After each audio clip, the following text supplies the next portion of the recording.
that Turkish? I don't know. I think so, I don't fucking know. But anyway. Let's just check it out. What is this? DLC and this, whatever this is. Normal.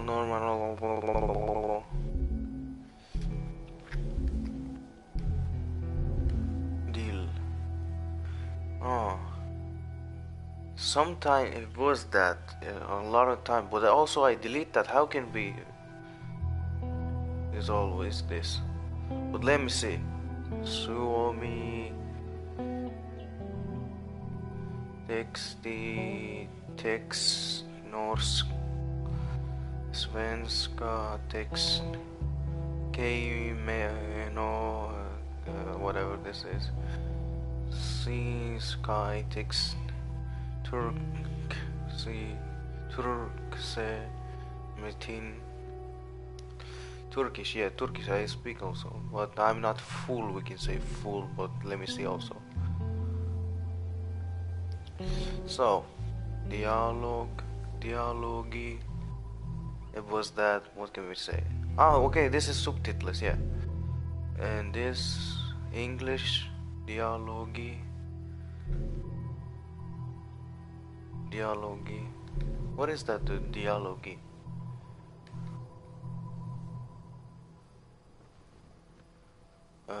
What does that even mean? Does anyone know that? I don't know, but also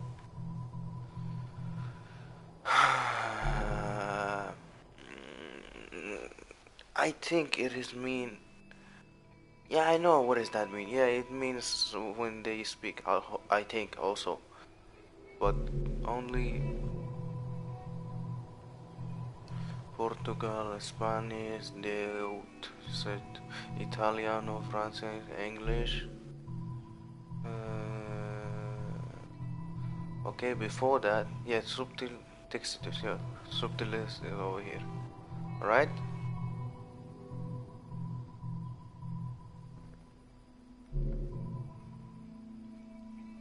Maybe it's that, maybe it's not, but also Turkish. Let me check what is it. This is subtitles, okay? This is text.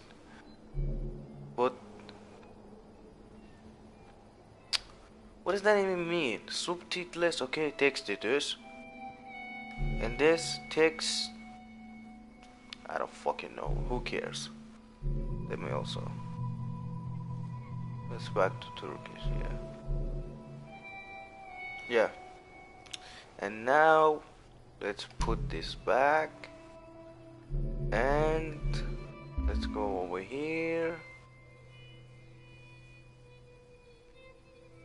Yeah, this is what I mean.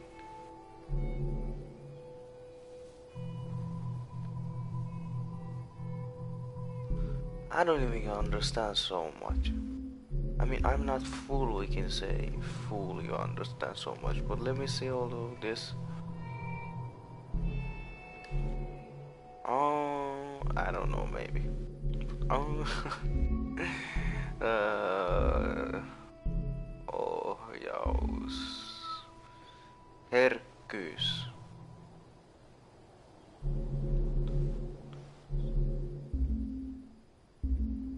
Okei. Herkkyys. Mä en nyt vittu tiedä mikä ihme tää herkkyys on, mutta ok, laitetaan se vain noin. Katsotaan mitä tässä tapahtuu. Nothing interesting. Näyttö. Äänet. Musiikki. Dialogi. Yeah, I know what does that mean. I mean someone speak, yeah. Chat, okay. Lähtö. I can't even believe they have, but also I can believe why not. Keskikanava.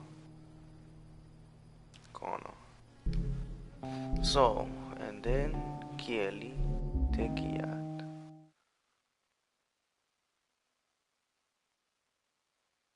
Mitä tekijät? En mä vittu tästä tiedä mitään. No mutta kielet, okei?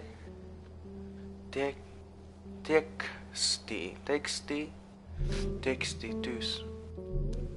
Mä luulen vähän tää on se, että kun niinku... Miten nyt sanoisin? Mä luulen, no tää on se niin, mitä niinku se puhuu. Tää on se, että kun se puhuu, okei? Mut tää on se, mitä siinä alhaalla lukee. Mut sitten tää on vähän se, että... Aika lailla sanottuna vähän niinku... Joo, just tää. Ota hetki, jos mä nyt ymmärtäisin oikein. Joo, niin, no niin, että ymmärsin, joo. Eli tää teksti, se on tää, että tässä näytetään nää kaikki niinku sillä kielellä, mitä sä laitat. Kato, vaikka mä laitan nyt norska. No niin, norska kaikki. No joo, mutta... Also, let's back. Niin tää tekstitys. Joo, teksti joo, mikä tässä on niinku näin. Joo. Sitten tää tekstitys. Mä en tiedä, onko siinä jotain eroa, mutta on siinä jonkin verran eroa, mutta en välttämättä liian paljon tiedä. No, mutta sellaista se on. Tää tekstitys, niin tää on se, että mitä, kun ne puhuu siellä, niin tossa se sitten, joo, millä sä laitatkin. Ja mä puhun kyllä turkkia, mutta en mä ainakin full siinä, että kaksi full sanoo. Yksi full, että sä oot niin paska, yksi full se, että sä oot niin hyvä. Mutta se full, mitä mä tarkoitan, se on se, että niinku kokonaan, että en osaa kokonaan, mutta jonkin verran, mutta osaan. Yeah. Ja tää on sitten dialogin, en mä nyt tiedä, koska pakko se nyt olla. Kun tää on tää, mikä tässä näytetään nää, ja tää tekstitys, mitä alhaalla lukee, niin pakko tää olla sitten todennäköisesti kieli sitten. Niin kuin mitä ne sanoo siinä. Tää on se, mitä alhaalla lukee, millä kielellä sä laitat, ja tää on se, mitä tässä lukee. Niin sit tää on pakko se, kun ei mitä ne sanoo. Todennäköisesti kaikki tätä, jotkut sanoo tätä tuolla tavalla dialogia. But who knows? We check it out. Let me see what happened. I think it is. But now, let's just ohjaus. Tähtyys. Ei.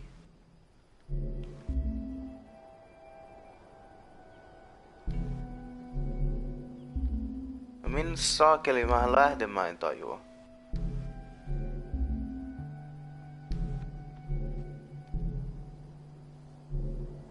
Tää on asetukset.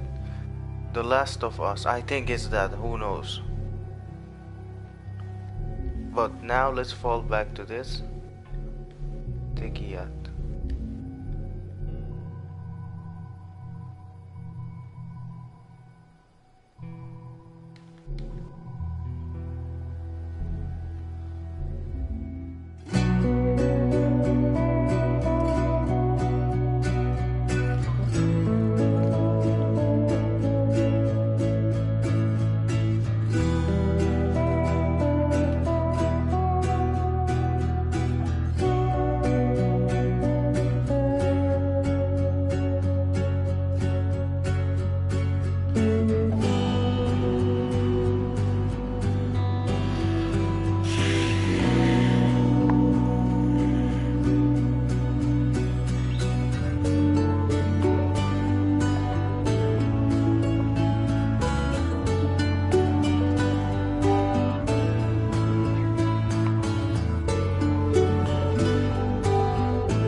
I hope my friend have too with this life, so he can do it.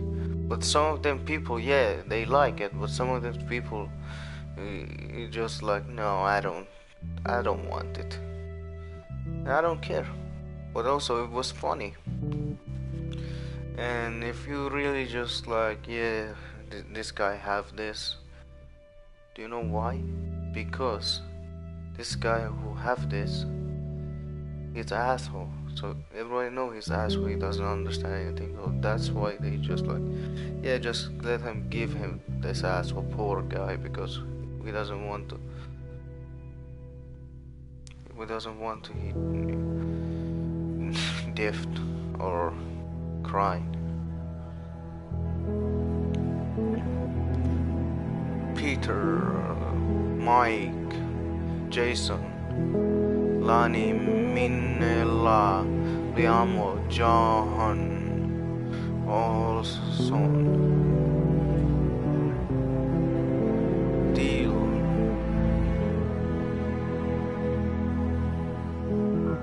all of now the dogs free.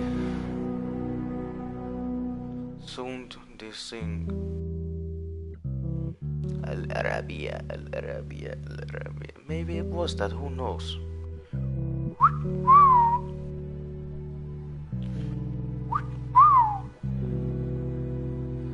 Do not answer me to the battle of begin.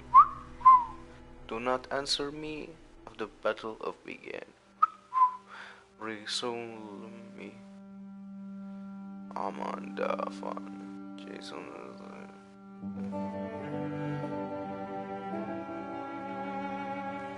Original Qiyam Juman.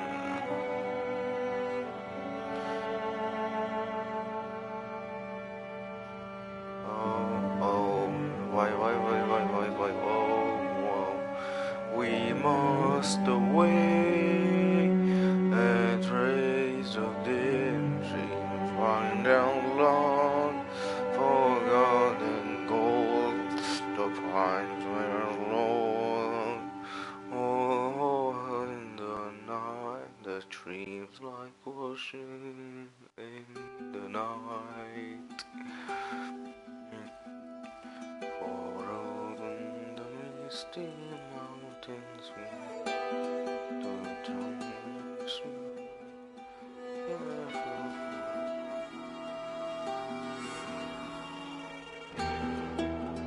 no niin, vittu loppui jo, vitun homo. Ei vittu oikeesti. Not a fucking day, a merda.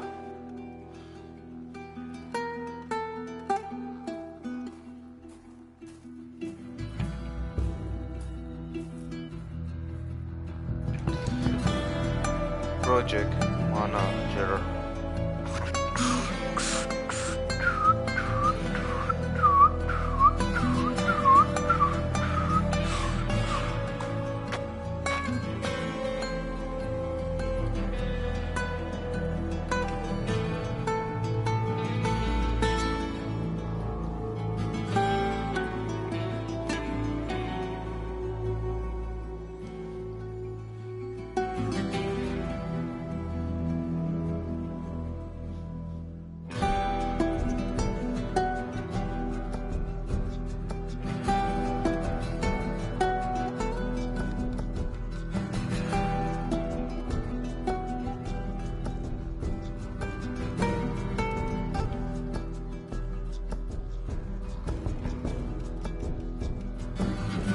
Hakukili.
Last of Us TM.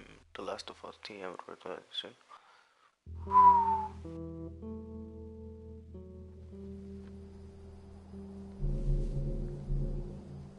Contact. Enemy device file. Contact. Enemy device file.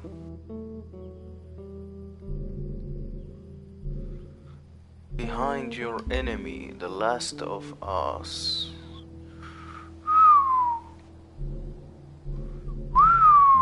He doesn't understand, he doesn't care, he doesn't battlefield to the nightmare.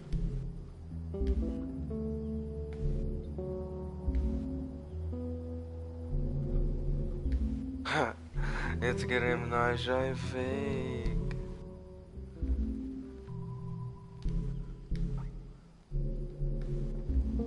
Oh, wait a sec. Kier.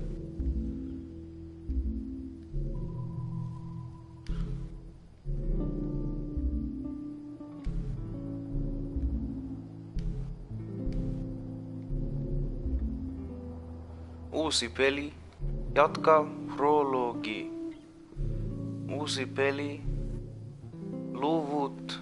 Lata peli. Bonukset.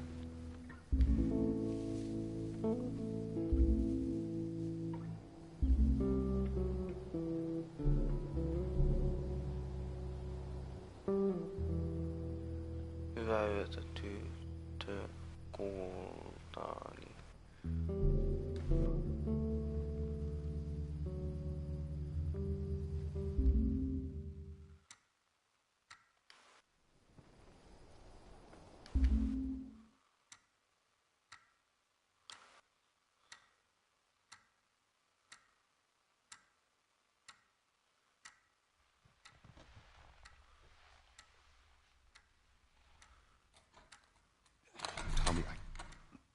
Tommy, listen to me. He is the contractor. He's the contractor, okay? I can't lose this job. I understand. Let's talk about this in the morning, okay?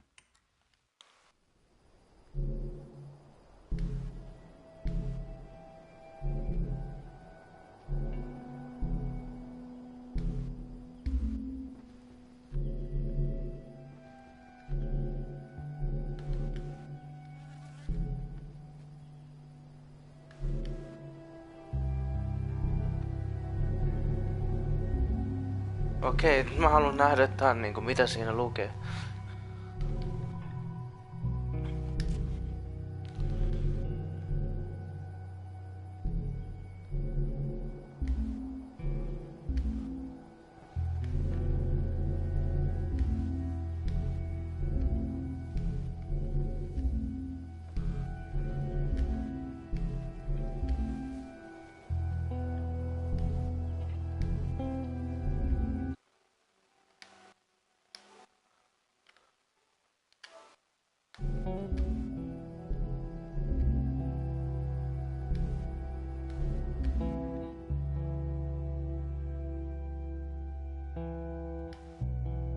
Hei, mihin mä kadotin sen?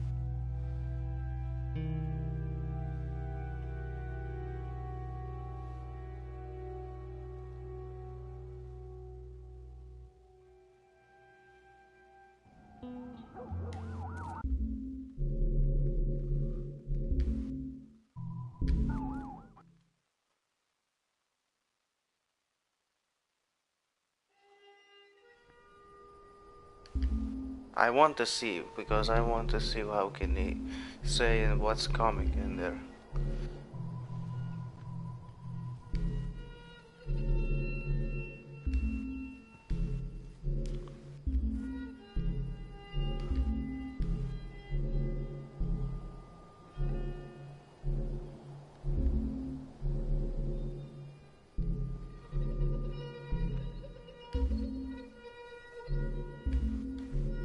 Where can I find this also?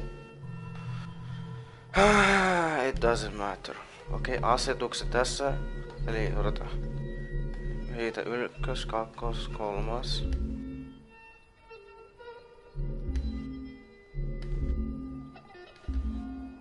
Okei, joo, siinä se ja sitten ylimmäs ihan ekainen. Joo, okei. Niinku, kun sä painat se Last of Us, sitten siitä se on ihan alimmas, sitten ihan ylimmäs, joo. Joo. Alright, I think I can handle this. And if I can't, I'm gonna fucking kill Elmo. Not also, but maybe. Fuck it, who cares? Okay, now.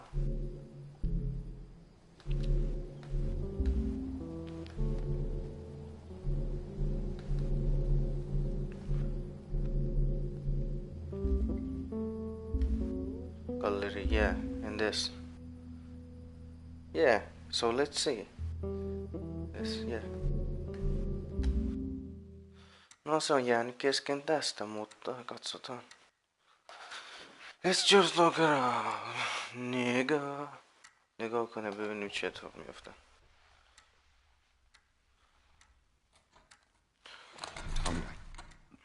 Tommy, listen to me. He is the contractor.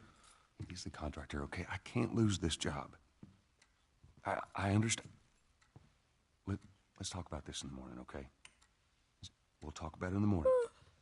All right, good night. Hey. Scoot. Monday at work, huh? What are you still doing up? It's late. Oh, crud, what time is it? It's way past your bedtime. But it's still today. Honey, please not right now. I do not have the energy for this. Here. What's this? Your birthday?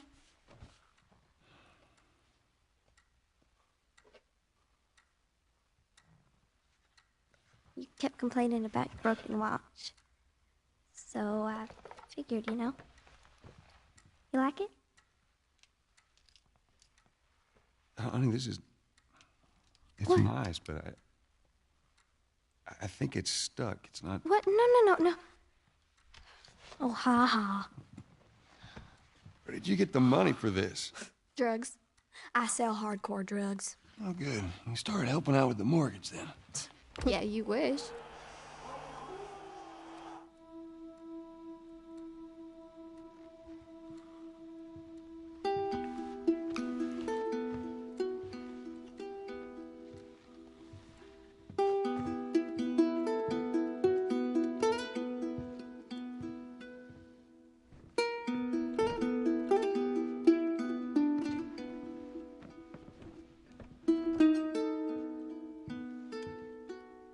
My baby girl.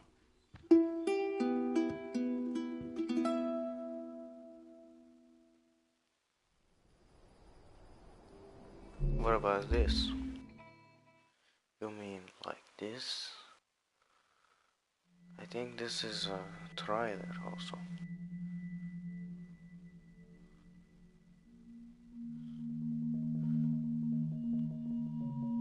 Yeah, making the new IP is how can I put it? It's just don't do it. It's insane. I mean, it's a very difficult process. You have more questions than you have answers, especially when you come from like you've been making Uncharted 1 and Uncharted 2, just kind of like now like things are going, you just kind of like good momentum, and then suddenly that momentum like just drops, it stops. It's a very challenging process to create a new IP, and you're gonna fail over and over again, but that's what it takes. New IPs are really hard. They're hard because you don't know what's fun yet. You're building new tech, new AI, establishing new characters, new art, all this. You don't get that controller in your hand for like 6 months to a year. You don't know what it is yet. I remember like ages ago coming on the project and what are the infected gonna do? Like, what are they gonna do? They're gonna behave like this. I'm like, okay, we're like trying to imagine what's gonna happen. Fast forward like 4 months, they don't do that at all because it didn't work, right? It's hard mode, right? Like it's game development on hard, on expert. There's a big thing about making a game, right? Which is a game has to be fun. You get your first build where everything's working. You got player mechanics. You can walk around the world. You can shoot. You can melee attack people. You've got the AI in there. They're very intelligent, very difficult, and it's totally not fun because they snuck up behind you and murdered you in a second, and there was no way to figure out what was going on. We're making a game, by the way. Hey, James.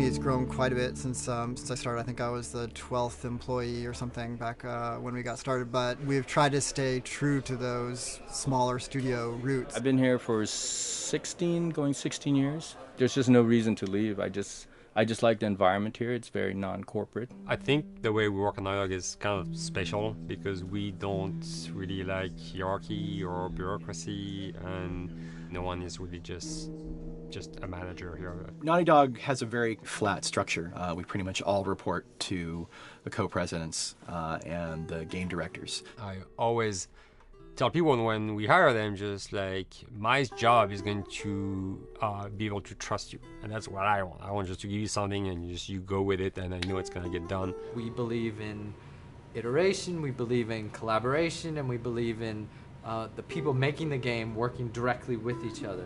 When we have designers and artists, animators all mixed up, anybody that's working on the same tasks, the same characters, the same areas, put them next to each other so they can communicate a lot better. We don't have a lot of meetings because if you need something to get done, you just walk over and you talk, and then you go back to your desk and you finish it up. And I really like that. I like when I just walk in the office and I see just designers talking with the programmers or programmers over the animators and talking to them. I think that's when really the magic happens. Naughty Dog, we really try to cultivate a culture where anybody can criticize anybody else's work. And we encourage people to be blunt about it and not try to sugarcoat it too much. It takes too long to be nice sometimes. It's not personal. It's based on more like how can we make a better game. We want everybody to have a voice. We want to cut out all the bullshit if we can, making sure that people are making decisions not based on ego, but what is going to benefit the game. When you see that people trust your opinion and that they value it, it's such a great feeling. You really feel like you're working as a team on a collaborative effort. We want to sort of remember where we came from and you know why we were successful then, and try to continue that success now. We make games. That's what we like to do. Back when Uncharted 2 wrapped up and we decided that we were going to build this second team and create a new project, we kicked around a lot of ideas. One of the very earliest ideas was to go back to Jak and Daxter. It's really near and dear to us. We really love those characters in that universe, and we think that there are some interesting stories still to be told there. We started to realize that it was not going to do justice to the franchise that the fans had fallen in love with. It would be shifting it so far in a new direction that we felt that effort would be more justified in developing a new IP.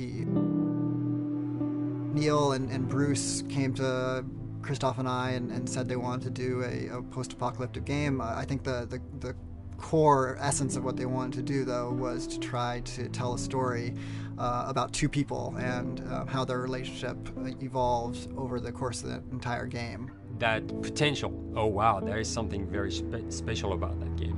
This is going to be polished. Like, you're not sure if it's gonna work or not, and you have doubts. And like, should we be doing a game like that? Should we be doing a first-person shooter? Whatever. Like, you ask yourselves all those questions. And the creative director and the game director are the core of the team that have to really see eye to eye. That's why you have that balance between like Bruce and Neil, and Neil's gonna try to push just the story and the characters, and Bruce is going to try to push that with just the gameplay as well. And so it's kind of like those guys are just trying always to find the right balance between the two. It's a very delicate process.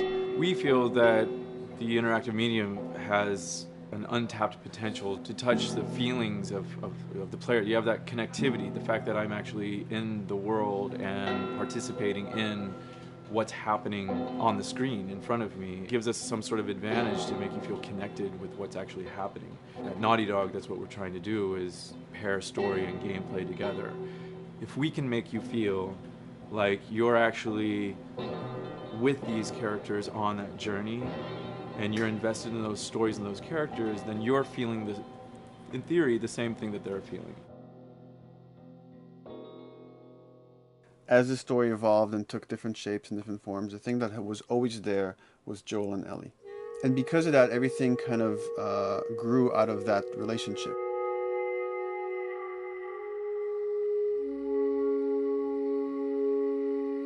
We've seen kind of that role of the anti-hero change, especially over the last 3 to 5 years, to where before it was like, you know, the thick-neck mercenary kind of guy. For this game specifically, for this story, we needed something new.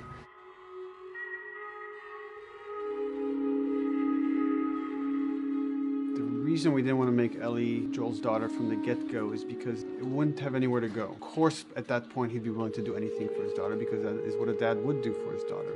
They didn't even know each other at the beginning of the story. Then we start from scratch. It's almost like the player has the same relationship to Ellie as Joel does. And we could take our time to build that relationship between these characters.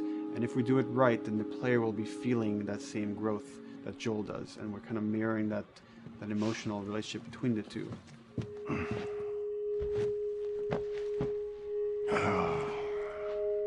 What are you doing? Killing time. Well, what am I supposed to do? I am sure you will figure that out.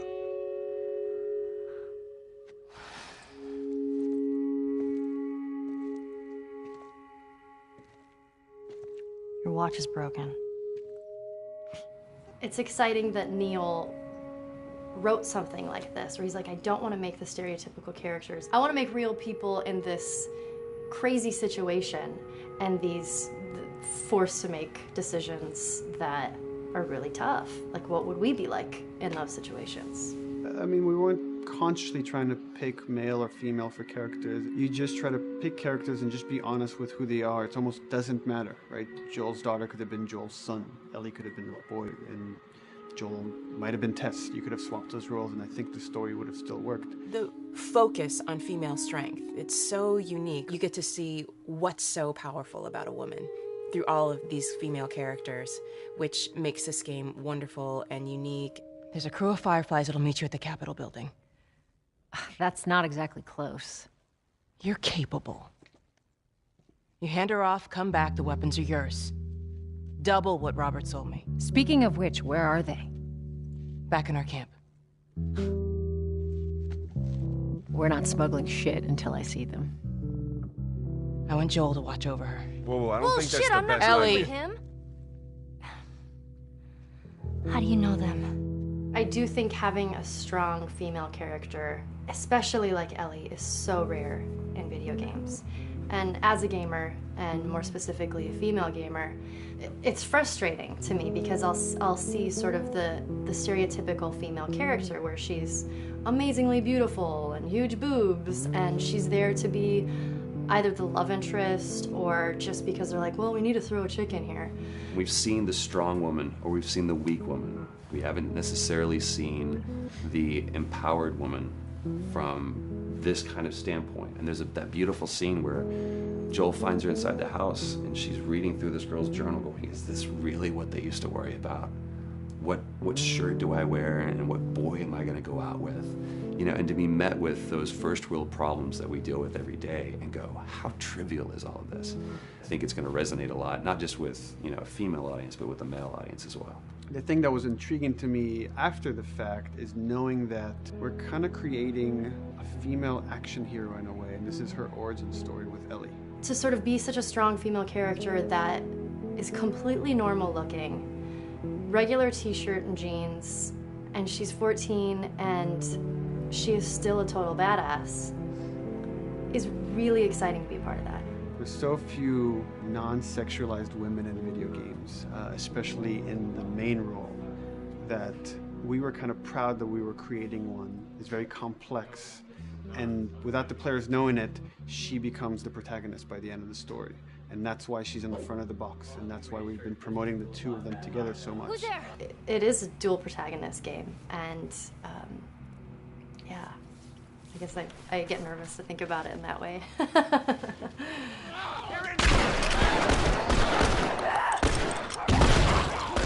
We couldn't talk about it. In fact, in interviews we've been lying about it, saying you never play as Ellie because it was so important for that to be a surprise.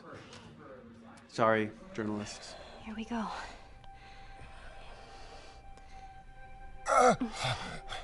Sorry. Hold on. That's it.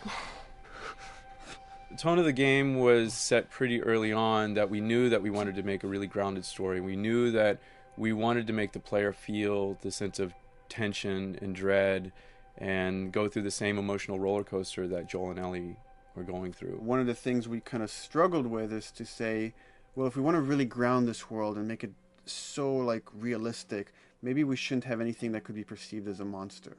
Maybe like by just having an infection that just killed people, and it's all about humans and how they deal with this post-apocalyptic society and how different people decide to survive. Maybe that would be enough. And what we realize is because we're making an action game, a lot of the storytelling happens on the joystick. And once we remove the infected, it's like all of a sudden now we can't tell the story through gameplay of what happened to the world.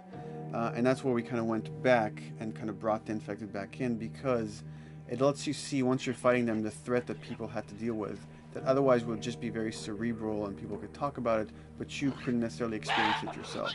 In a novel, that might work. In a game for us, specifically an action game, it didn't work. And from there, when we start kicking around those ideas, and we're just like, what would be cool just to play? The early inception for it really came from a BBC video we saw called Planet Earth, where they were talking about a cordyceps fungus. This cordyceps fungus gets inside of the brain and controls these ants, and mandibles start chomping, they grow up to higher areas, cordyceps fungus sprouts out, and then it germinates. And essentially uses them to spread its infection and take over whole colonies, sometimes wiping them out. As soon as we saw it, we were intrigued by the idea of, what if it jumped to humans?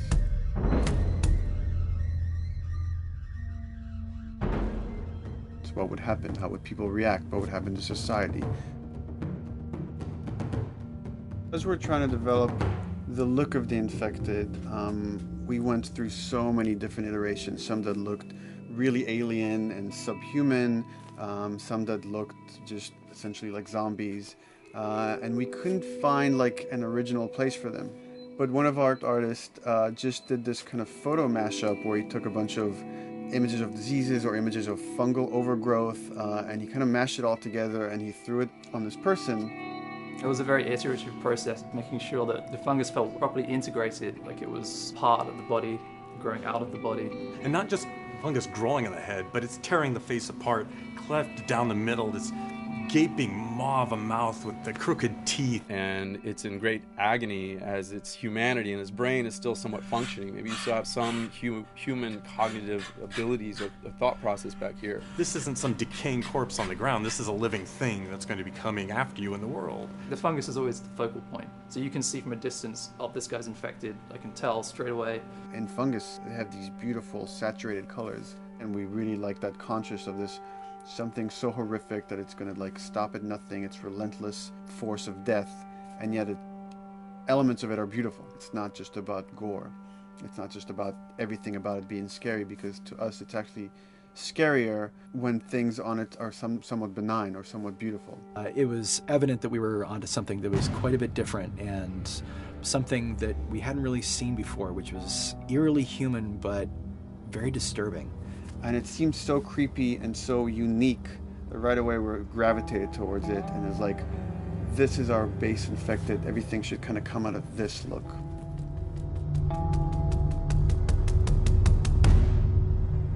So once we had this idea of the face-splitting kind of look that eventually became what we called the clicker stage.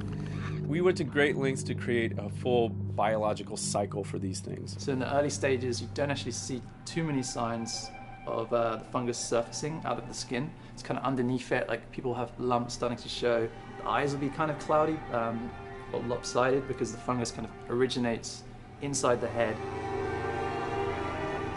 That moves into the next phase, which is the clicking phase. And if they mess with the eyes, we end up saying, well, how do they get around? Oh, echolocation. And they use a form of echolocation to track down their enemies. Just like bats, or even some blind people can see by making a clicking sound, a sound that on its own wouldn't be very scary. And then to associate it with something that people in this world are very fearful of, so that as you're exploring an environment, all of a sudden you hear this click, and you're seeing everybody just get frightened, just everybody duck, everybody hushes. Great.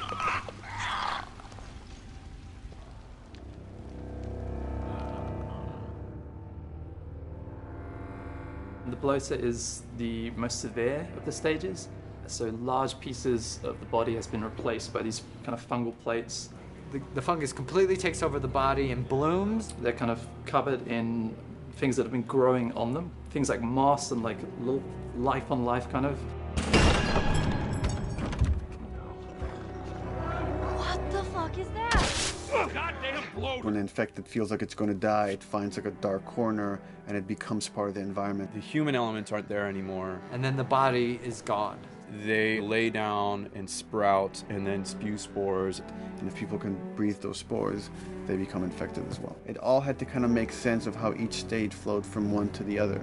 And that's hopefully how we've created a world that you can kind of look through it and understand the science behind it and say, I can buy this, I can get into this.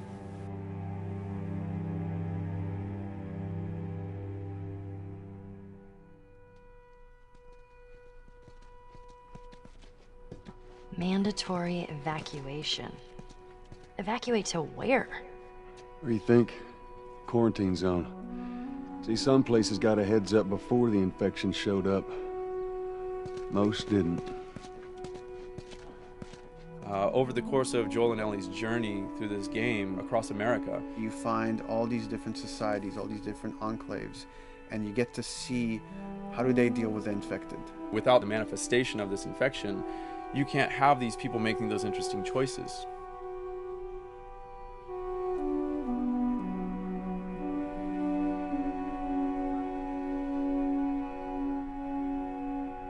The world we decided was actually its own character, really grounded with a lot of texture. What happens, after 20 years of the fall of man, when no one's taking care of anything. This book called The World Without Us describes in detail how much fighting on a day-to-day basis we have to do to keep nature back. And once you stop doing that, how quickly nature can reclaim that. They talk about New York and how every day they pump water out of the subway system. That system breaks down within 2 days, the whole city is flooded. And once water gets introduced, then structures collapse pretty quickly.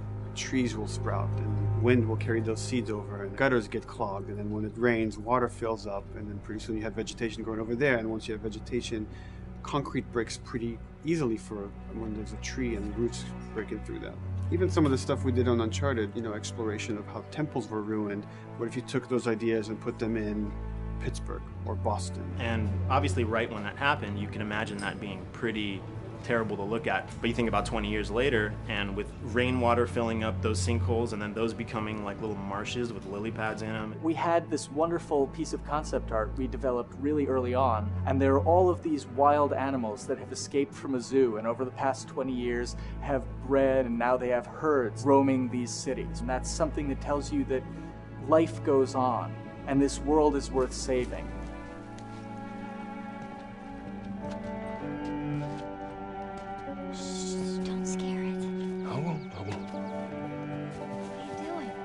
There's something really pretty about nature reclaiming its domain once we are gone. So fucking cool. We have another level of OCD of the logic goes into some of these environments.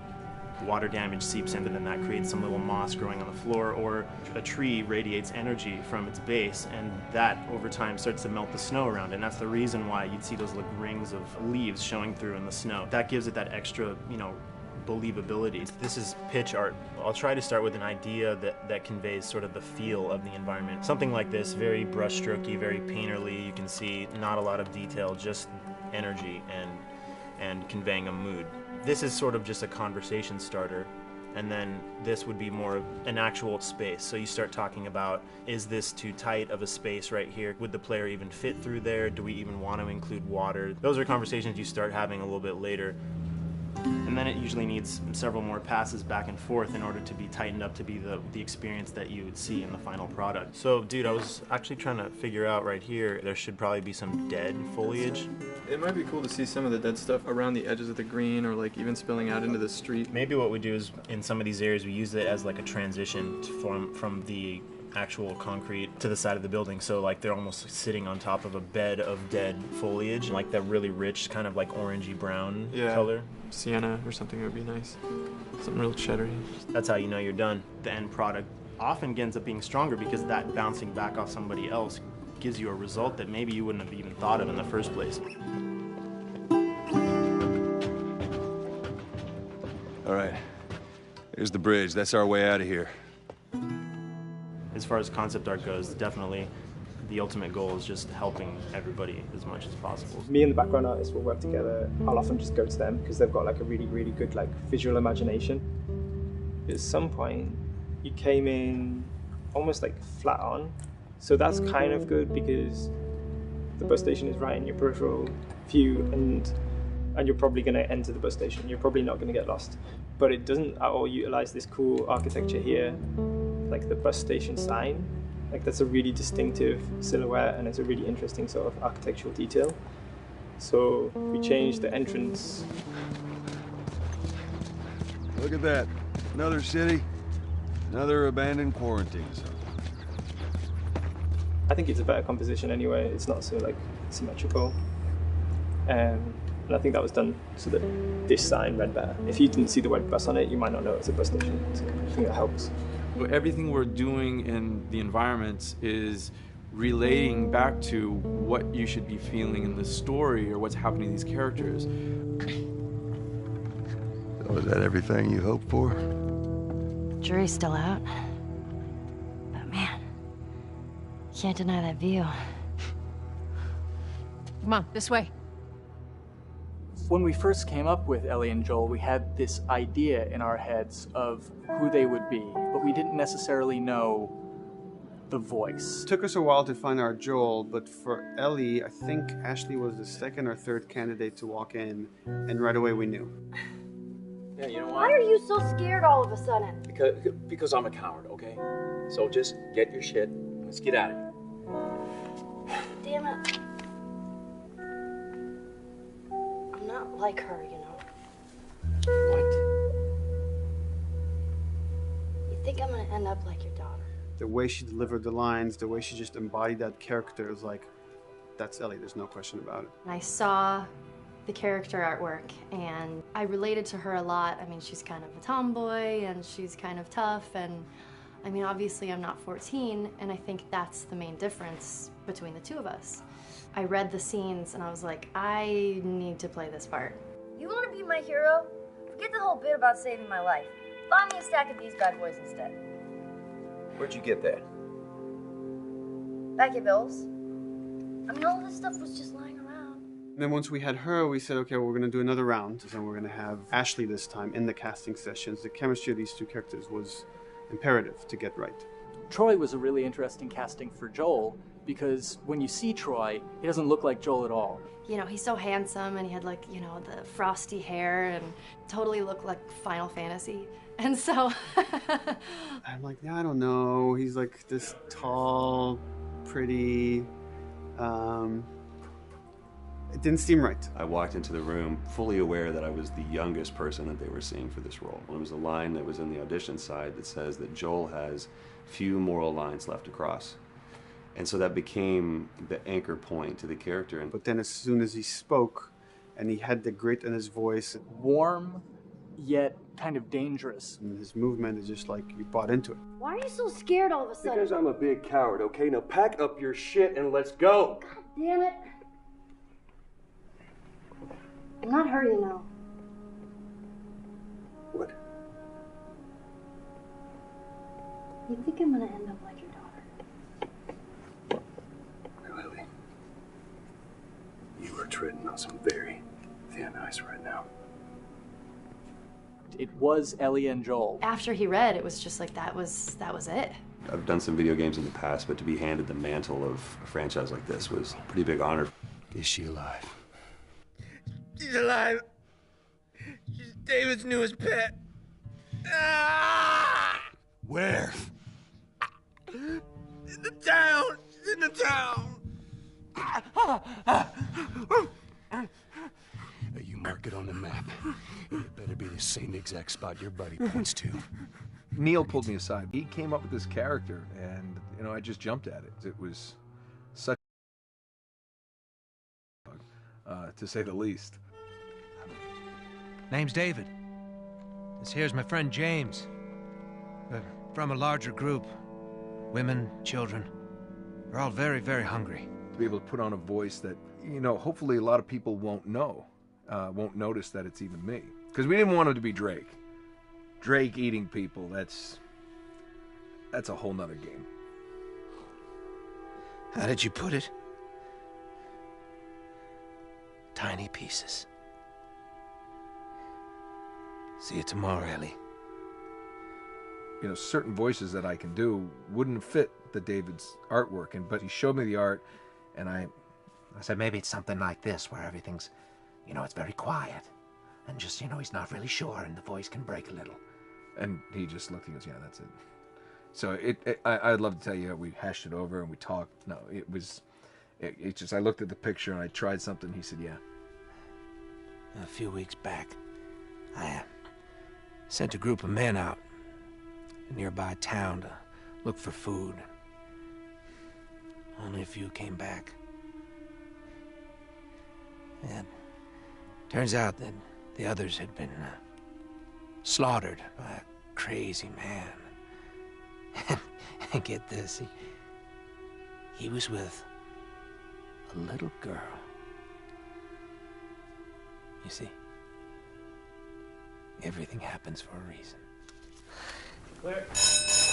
Ashley, she brought humor to it. She just has some really great comedic timing. The way she reacts to the things around the world with a little bit of sarcasm, that teen kind of like trying to get a rise out of you.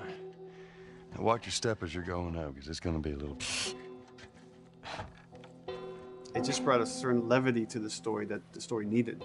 You didn't even realize it needed it until she started doing some of that stuff. Oh, I'm sure your friend will be missing this tonight. Mm-hmm. It's light on the reading, but it's got some interesting photos. Now, Ellie, that ain't for kids. Whoa! How the hell would he even walk around with that thing? Get rid of that. Hold your horses. I want to see what all the fuss is about. Oh, why are these all stuck together? I'm just fucking with you. Bye-bye, dude. Throughout the course of shooting over these past couple of years, Ellie and I have kind of morphed into each other, which I know sounds so cheesy.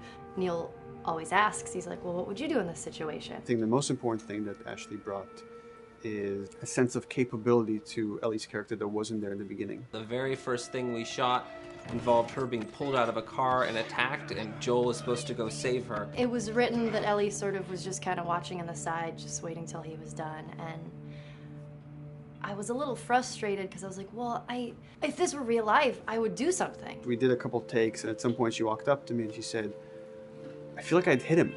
So we added in a part, right there off the bat, she's not just this damsel in distress. Right there, she wanted to fight back from her very first day of shooting. We didn't have it right initially. She needs to be more capable than initially we thought she would be, and actually that made us go back and rethink combat and rethink a lot of the areas in the game, and now she was going to take a much more active part.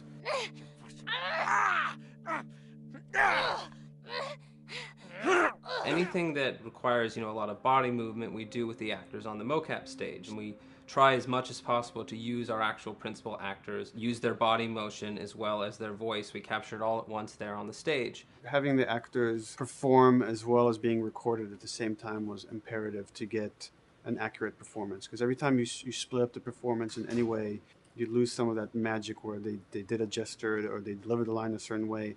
And those things have to be in sync, or there's just something subconscious that's like off-putting about the performance when you don't do it that way. You are treading on some Mighty thin ice here. I'm sorry about your daughter, Joel, but I have lost people too. You have no idea what loss is.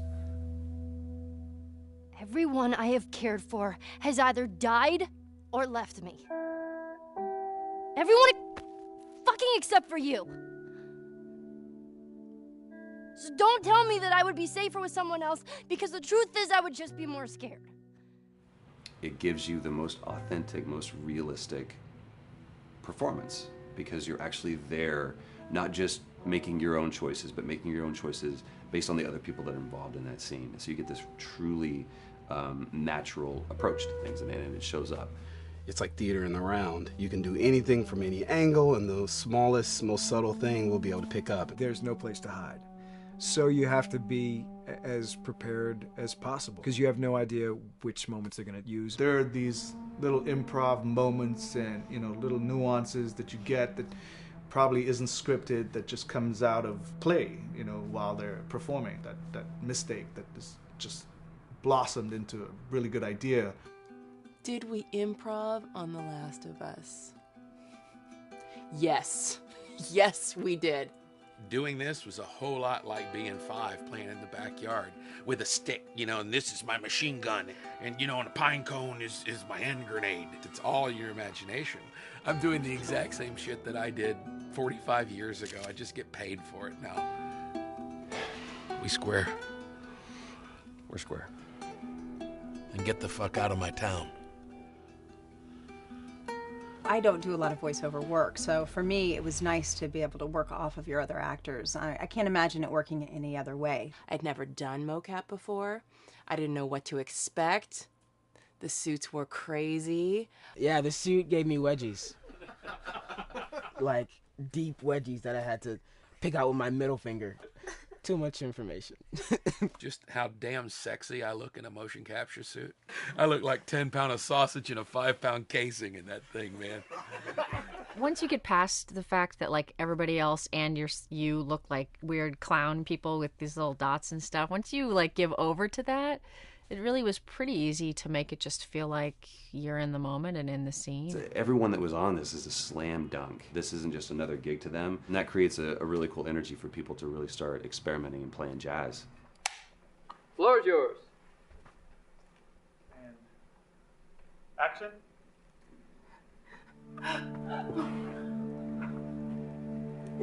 Get the fuck off! Hey! Oh, let her go!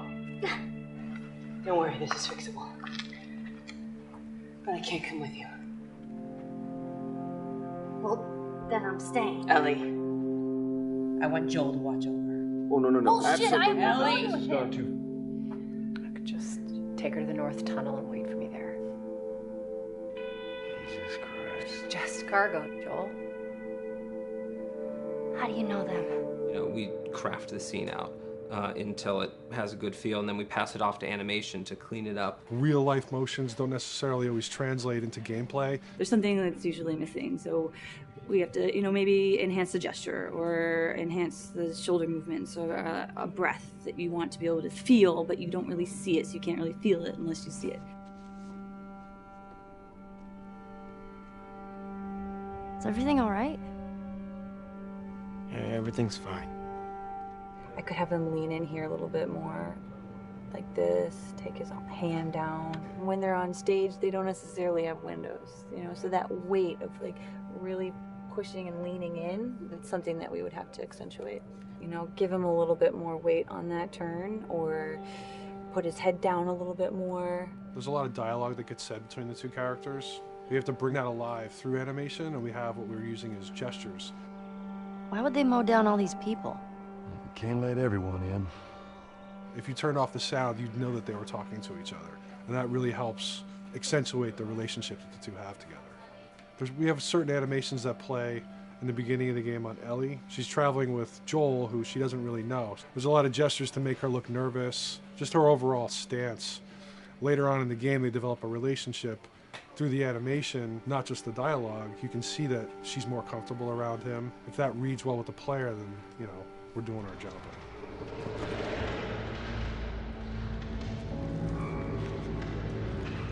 We want her to look scared when she gets a gun. We want her to look scared of the gun. So if she's gonna aim, she wouldn't be like super trained aim. She would be more like some scared.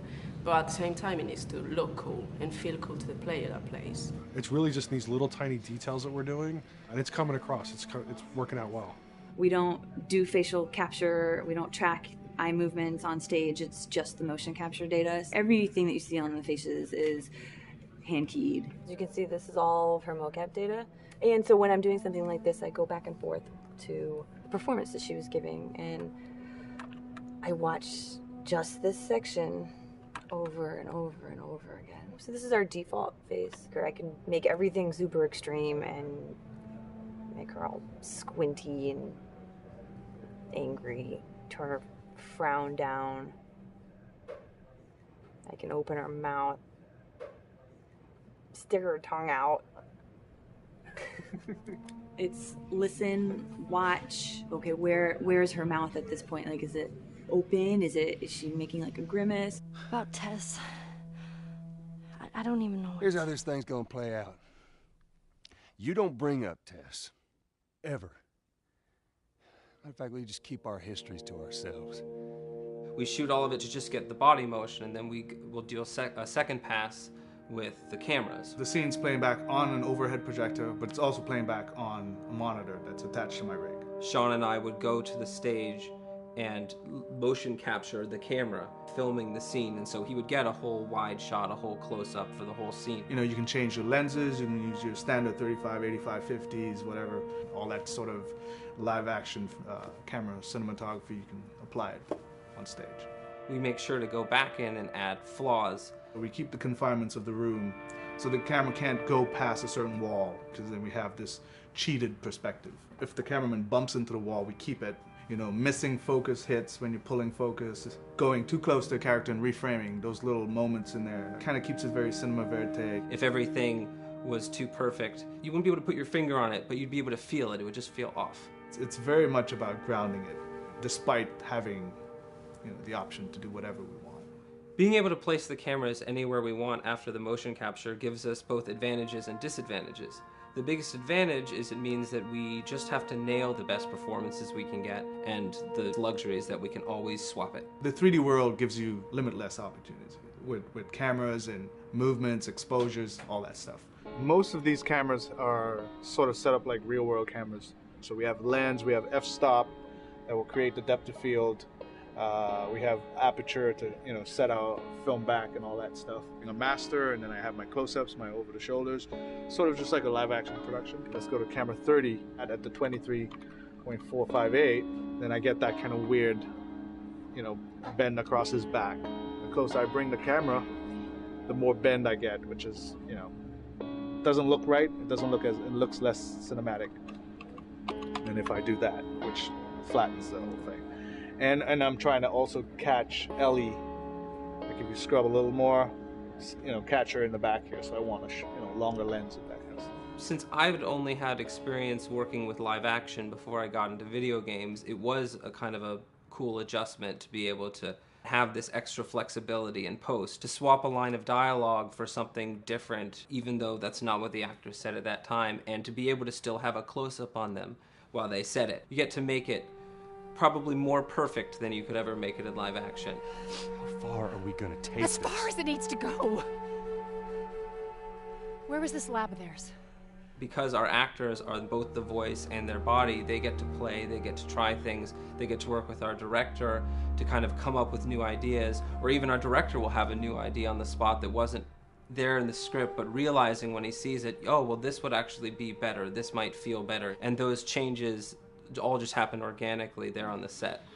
He could even lead straight into his thing. It's like, no shit, yep, Ty, we wanted to do that, so we rented 2 Harleys and drove cross country. Keep it pretty succinct, like we got the bikes, rode them cross country. Cool. It's shocking to me that this is Neil's first time directing. There was a specific tone and a specific approach that Neil and Bruce wanted to take with this. It just came down to there's nobody who knows this story better than you, and then there's nobody that knows these characters better than you. Why don't you just do this? He and I actually had a conversation about it. He says, I think I'm going to try this myself, and I'm not sure. Neil was fantastic. The floor is yours. Okay, so remember, you've been running away from this turret-mounted truck. If you come to this dead end, you're going to look up and see a potential way out. And action. Check it out.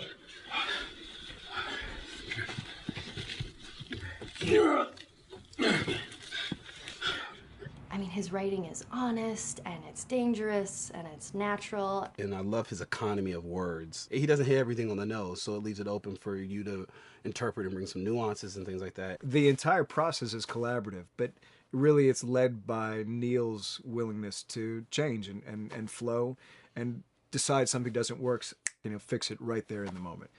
And it is something that's very foreign to the way that TV and film is done now, where everything has been micromanaged by the time you get it to the table read, and no one wants you to change anything, and everything's very precious and has been rewritten with notes from 20 people in suits, and you can't do that just anywhere in entertainment these days.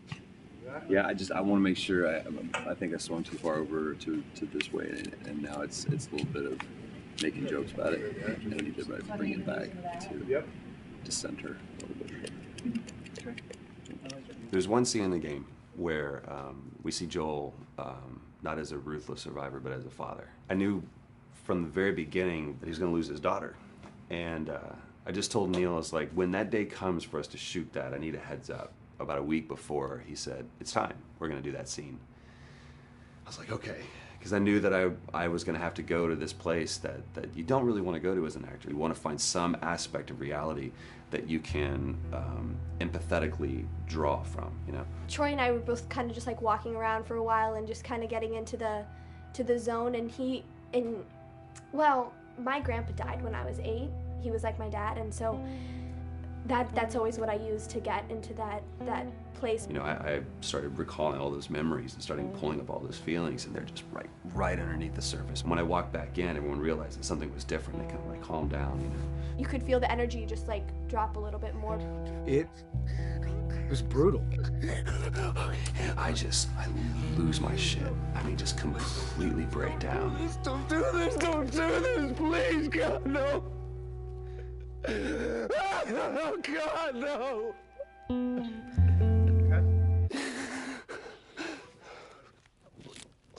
The soundstage was deathly still. It was the first take, and I felt really good about it. And it was like, Neil said, okay, let's do it again. So you do it again, and automatically you feel like you're manufacturing because you're trying to go back to that place, and you're in that actor nightmare of trying to get back to that reality. And we go through it again in 5th and 6th and 7th take, and I'm just exhausted. I'm crying between takes, and I'm looking at Neil going, this is really, really hard. And finally, after like the 8th or 9th take, he said, all right, I think we got it. I was like, oh, thank God. And I went outside, and I was just jacked up for the rest of the day. Just I mean, a wreck emotionally. But we got it. Then 2 weeks later, he calls me. And he says, so we need to reshoot a scene. I'm like, cool, what scene are we doing? And he just looks at me. I said, dude, don't do this to me. And you can either at that moment throw your hands up in the air and say, fuck this, and walk away. Or you can say, okay, this is an opportunity to get it more right. I'm like, okay, all right. If you don't think you got it, I'm going to show you that you got it. We've got it in the can. And so we go through it again, and it just feels fake, feels artificial. And Neil goes, go through it again. We start doing it again. And I'm getting madder and madder with each take. And finally, about the 4th take, Neil comes over to me, and I love him so much. He goes, so I'm picking up on some resistance. I was like, you're damn right you're picking up on some resistance. We've got this in the can already, and we're just wasting our time, and we're wasting all this effort and energy.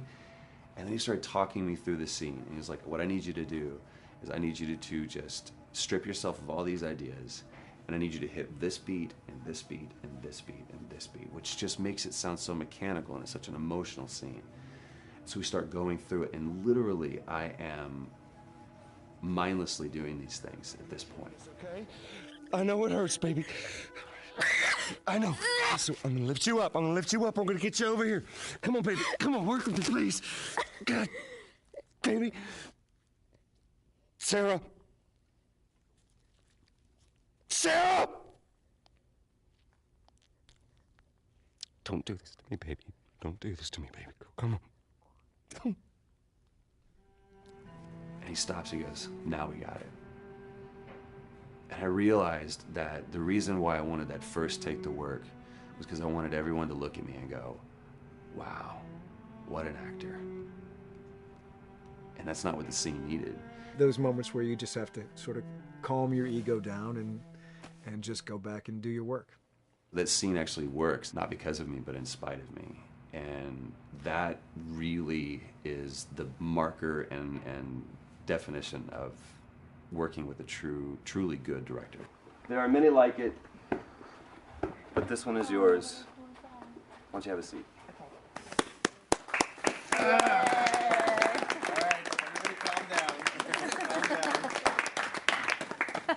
Thanks, guys. The director's chair. Working on the project, we knew we wanted to have a pretty minimalist soundtrack. And we had a folder where we just throw music in there. Looked at the folder one day and we saw, we have a lot of stuff here from Gustavo Santaolalla. We're looking for a composer. What if we reached out to him? Oh, no. Sarah. Move your hands, baby. I know, baby, I know. Listen, baby, I know this one. You're gonna be okay, baby. Stay with me. I want to pick you up. I know, baby. I know it hurts. Come on, baby, please. I know, baby. I know. Sarah. Baby.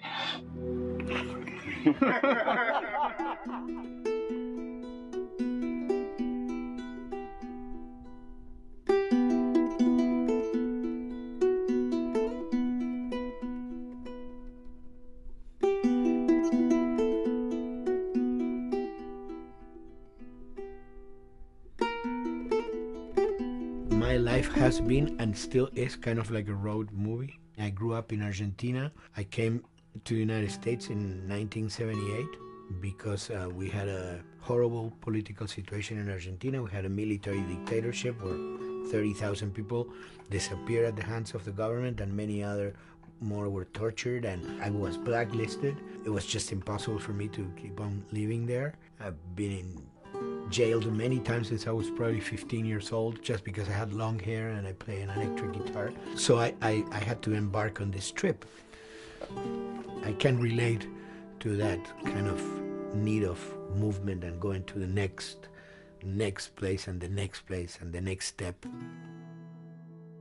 I'm always attracted to the possibility of getting involved with a project from the very beginning. I like to work from the script and talking to the director. It's never been, oh, give me a piece like this or give me a music that's this. It's just been very high level. Here's what the story's about. Here are the themes. Go write some stuff.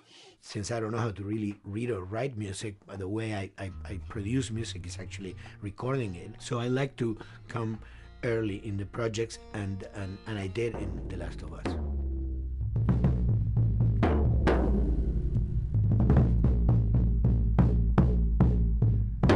One thing that was fantastic from the very, very beginning was the freedom I had to try and to do whatever I felt could work, you know?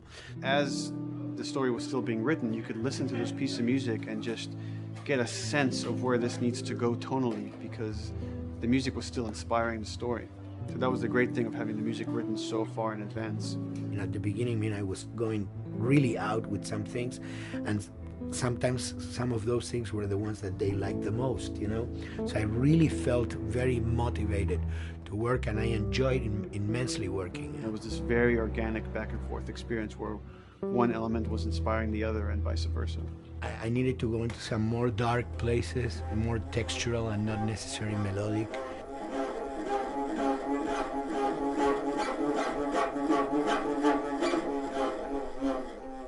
I'm always trying to sort of push myself into playing instruments that I don't know how to play.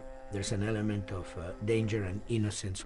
Lennon once said, you know, give me a tuba and I will be able to do something. I'm an artist. I should be able to do something. I like to put myself in that situation.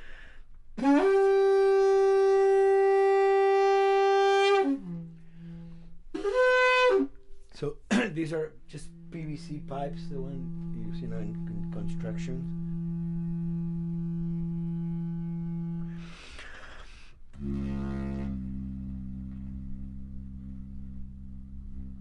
Or instruments that I know, kind of twist them. From the concept of the prepared piano, you know, I mean, I've worked with prepared guitar to stick things into the guitar and things like that. And also in The Last of Us in particular, I work with a detuned guitar. So I really tune the guitar extremely low. And the result is, you know, strings that are very loose and will produce not only sound, but produce noise.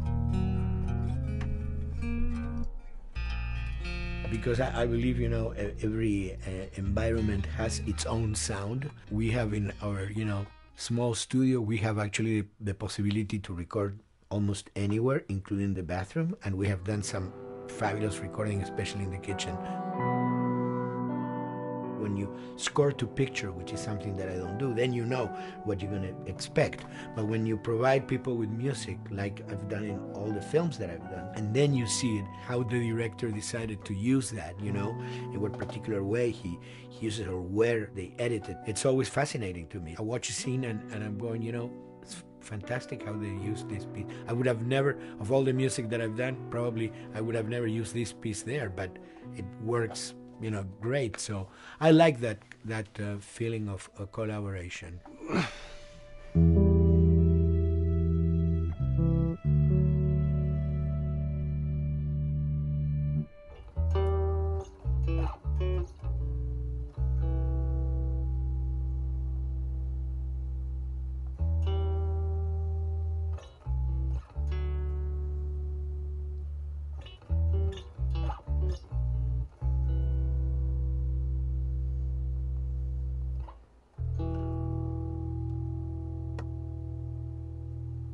I think, you know, the guys also that work in programming and adapting that music to the game, they should share a lot of the credit for the end result. In the beginning, there was silence. Yes. Then they hired sound designers. Then they regretted that decision.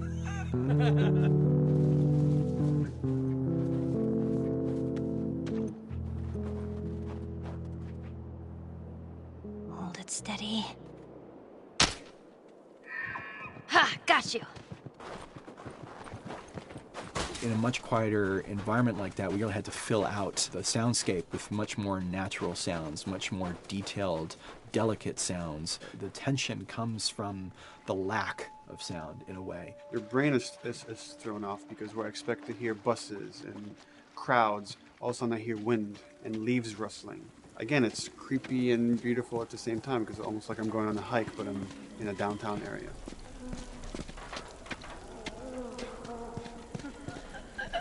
Get up over this truck.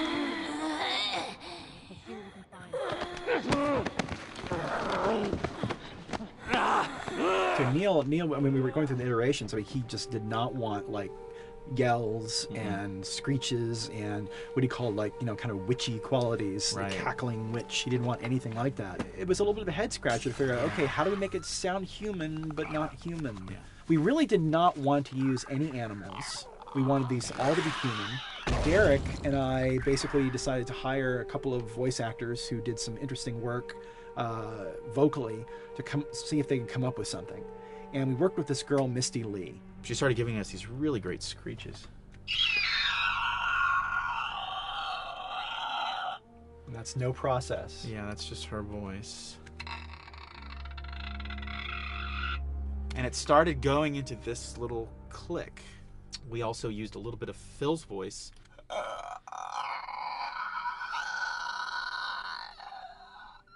We'd combine that also with an occasional Derek. That's just me, you know, moving my tongue. And what that kind of did was it sort of grounded it all, like maybe in the mouth area, the wetness, all that kind of stuff. And it adds a nice texture, actually. This is a composite of all the bits I just told you about.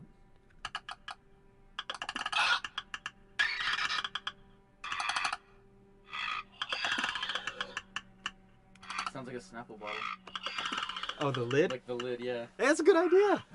Fuck, where were you guys like months ago? Why did we think of that? Why did we think of that? Stupid.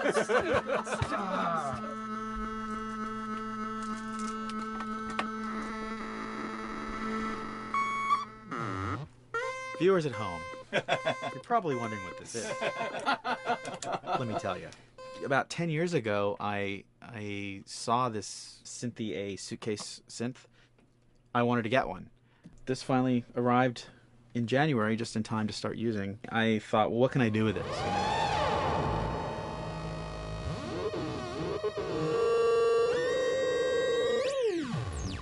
In Lakeside, there's a whiteout that happens, and this thing has a noise generator, which gives really convincing wind sound.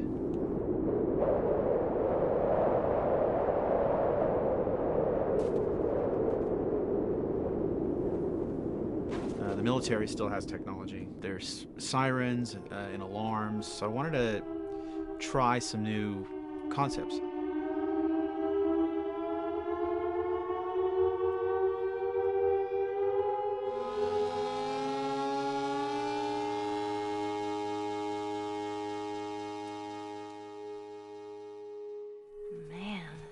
What?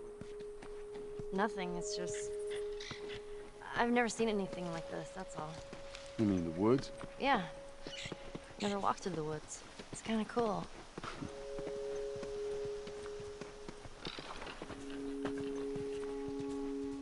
We consciously take in consideration lighting in the beginning. Most of the game, we don't really have any real man-made light sources, so everything is naturally lit. In the past, you know, we could use a lot of artificial light, but in a world that has no electricity, We have to hide most of the time, and that requires getting very close to certain assets. Just stay back.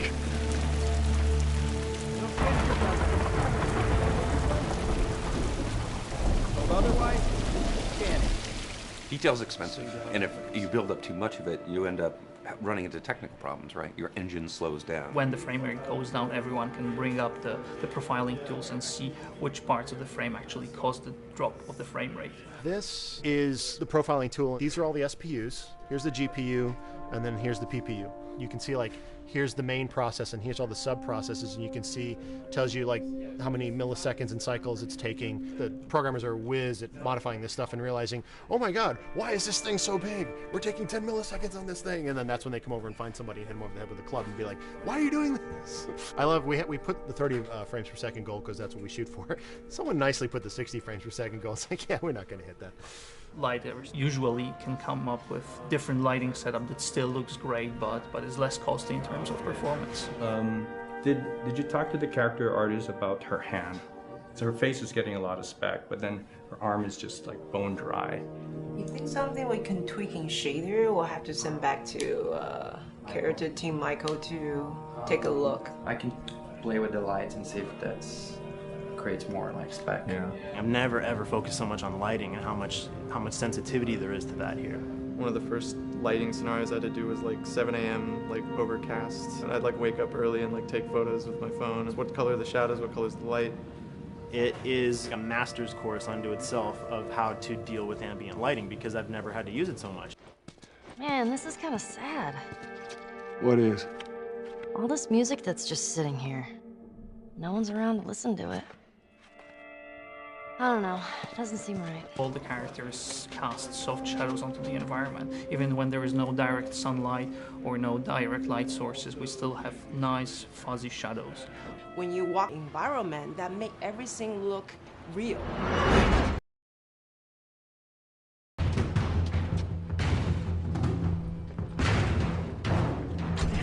Follow me, through here. Okay. The flashlight brought a whole new spin on it. So some of the environments end up being really, really dark, and you need the flashlight to get around. Give me your hand. We want to have the environment be really dark, but also at the same time have colorful surfaces that are sort of hidden, so when a flashlight hits one of those, it bounces off onto the ceiling. If you shine a line on a red wall, it will bounce the red lighting on the whole environment. And it's very difficult to do, very expensive, but we did it. Everything should have a bounce lighting. Otherwise, the world is gonna feel dry and unrealistic.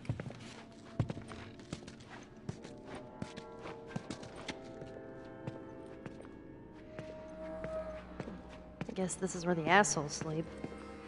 I mean, slept.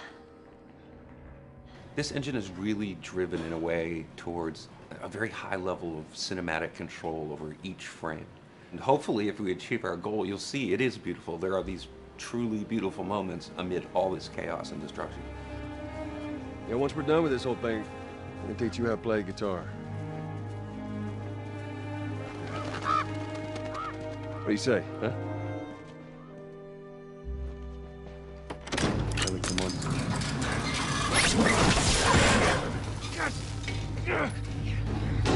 I got you. Damn it, Bill. What just happened? One of Bill's stupid traps. There, that fridge, it looks like that's a counterweight. Okay. The story really dictates sort of the arc of the overall pacing.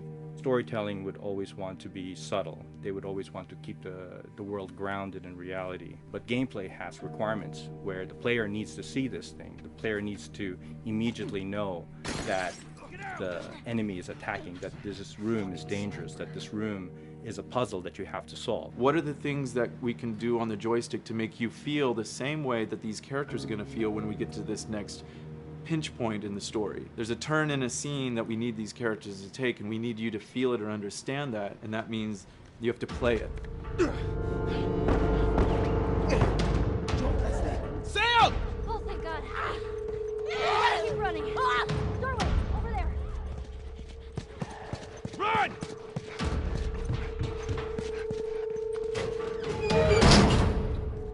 We really want to make sure that there's that contrast between the negative space and then the high tension spikes.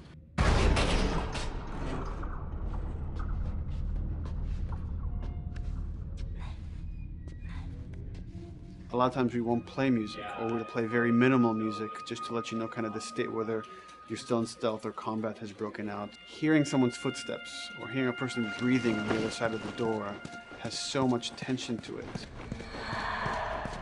You hear that? Shh, quiet.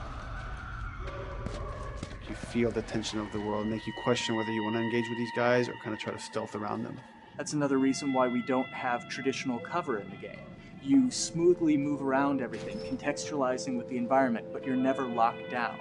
We want the player to, with that crafting system, with the scavenging system, with all of the abilities available to them, to constantly be moving around and changing as the moment arises. Gameplay is all about, I have a limited set of tools, and how am I going to use those tools and those limitations to overcome this obstacle in front of me. And that obstacle might be infected, might be another class of humans that wants to kill me for a bottle of alcohol in my shoes.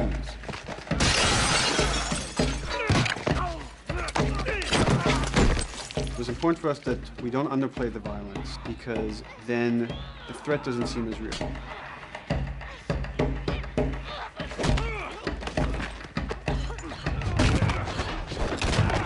We see video games as this incredible medium to tell stories. We want to treat it as equals to books or comics or TV or movies. This is subject matter that would not be considered out of the ordinary to tell in one of those other forms of entertainment.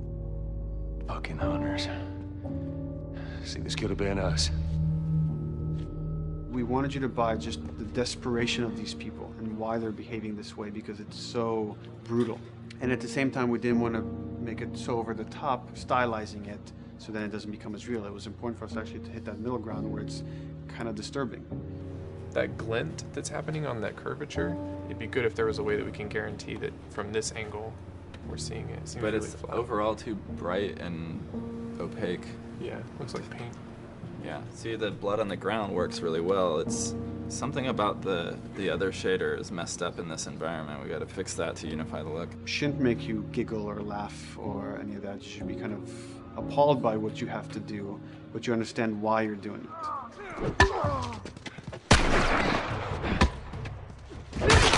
You want to feel each hit. You want to feel each concussive strike.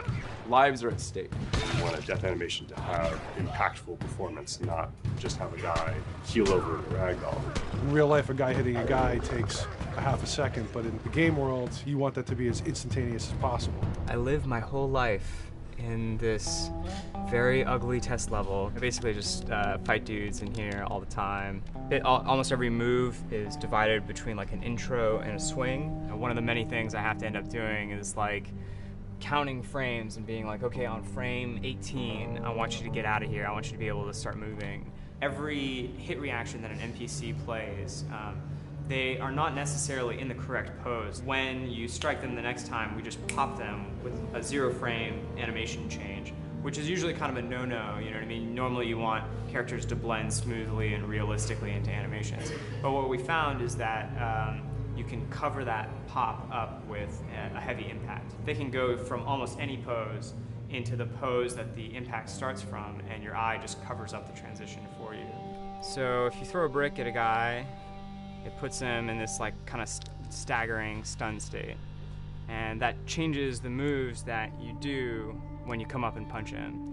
So now I'm gonna come up and punch him, and now when you're punching him, because you've hit him down, you get this like auto aim moment where you get like a free headshot. I try to make it so that, you know, if you kind of know what you're doing, that you can set yourself up for 1 + 2 = 3. Right here! Memory on a console is a very precious resource. All of Joel's animations with every weapon, all the NPC animations, the stealth kills, you know, all of that stuff happening need to fit within a 4 meg to 5 meg memory footprint. This is a list of everything that's loaded in game and how much memory it's taking, because memory is our most precious resource right now. So we have a level, we call it the bookstore, it's in Hunter City, and this is a zone, for example. So when I set an AI to this zone, he will never leave its boundaries. I want guys to guard this exit where you have to go through, so I'll zone a couple guys around there to make sure that they, you know, they can fight you and use all this cover, but they want to stay around this door. This is another key component of the AI, is what we call the nav mesh. This defines the overall play space of where an AI knows he can or cannot go. Hey look, that's where a cover used to be, and there's a hole cut out for it. I gotta fix that. Here's some other wonderful things. See these little red polygons? Yeah, that means they're not linking right for some reason, so that means they can't really walk through here properly. It's a bug, and I need to fix it. Welcome to my life.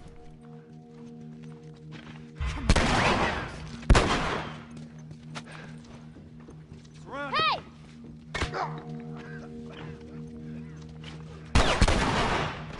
If you look at a lot of games, NPCs are usually only alive for, you know, a few seconds before the player ends up shooting them and then they're dead. We want our guys to be much more dangerous and much more threatening, which means they have to be alive for longer. They need to exist in the world for longer, which means you as the player can witness them acting out their behaviors for longer.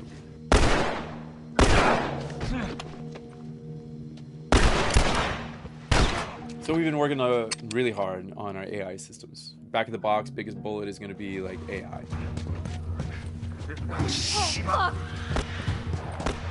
So we tried a number of different prototypes with the buddies, including having Ellie be super independent of you. She would try to flank the enemies, get behind them, or get between you and them. And a lot of times those decisions should surprise you, just like a real person, a real character would surprise you. And we discovered after many different prototypes, the best thing for her to do generally is to stay very near you.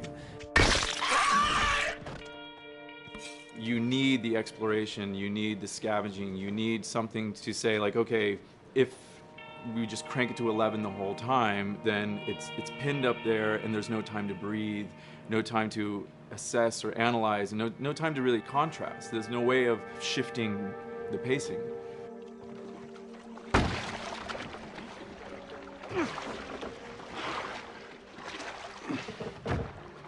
Puzzles are really weird, especially like Naughty Dog puzzles. I think they're very simple and satisfying. Most of this puzzle is strict exploration. You can see the ladder here, you can see the pallet there, you can see a clear route up to the ladder. So you're like, okay, maybe I have to get Ellie to the pallet, push the pallet over to this side, and like Ellie will climb up and lower the ladder. So that whole part is like, that's not a puzzle, that's not regarded as a puzzle, but when you feel like you've got to the solution and you're like, okay, I'm going to climb this ladder, and you climb it, and it breaks off, hopefully then the player will feel a little bit stumped and they'll be like, I'm not really sure what I meant to do now. And so this is where the puzzle starts. Hopefully at this point, like all of the elements that the player needs to solve the puzzle are very familiar to them because they've been through the previous exploration beats. They're improvising with elements that are at their disposal. That's a really sort of like strong theme throughout like The Last of Us. So if you're a survivor, you'll take whatever tools you're given and you'll use them in like creative ways to survive.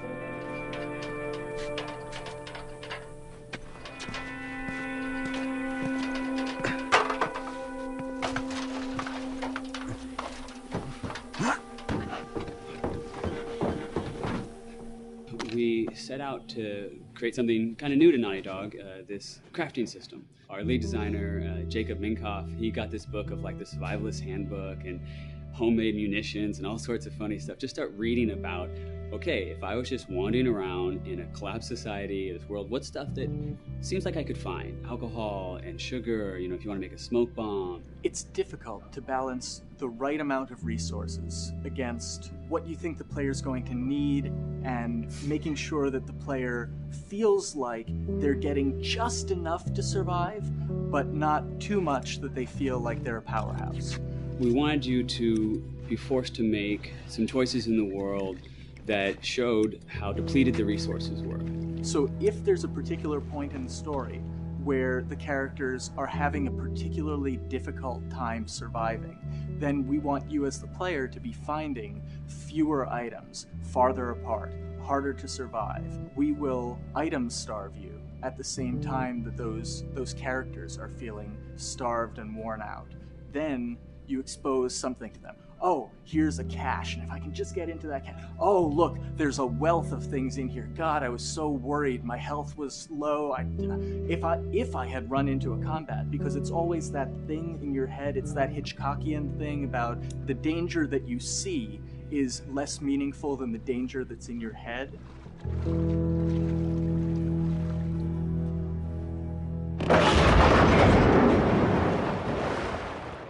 When we're designing the levels, you know, it's nice to have the stuff that we know people are going to encounter. You know, and you also want to have that other second nook and cranny.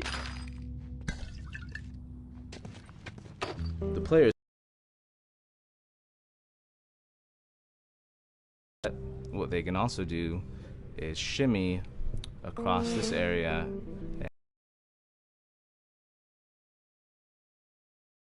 The beaten path to reward players for exploring.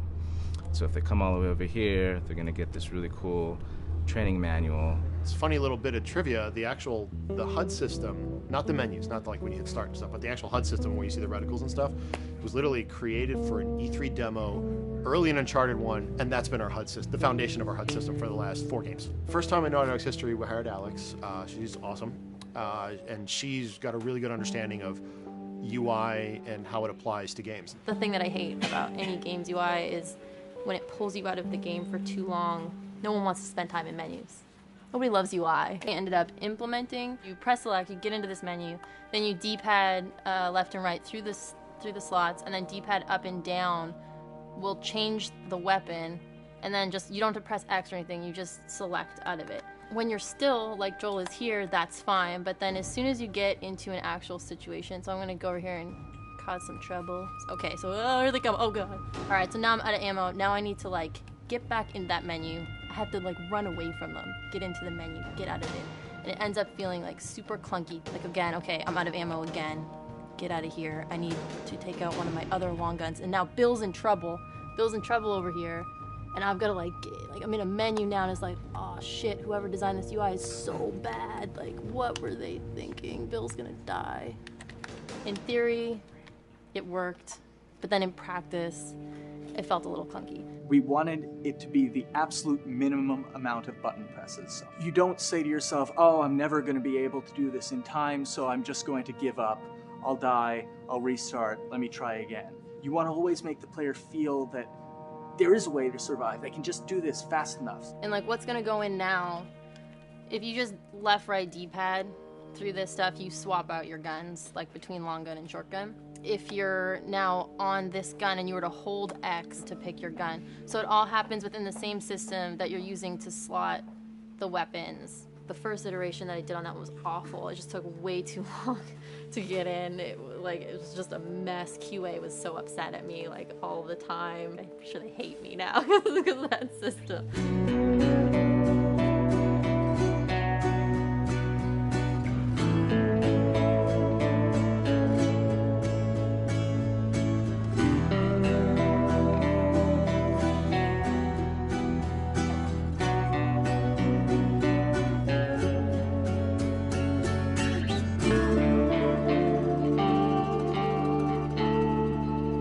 I think the way the industry is kind of maturing and changing in general, you're seeing a lot more focus and importance on refinement and polish. So having internal QA really helps. The industry is kind of changing from QA being this like tighten up the graphics on level 3 bro kind of vibe to like really being a more technical, mental, investigative job. On the publisher side, it's more reactive towards the code being delivered in a stable, controlled environment. Whereas on the developer side, especially at Naughty Dog, we are going beneath the art and the design. We're given enough weight where we can go up to somebody and be like, look, you have to fix this. Why? Come over, I'll show you. That kind of feedback, I would love to be able to say like, that was us, but it gets so diffused throughout the iteration process that you're just kind of like adding your I guess like genes into the gene pool and then just seeing what happens, you know what I mean?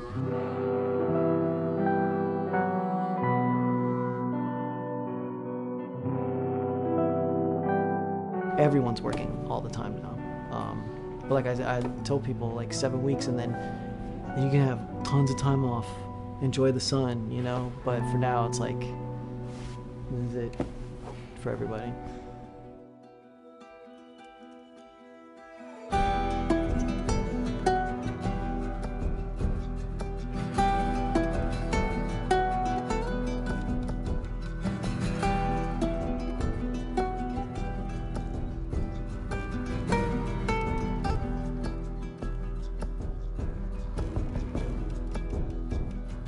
Crunching has been is part of making games.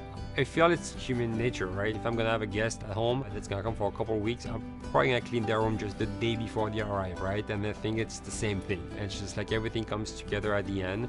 I personally enjoy crunch. I think you get this like absolute laser focus because it has to come together. There's a camaraderie that also comes There's a camaraderie, totally, yeah. The vibe is everywhere, you know what I mean? Everyone's kind of like giving it 150% at this point. We're getting there, right? You start to get these glimmers, and I don't think anyone who doesn't make games realizes how late in the process you get those glimmers. 1 week before we shipped that press demo, we're all like, this kind of sucks. What's going on here? It's like, we need to dig down and find this. And in 1 week, the fun came together. Like you're shooting at a guy and then somebody flanks you and you hit him and you avoid the other guy who's shooting you and then you flank and go behind cover and you're like, oh, that 5 seconds in that 15-hour game was really, really fun. How do we make that 5 seconds happen thousands more times? My favorite video game is making video games. It is as challenging and as complex and as interesting. If we had to like try all the things that didn't work, what's hard about crunch? It's like marching through that swamp of it not working. I mean, nothing's ever really final because you can always make something better, always. So we're constantly changing and constantly reiterating and trying to make it better and better and better pretty much until we ship.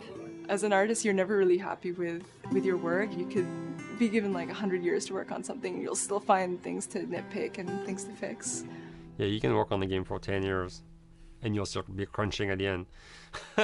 So it's like, okay. All of a sudden, it's like getting ready one morning in the shower and I was just like, oh yeah, I'm about to ship another title and this is gonna be a really good title. And it gets you excited and you're like, all right. To get there in these next 5 weeks, it's going to be a lot. I'm excited. I have faith. Every time we're shipping a game, it's terrifying. You just hope for the best. You don't know, right? I mean, like, people have different opinions. We have to go with our guts. And I trust the team just to pull it off. This, hands down, is the hardest, most challenging thing I've ever done. We sweat a lot, and we worked a lot, and we all went home tired, you know? But I think that's you're going to see that on the screen. I think that's going to pay off. Ellie, Ellie, What? the ladder. Come on. Right. After David, Ellie's visibly distant. You could have done a cutscene to show, hey, you're being very distant, and she's not responding, but to also do that in gameplay to where it's something that you've done just countless times throughout the game with, you know, let me boost you up here, get the ladder, bring it down so we can do this systemic thing. And the character responds with that, and you have to actually go over to her and go, hey, come on, the ladder, we've done this, let's do this. It's a subtle choice. Like Bruce and I talked in the beginning, is like we have these mechanics, how can we exploit them in a narrative sense? And that's one of those opportunities. I just think it's incredible that that happens in-game. It's not a cinematic, you know, it's something that adds weight to that controller when they're playing. Wow, so good! Let's go eat. Let's go eat.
There's his phone.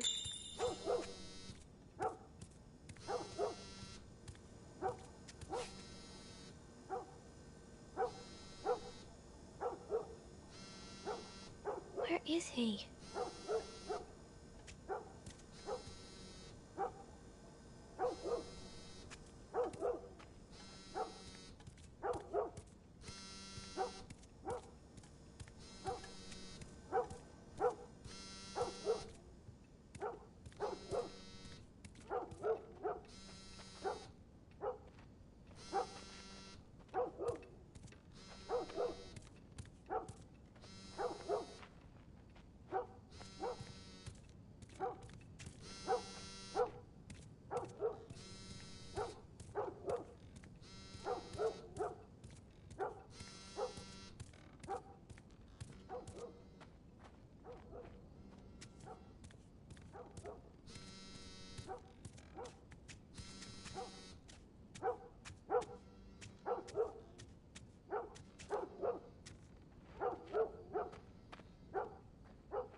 You in here?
Dang it.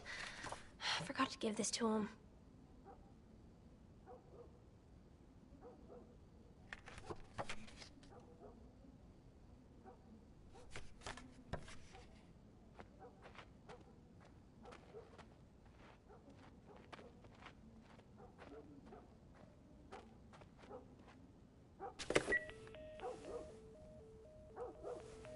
Phone's dead.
We advise removing any small children from the room at this time. If one were to visit the city of Austin tonight, they might think they were in a war zone or something out of a movie. The National Guard has arrived and set up several checkpoints in an attempt to maintain order. Across the city, words and images have been streaming in across all forms of media, social and traditional, painting a picture of the city in chaos. With emergency crews nowhere to be seen, some fires like the one you see behind me are left to burn. Downtown residents past the checkpoint continue to post horrific videos showing scenes of extreme violence. Yes, Pet, that's right. Let me warn viewers at home that some of the images we're about to show you are disturbing. We advise removing any small children from the room at this time. If one were to visit the city of Austin tonight, they might think they were in a war zone or something out of a movie. The National Guard has arrived and set up several checkpoints in an attempt to maintain order. Across the city, words and images have been streaming in across all forms of media, social and traditional, painting a picture of the city in chaos. With emergency crews nowhere to be seen, some fires, like the one you see behind me, are left to burn. Downtown residents past the checkpoint continue to post horrific videos showing scenes of extreme violence. Yes, Pet, that's right. Let me warn you at home that some of the images we're about to show you are disturbing. We advise removing any small children from the room at this time. If one were to visit the city of Austin tonight, they might think they were in a war zone or something out of a movie. The National Guard has arrived and set up several checkpoints in an attempt to maintain order.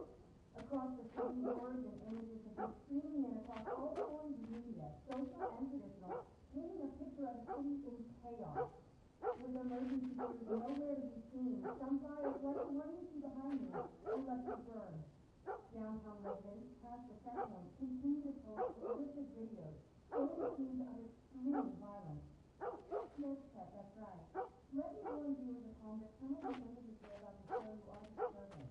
We advise removing any small children from the room at this time. If one were to visit the city of Austin tonight, they might think they were in a war zone or something out of a movie. The National Guard has arrived and set up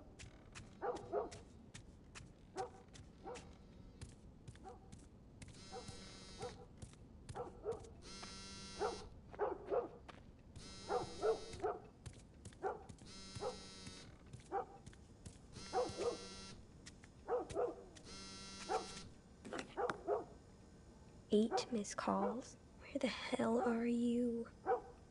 Call me on my way.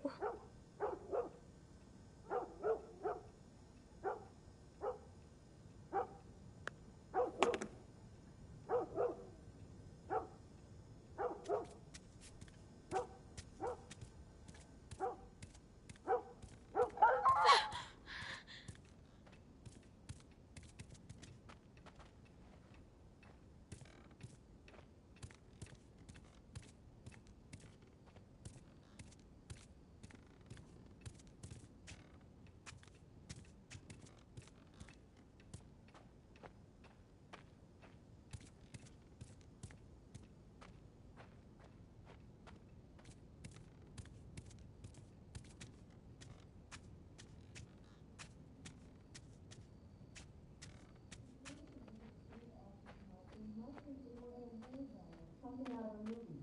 The National Guard has arrived and set up several checkpoints in an attempt to maintain order. Across the city, words and images have been streaming in across all forms of media, social and traditional, painting a picture of a city in chaos. With emergency crews nowhere to be seen, some fires like the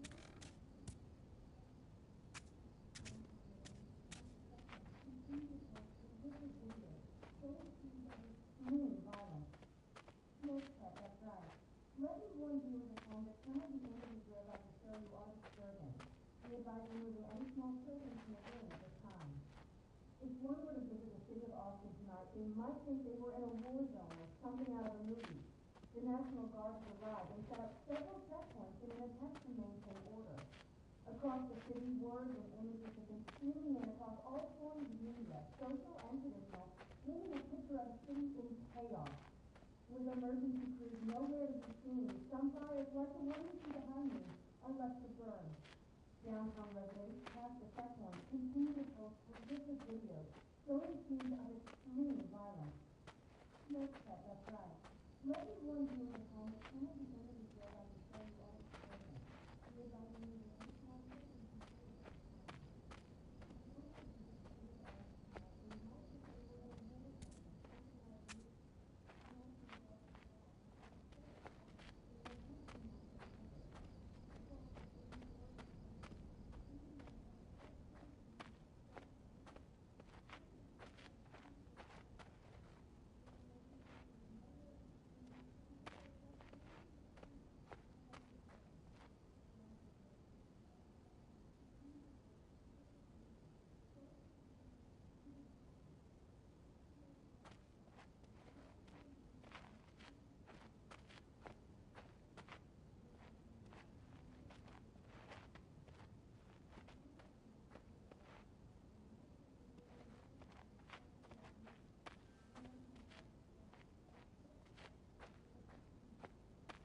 across all forms of media, social and traditional, painting a picture of a city in chaos. With emergency crews nowhere to be seen, some fires, like the one you see behind me, are left to burn. Downtown residents, past the checkpoint, continue to post horrific videos showing scenes of extreme violence. Yes, Chet, that's right. Let me warn viewers at home that some of the images we're about to show you are disturbing. We advise removing any small children from the room at this time. If one were to visit the city of Austin tonight, they might think they were in a war zone or something out of a movie. The National Guard has arrived and set up several checkpoints in an attempt to maintain order. Across the city, words and images have been streaming in across all forms of media, social and traditional, painting a picture of a city in chaos. With emergency crews nowhere to be seen, some fires, like the one you see behind me, are left to burn. Downtown residents, past the checkpoint, continue to post horrific videos showing scenes of extreme violence. Yes, Chet, that's right. Let me warn viewers at home that some of the images we're about to show you are disturbing. We advise removing any small children from the room at this time. If one were to visit the city of Austin tonight, they might think they were in a war zone or something out of a movie. The National Guard has arrived and set up several checkpoints in an attempt to maintain order. Across the city, words and images have been streaming in across all forms of media, social and traditional, painting a picture of a city in chaos. With emergency crews nowhere to be seen, some fires, like the one you see behind me, are left to burn. Downtown residents, past the checkpoint, continue to post horrific videos showing scenes of extreme violence. Yes, Chet, that's right. Let me warn viewers at home that some of the images we're about to show you are disturbing. We advise removing any small children from the room at this time. If one were to visit the city of Austin tonight, they might think they were in a war zone or something out of a movie. The National Guard has arrived and set up several checkpoints in an attempt to maintain order. Across the city, words and images have been streaming in across all forms of media, social and traditional, painting a picture of a city in chaos. With emergency crews nowhere to be seen, some fires, like the one you see behind me, are left to burn. Downtown residents, past the checkpoint, continue to post horrific videos showing scenes of extreme violence. Yes, Chet, that's right. Let me warn viewers at home that some of the images we're about to show you are disturbing. We advise removing any small children from the room at this time. If one were to visit the city of Austin tonight, they might think they were in a war zone or something out of a movie. The National Guard has arrived and set up several checkpoints in an attempt to maintain order. Across the city, words and images have been streaming in across all forms of media, social and traditional, painting a picture of a city in chaos. With emergency crews nowhere to be seen, some fires, like the one you see behind me, are left to burn. Downtown residents, past the checkpoint, continue to post horrific videos showing scenes of extreme violence. Yes, Chet, that's right. Let me warn viewers at home that some of the images we're about to show you are disturbing. We advise removing any small children from the room at this time. If one were to visit the city of Austin tonight, they might think they were in a war zone or something out of a movie. The National Guard has arrived and set up several checkpoints in an attempt to maintain order. Across the city, words and images have been streaming in across all forms of media, social and traditional, painting a picture of a city in chaos. With emergency crews nowhere to be seen, some fires, like the one you see behind me, are left to burn. Downtown residents, past the checkpoint, continue to post horrific videos showing scenes of extreme violence. Yes, Chet, that's right. Let me warn viewers at home that some of the images we're about to show you are disturbing. We advise removing any small children from the room at this time. If one were to visit the city of Austin tonight, they might think they were in a war zone or something out of a movie. The National Guard has arrived and set up several checkpoints in an attempt to maintain order. Across the city, words and images have been streaming in across all forms of media, social and traditional, painting a picture of a city in chaos. With emergency crews nowhere to be seen, some fires, like the one you see behind me, are left to burn.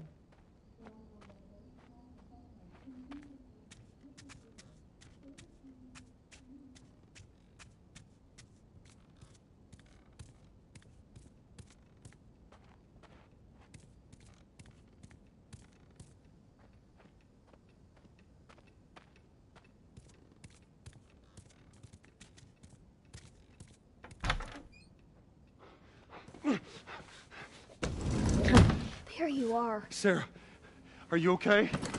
Yeah? Does anyone come in here? No, who would come in here? Don't go near the doors. Just stand back there. Dad, you're kind of freaking me out. What's going on? It's the Coopers. Something ain't right with them. I think they're sick. I'm kind of sick. Jimmy! Dad? Honey, come here. Come here. Jimmy! Jimmy, stay back! Jimmy, I am warning you. Oh Don't!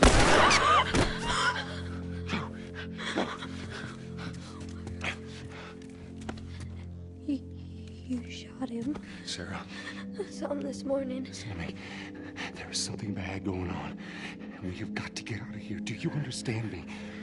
Yeah. Tommy, come on. Come on. Where the hell you been? You have any idea what's going on out there? I got some notion. Holy shit. You got blood all over you. It ain't mine. Let's just get out of here. This ain't half the people in the city lost their minds. Can we just please go? Some sort of parasite or something.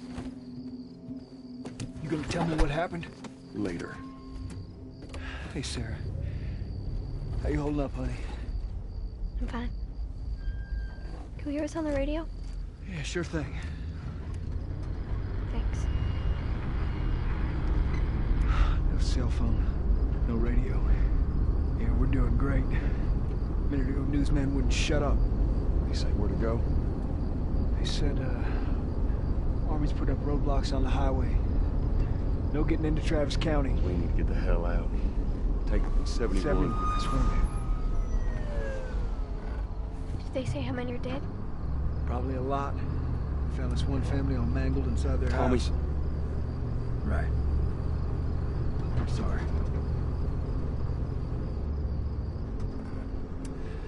Jesus Christ, how did this happen? They got no clue.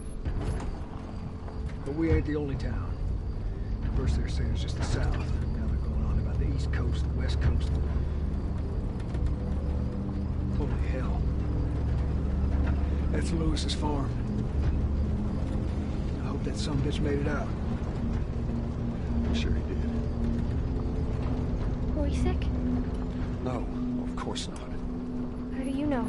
They said it's just people in the city. We're good. Didn't Jimmy work in the city? That's right, he did. We're fine, trust me. All right. Let's see what they need. What do you think you're doing? Keep driving. I got a kid, Joel. So do we. But we have room. Hey!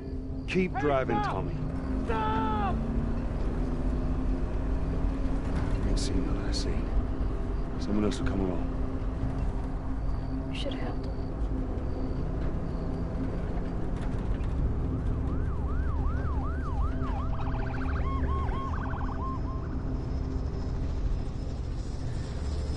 This is bad. Everyone and their mother had the same damn idea. We could just backtrack and... What the fuck, man? Let's go!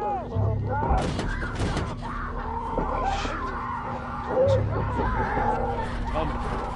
Tommy! Holy shit! What just happened? What the fuck just happened? Did you see that? Yes, I saw it. God damn. Turn here, turn here. Come on, people, move. What are they running from? Get us out of here. I'm trying. Oh no. We can't stop here, Tommy. I can't fucking drive through them, Joe! Back up then! They're behind me, too! There! Hold on! Go!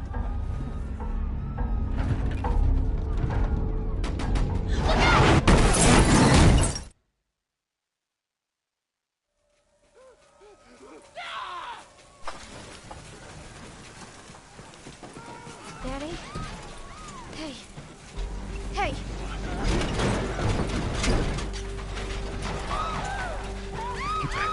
Get back.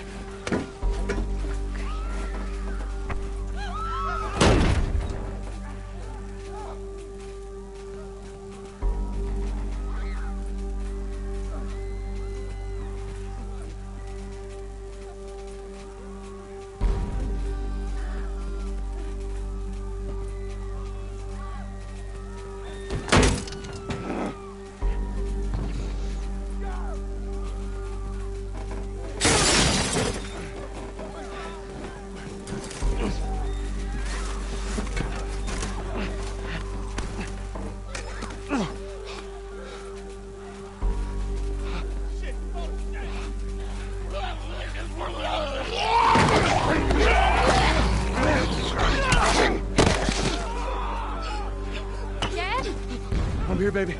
Come here. Come, give me your hand. What is it? My leg hurts. We're gonna need to run. Oh, God! Keep us safe. Come on, baby. Now hold on tight.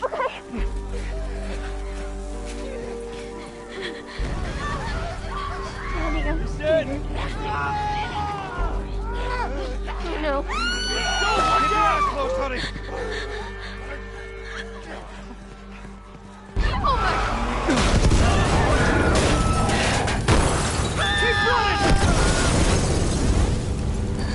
Those people are on fire. Don't look, Sarah.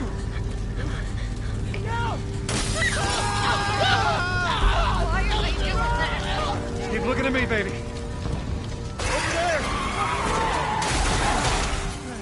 We're gonna get out of this. Yes.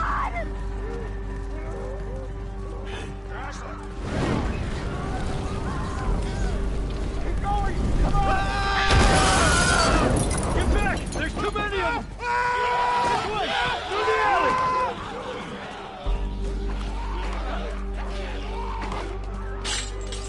Go!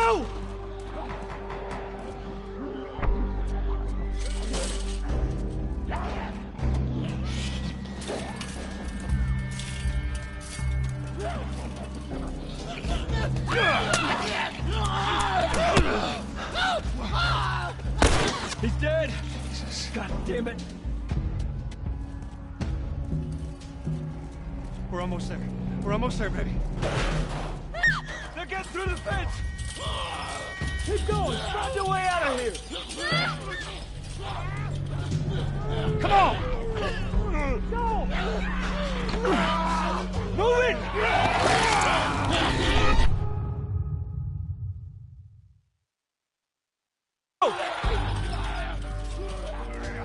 Come on! Go! Move it! Get to the highway! Go! You got Sarah! I can outrun him! Uncle Tommy? I will meet you there! Hurry! Daddy, we can't leave him. He's gonna be fine.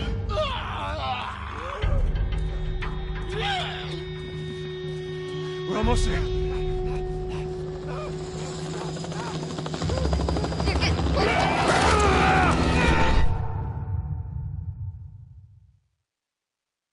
Almost there.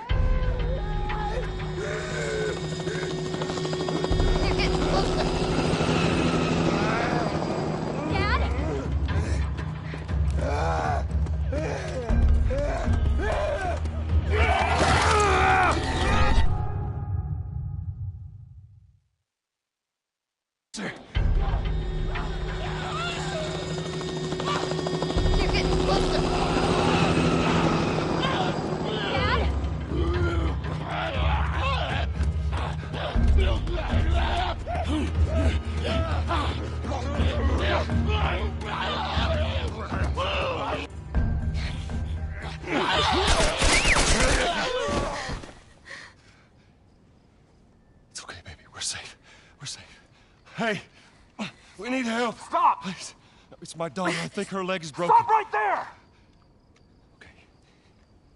We're not sick. Got a couple of civilians on the outer perimeter. Please advise. Daddy, what about Uncle Tommy? We're gonna get you to safety and go back for him, okay? Sir, there's a little girl. But... Yes, sir. Somebody, we've just been through hell. Okay, we just need...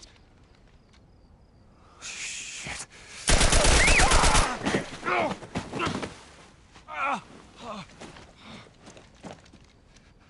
Please don't.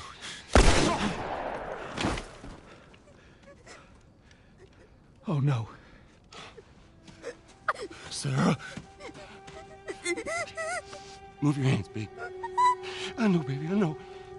God. Listen to me. I know this hurts you. You're gonna be okay, baby. Stay with me. I'm gonna pick you up. I know, baby. I know it hurts. Come on, baby. Please. I know, baby. I know. Sarah. Baby. Don't do this to me, baby. Don't do this to me, baby. Come on. No. No. No. No. No. Please. Oh, God. Please. Please. Please don't. Please.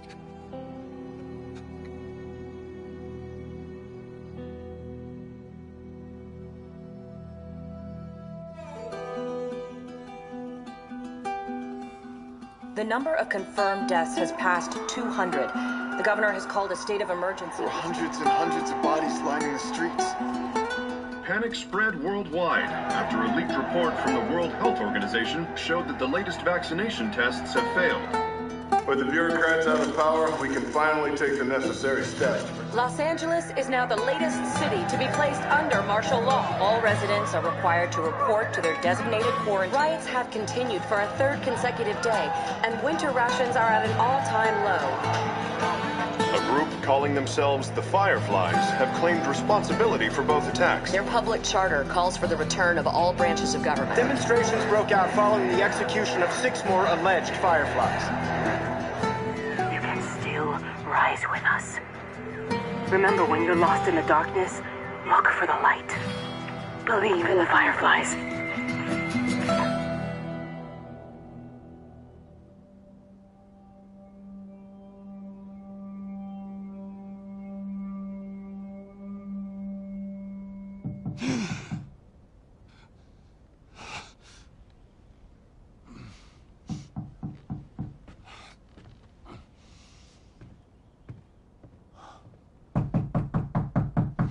I'm coming.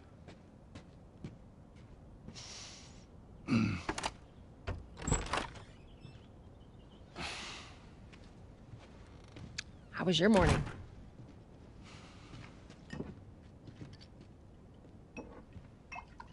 Want one? No, I don't want one. Well, I have some interesting news for you. Where were you, Tess? West End District. Hey, we had a drop to make. We had a drop to make. Well, you wanted to be left alone, remember? So I'll take one guess. The whole deal went south and the client made off with our pills. Is that about right? Deal went off without a hitch. Enough ration cards to last us a couple of months, easy. You want to explain this? I was on my way back here and I got jumped by these 2 assholes, all right? And yeah, they got a few good hits in, but... Look, I managed. Give me that. Are these assholes still with us? That's funny. At least find out who they were. Yeah, look, they were a couple of nobodies. They don't matter. What matters is that Robert fucking sent them. Our Robert. He knows that we're after him. He figures he's gonna get us first. Son of a bitch, he's smart. No. He's not smart enough. I know where he's hiding. Like hell you do. Old warehouse in Area 5. Can't say for how long, though. Well, I'm ready now, yeah? Oh, I can do now.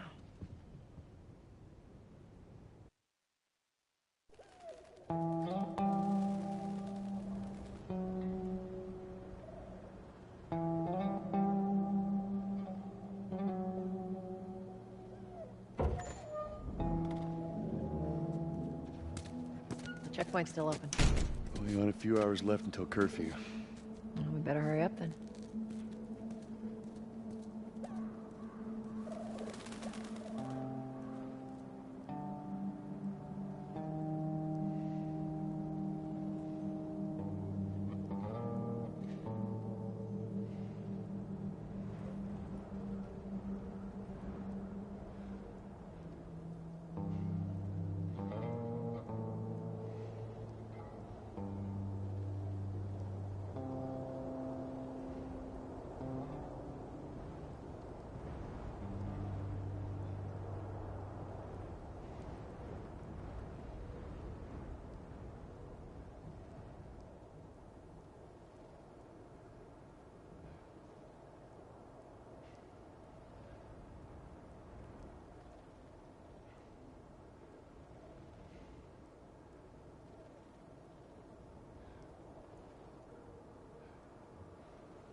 you serious? I got served the damn papers this morning. I've been selected for outside work duty. Oh, that's such crap. The soldiers are supposed to handle the outside. I'll make sure to tell them that. What about you, Joel? You been summoned for this bullshit yet? Nope. Yeah, I bet.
Attention.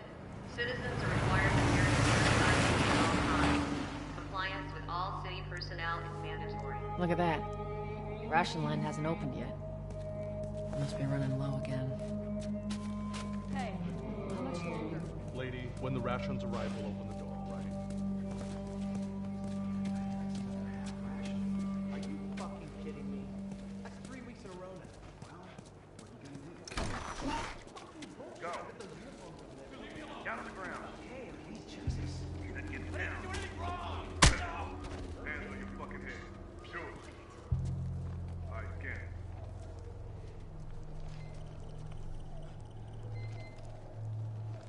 Clean.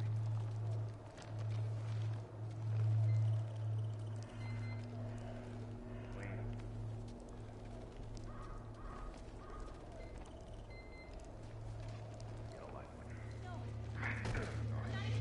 Hold her down. Do it. Eyes forward. Alright. Sit down.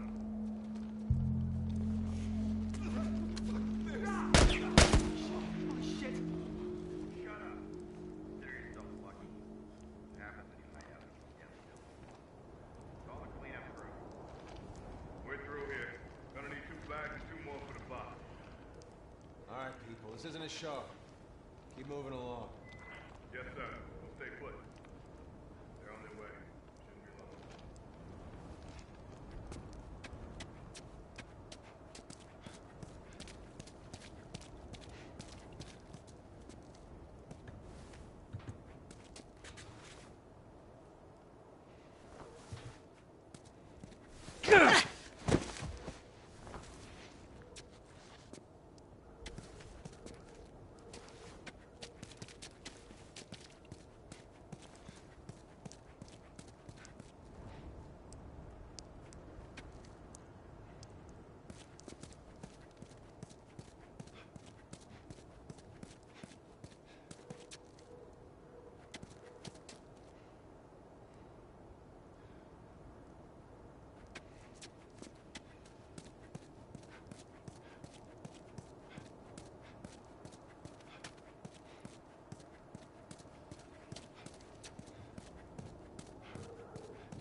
What the hell's wrong with you?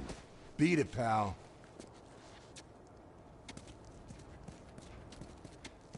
Go.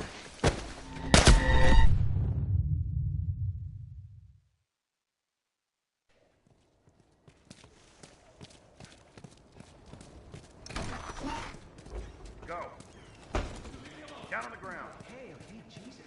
Then get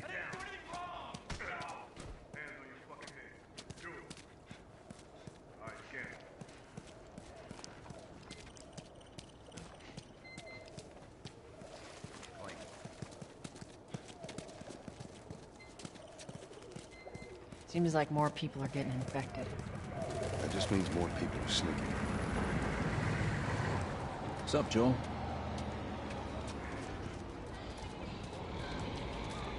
Where's Mark at? You didn't hear? They caught him trying to use fake ration. Yeah. Way I heard it, they lined him up in the street and cut him up. Retribution and shit. If we ever lose control of this place to the stragglers, that's what'll happen to us. That would never go down here. Any straggler even looks at me the wrong way, I put his ass down. I'm sure that's what they thought at every other QZ before riots broke out. It's those goddamn fireflies. They keep stirring the population up. They shouldn't give us We any put an static end to up them. there. That's how you solve this Play shit. cool. We agree on that.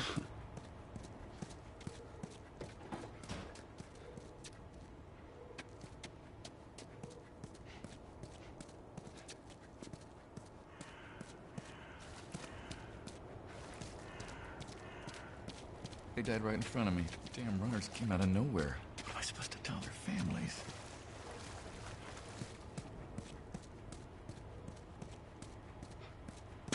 Fuck back. What are you, crazy? Get out of here.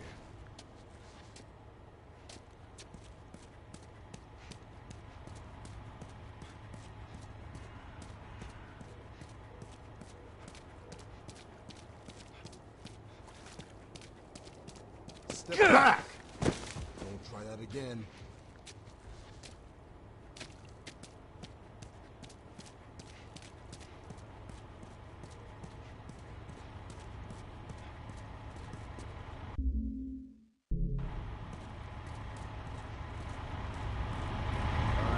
Drive on through.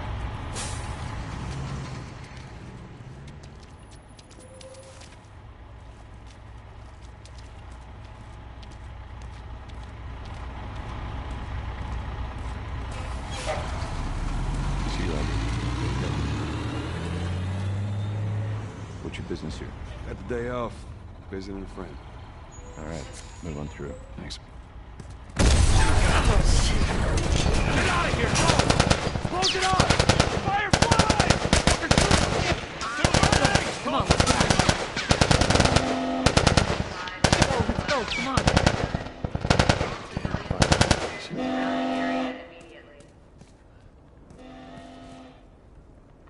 Attention. 10.5 is now closed until further notice. All civilians must clear the surrounding area.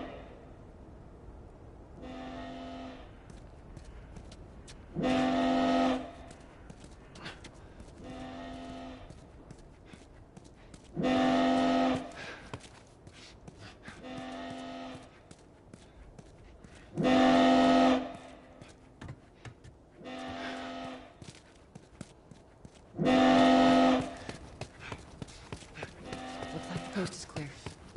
Come on. Get off the street, people! Move it!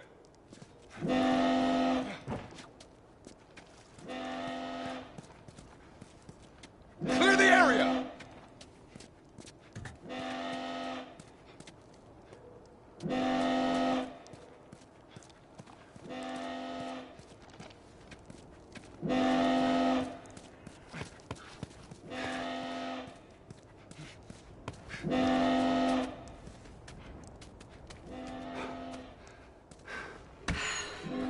So much for the easy route. Patch yourself up, all right?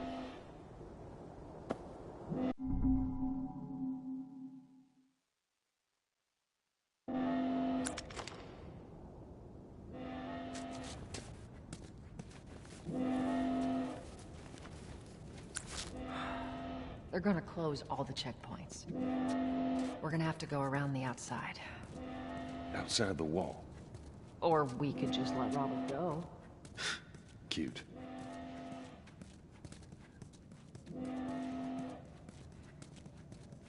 Hey, Tess, you see that shit? I was there.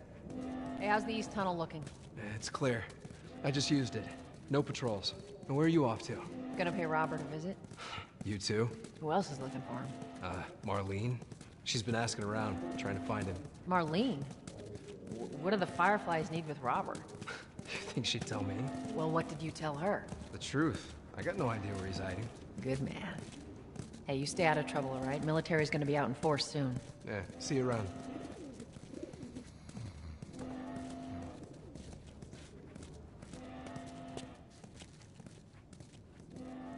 Marlene looking for Robert? What do you make of that? I don't like it. We better find him before the Fireflies do.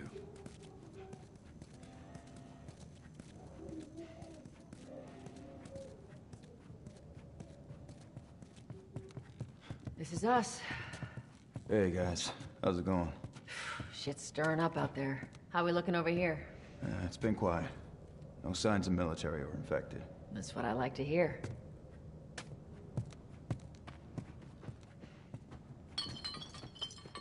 Joel, give me a hand with this.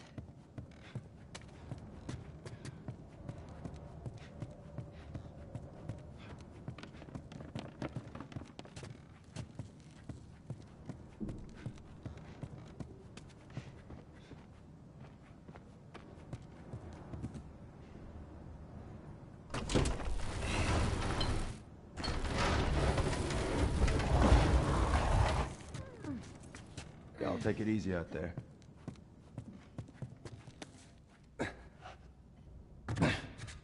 Oh, God, this place reeks. I need to watch what they throw away down here. Let there be light. Let's grab our gear.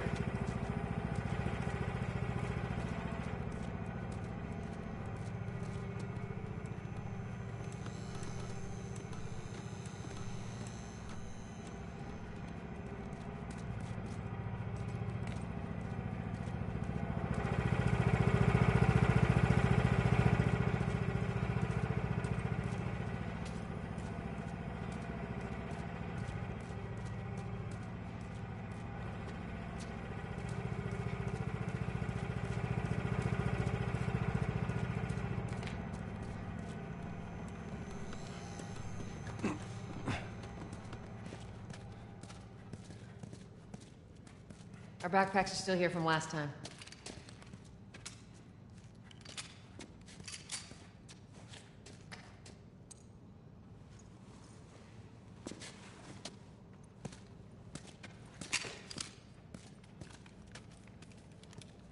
Not a lot of ammo. Make the shots count.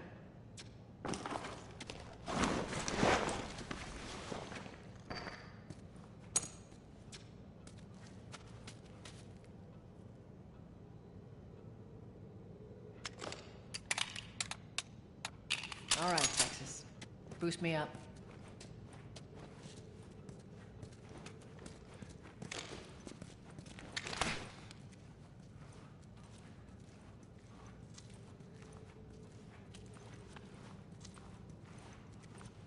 Want to boost me up?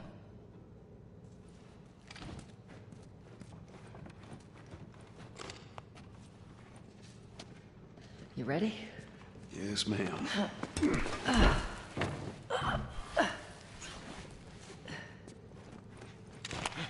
Come on.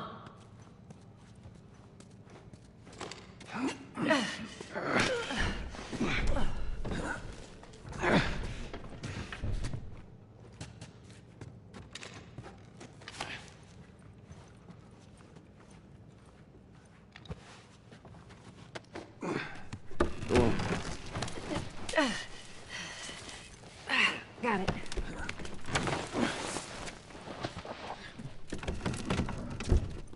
Be careful. When am I not? That a trick question?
Where's the ladder?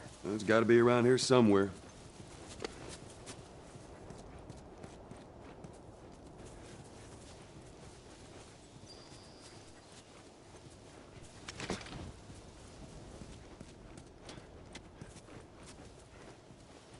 Got it.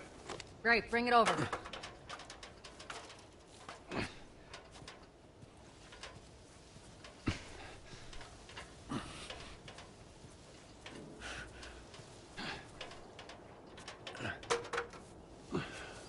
Ladies first. Lady, you must be thinking of someone else. That's all relative. This way.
Down through here.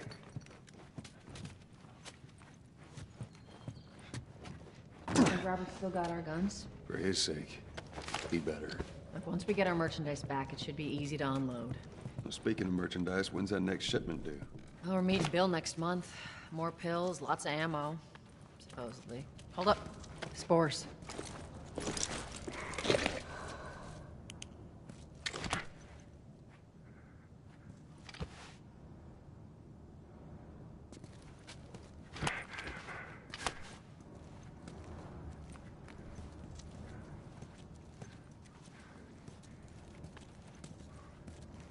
Where the hell are all these coming from?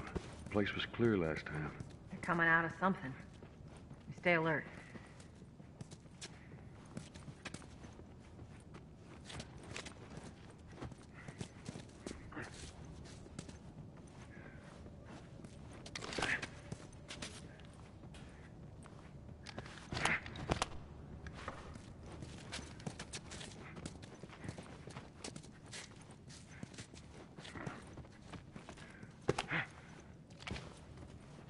There's our culprit. Body's not that old. Better keep your eyes and ears open.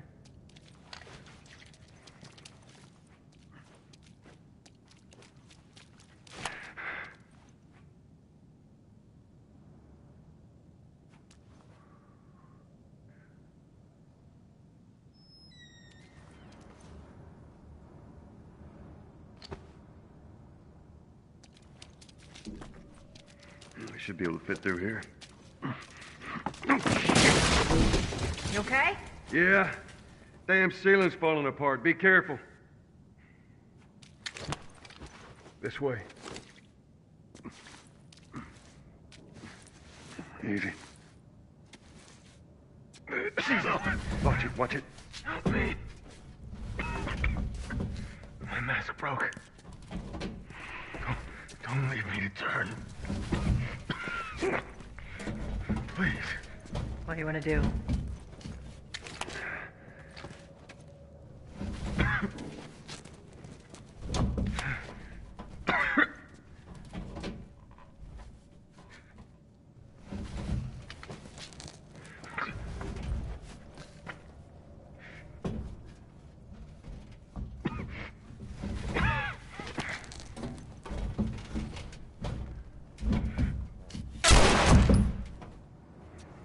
Poor bastard.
You hear that? Shh.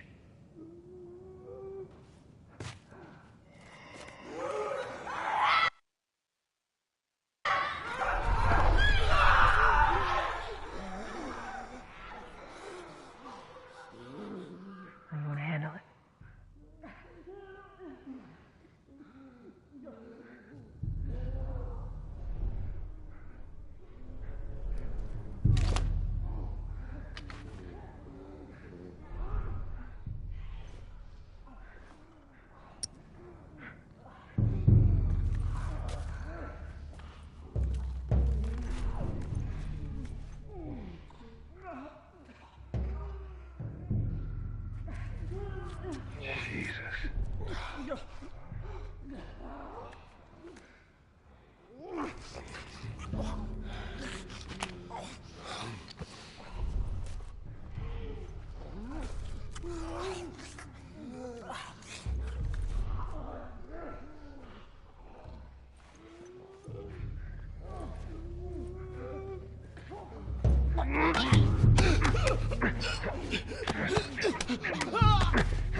All right, that's all of them.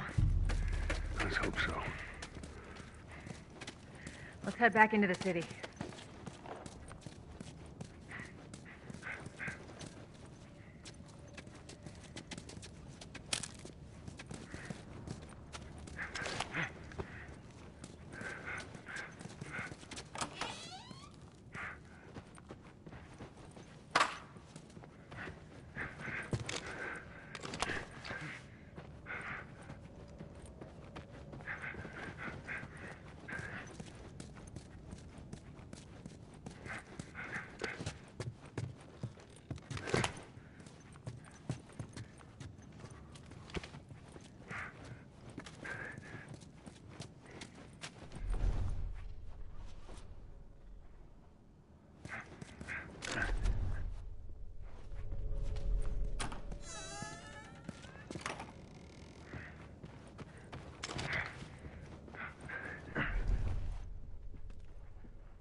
They got infected trying to sneak into the zone.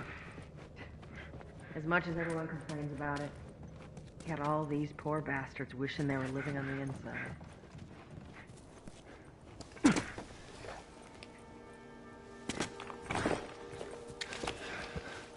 Some fresh air. That's the one thing I love about the outside. Fucking hate the smell of the city. Why don't you ask Bill to get you some of them air fresheners? Hey, if they weren't expired, that'd be a good idea.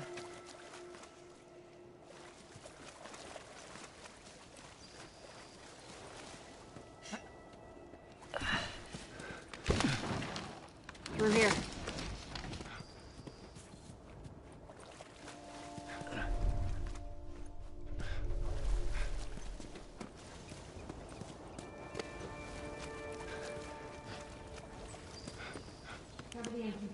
I got it.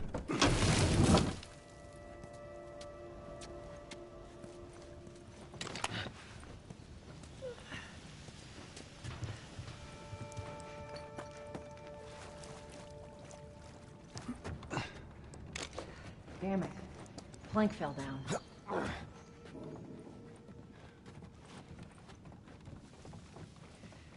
Be a dear, would you? I'll get it.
Hey, can you hand me that plank?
Here, pass it to me.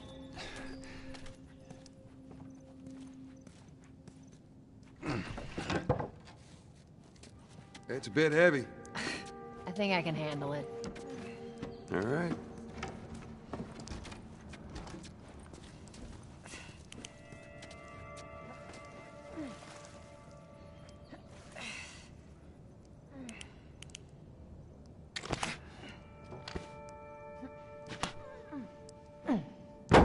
There we go.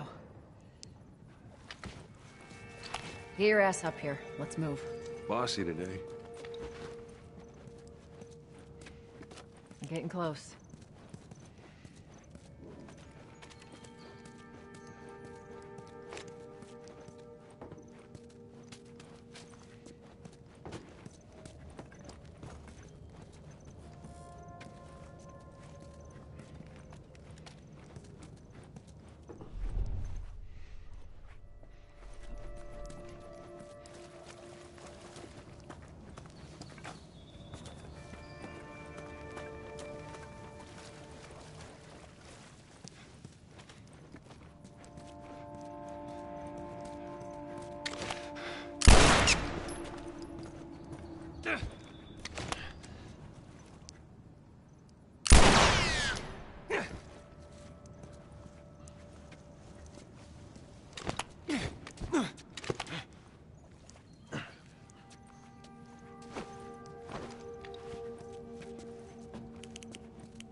Make sure there ain't any soldiers around.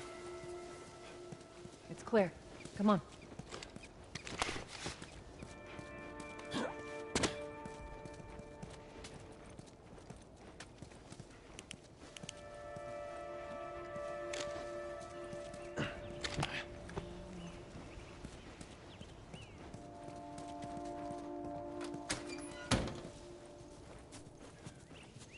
Shut it.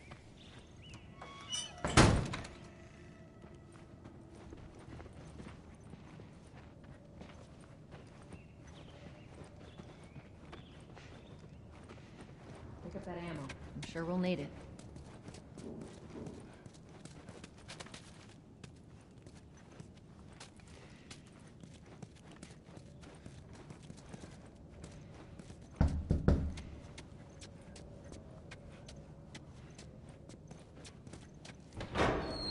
Hey, little man. Make sure the coast is clear. No soldiers, none of Robert's men, yeah?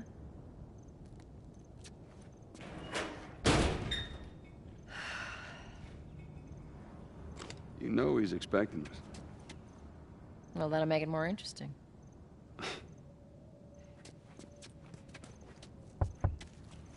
Good to go. Come on.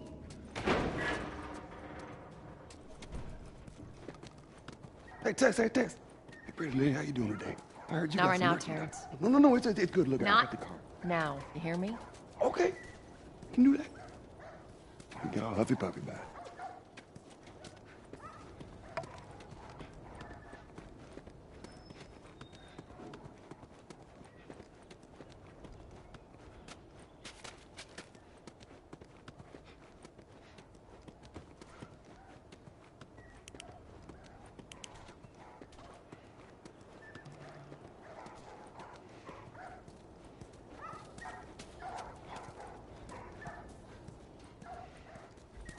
If you ain't got ration cards, don't even waste my time. I'm not interested in bartering for bullets. Hurry up, we're starving. Keep your shirt on. Next batch coming right up. Hey, don't even think about cutting in line. Fucking A. Waiting on this rat forever.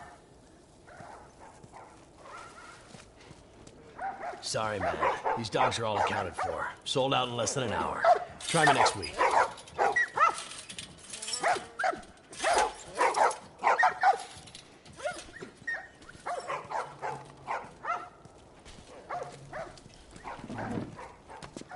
touch it, you buy it. Tess, it's been a while. You don't visit us anymore. Who the hell is that? None of your damn business.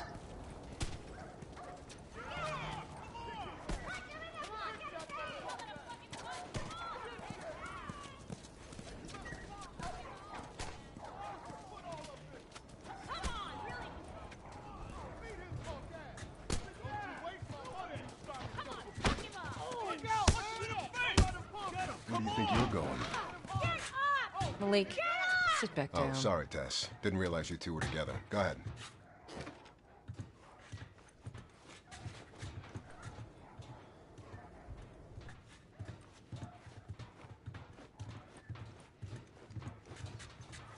Who's that? An old headache. Don't ask.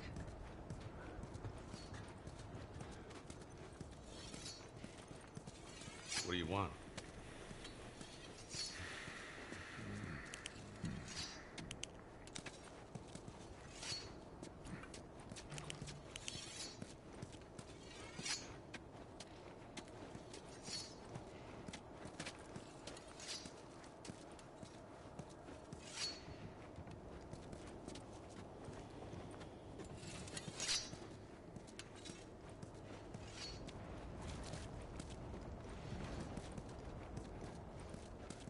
The guy's been hoarding all sorts of shit in the factory. Whoa, hold on.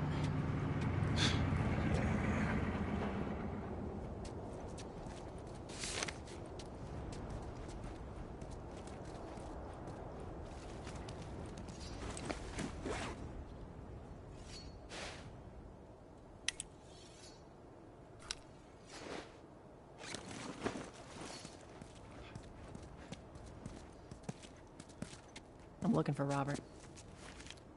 You come through here? Half hour ago. He went back to the wharf. He's there now.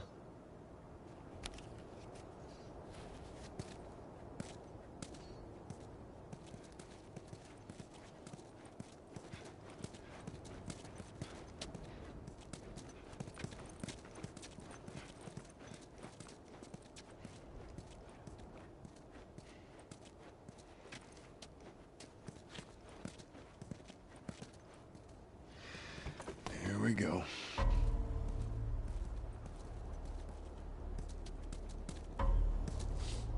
Let us through. You guys need to turn around and head back if you know what's good for you. Our beef isn't with you. We just want Robert. You don't want to do this. Turn the fuck around and leave now. I'm not going anywhere without Robert. Bitch, I will bash your skull unless you turn around and get your dumb ass out of here. Fuck this. Take cover! You ready? Yeah. I'll cover you. Get the angle on them. You're gonna pay for that, asshole!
You aren't looking so good. Here. Thank you. Nicely done, Texas. You too. How the hell did he get all these guys? If Robert's good at one thing, it's writing blank checks. Let's go put an end to that. I'm not going through here. Hey, boost me up.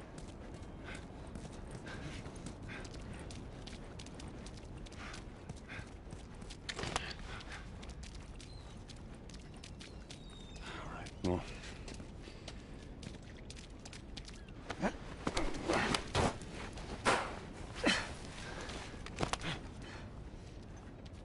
Give me your hand.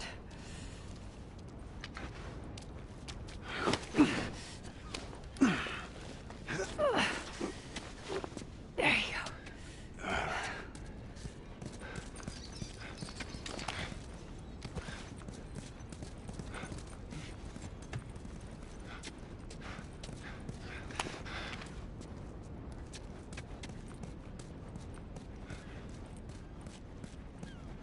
Over here, Joel.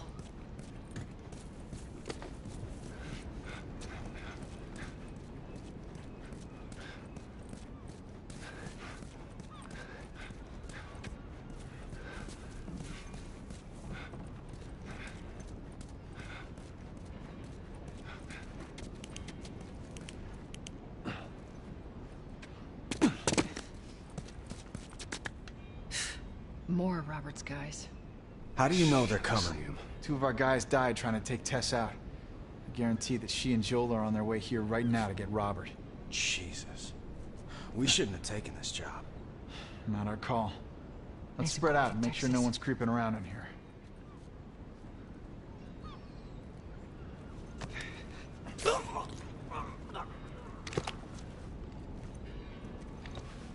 Move up. Move up.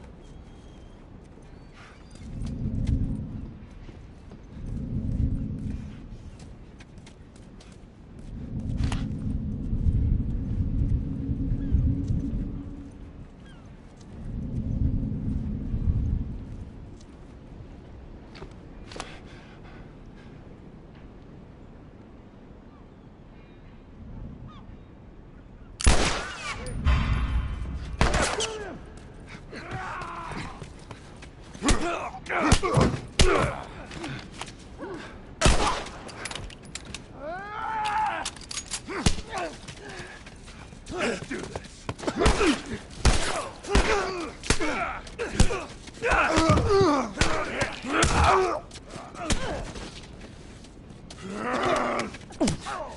Fucking hate these things.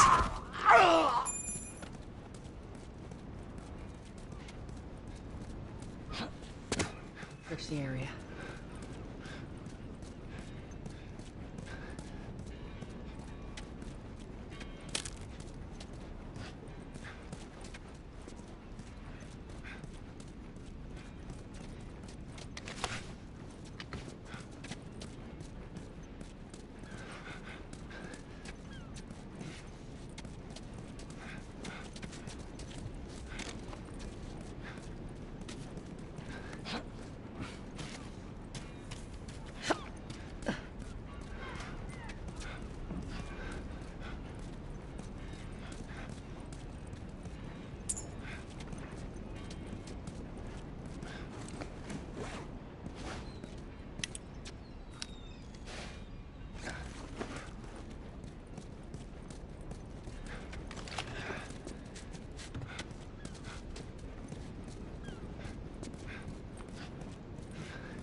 Consolidated the crates in the south warehouse.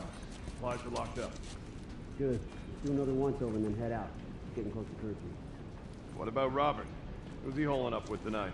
Guy's too paranoid to stay here by himself. Fuck if I know. We'll check in with the others and come up with something. Okay.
You okay? Thank you.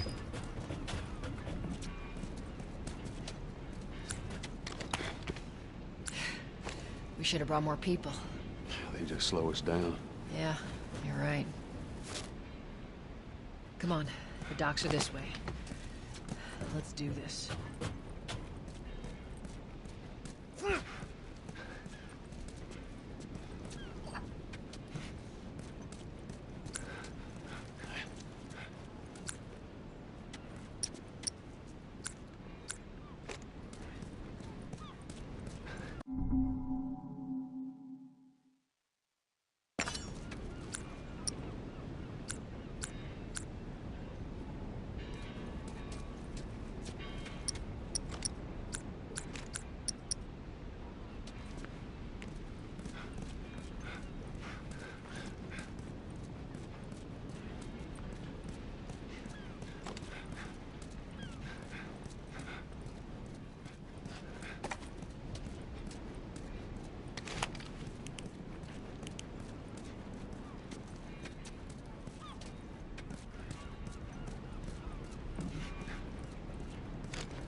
There's our boy.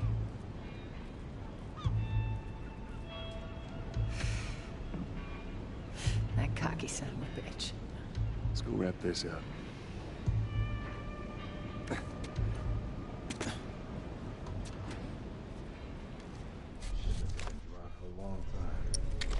Yeah, well, we lost our contacts in the north, our contacts in the south. Shit, I don't know who's left out there to sell us. Why we're taking shitty protection jobs. Let's be smart about this. There's a lot of them.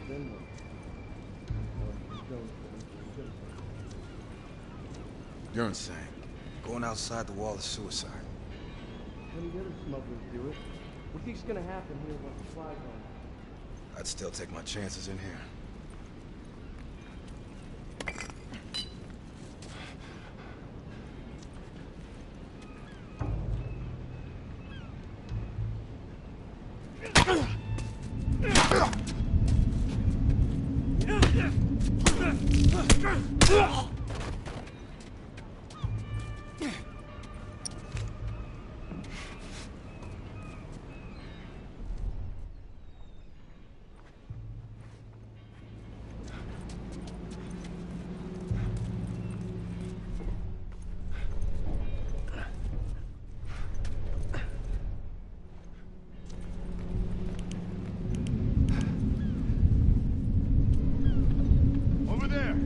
Something.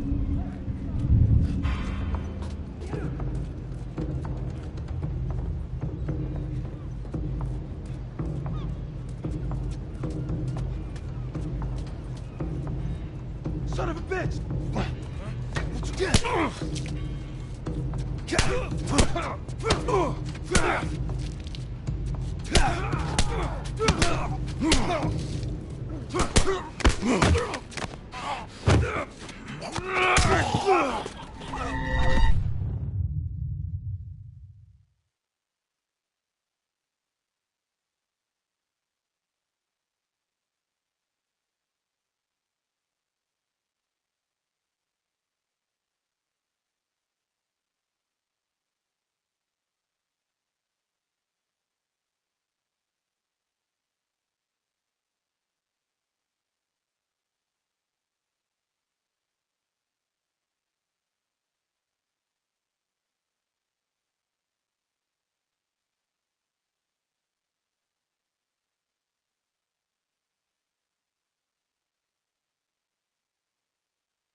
for a long time. Yeah, well, we lost our contacts in the north, our contacts in the south.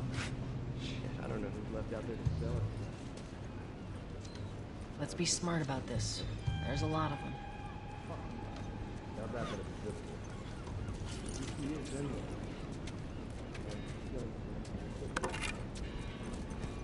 Journey. Going outside the walls. What are you really smoking, dude? You think it's gonna happen here once the flies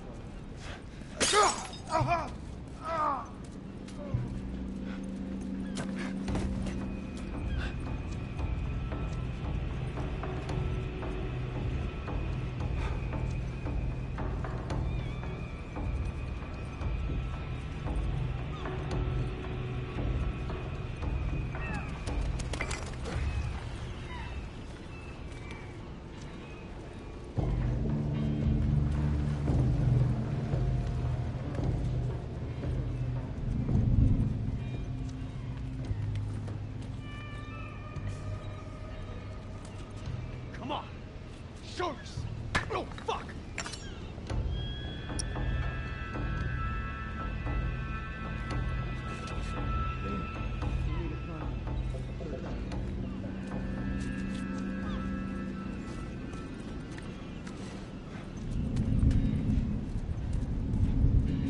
Huh?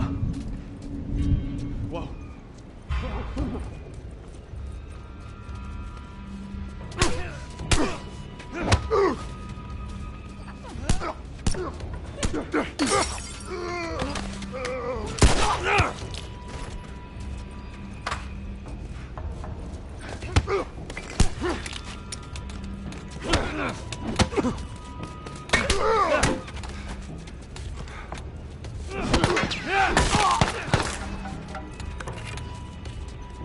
Stop it there! Cover me! I'm moving up!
That office.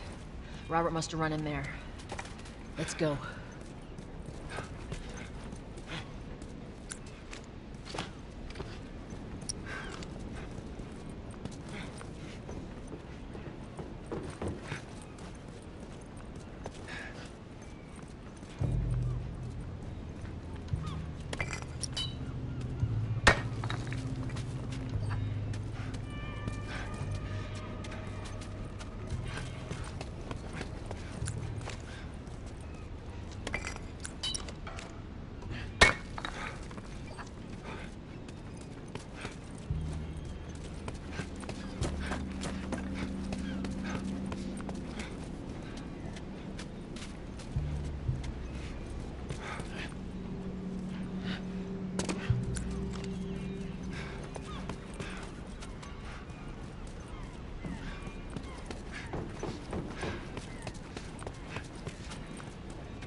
the fuck back! We just want to talk, Robert. We got fucking nothing to talk about! Put your gun down! Go fuck yourself! He's running! Robert! Joel, this way! Come on, he ran in here.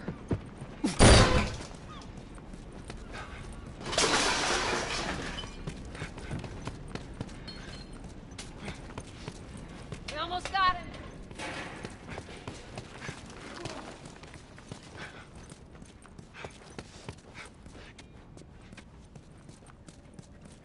Joel, this way!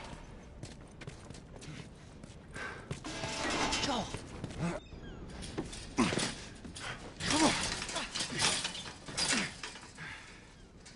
Well, hello, Robert.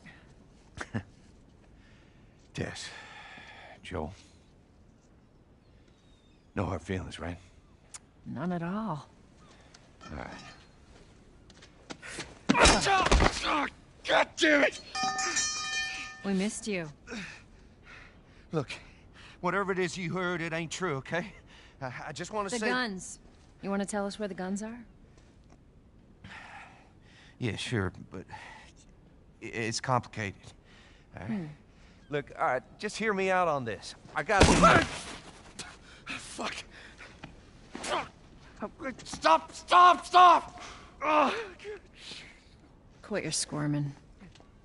You were saying? I sold them. Excuse me. I didn't have much of a choice. I owed someone. You owed us. I'd say you bet on the wrong horse. I just need more time. Just, give me a week. You know, I might have done that if you hadn't tried to fucking kill me. Come on, it won't Who like has that. our guns? I can't. Just give me a couple... Who has our guns? It's the Fireflies. I owed the Fireflies. What? Look, they're basically all dead. We can just go in there, finish them off. We get the guns. What do you say? Come on. Yeah, fuck those Fireflies. Just go get them. That is a stupid idea.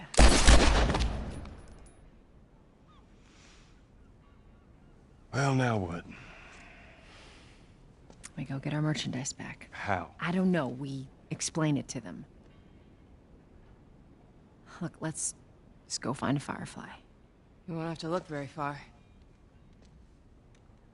There you go. Queen Firefly. Why are you here? Business. You aren't looking so hot. Where's Robert?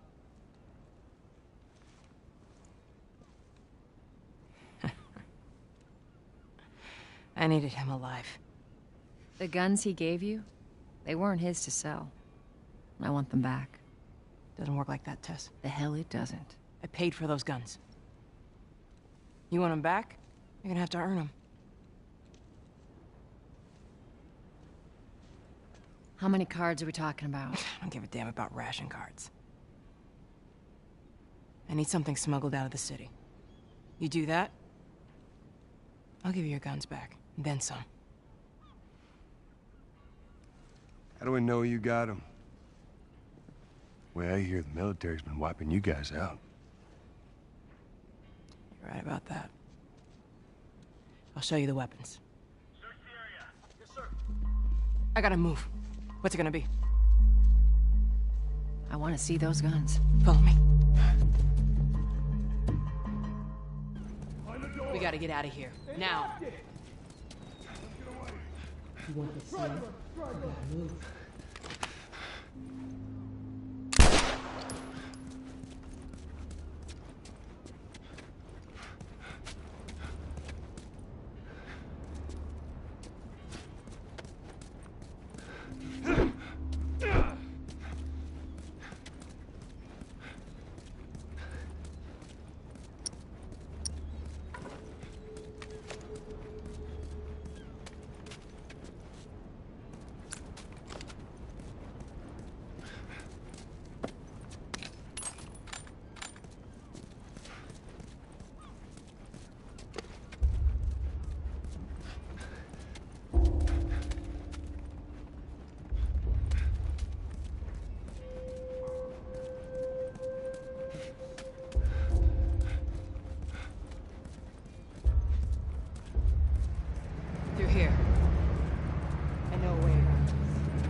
Is that your people? What's left of them. Why do you think I'm turning to you guys? This way. So why now? We've been quiet. Been planning on leaving the city, but they need a scapegoat. They've been trying to rile us up. Looks like they did. We're trying to defend ourselves.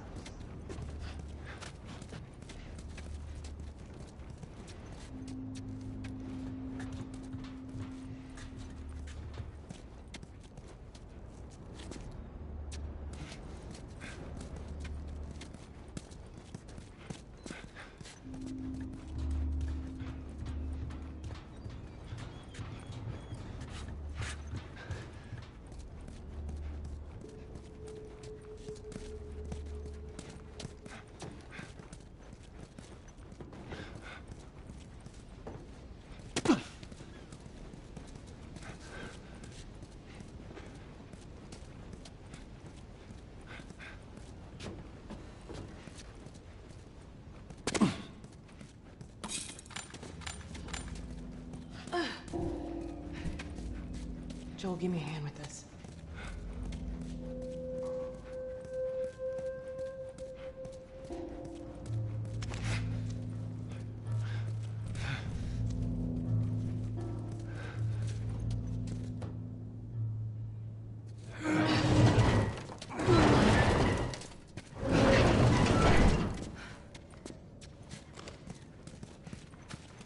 Hey, how you holding up? I'll live.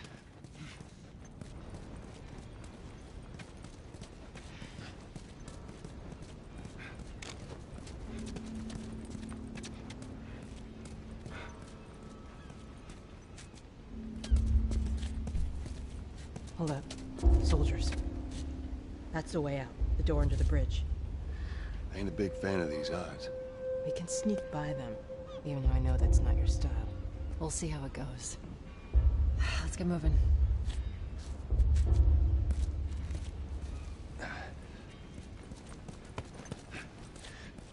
We need to get to that door.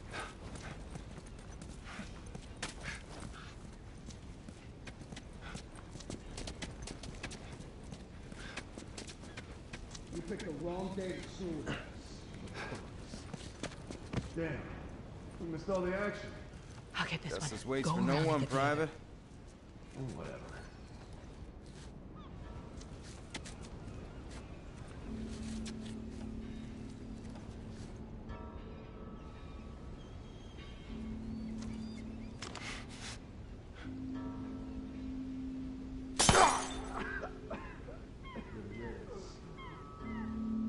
Good. Stay quiet.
Much further now.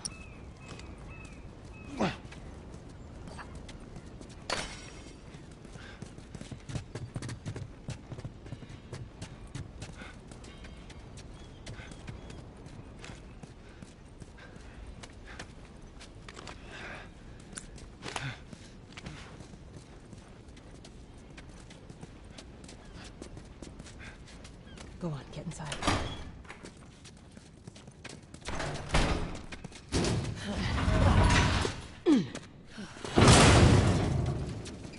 Where are we going, Merlene? This way. It's not far now.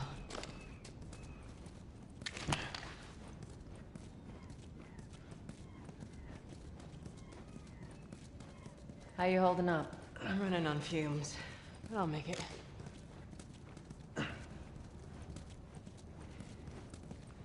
The place is right up ahead.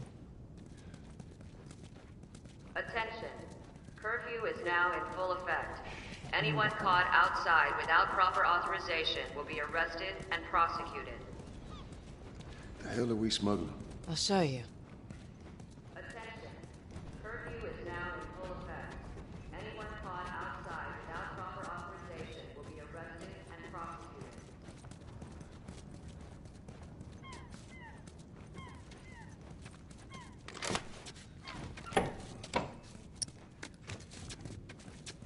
Joel, give me a hand with this.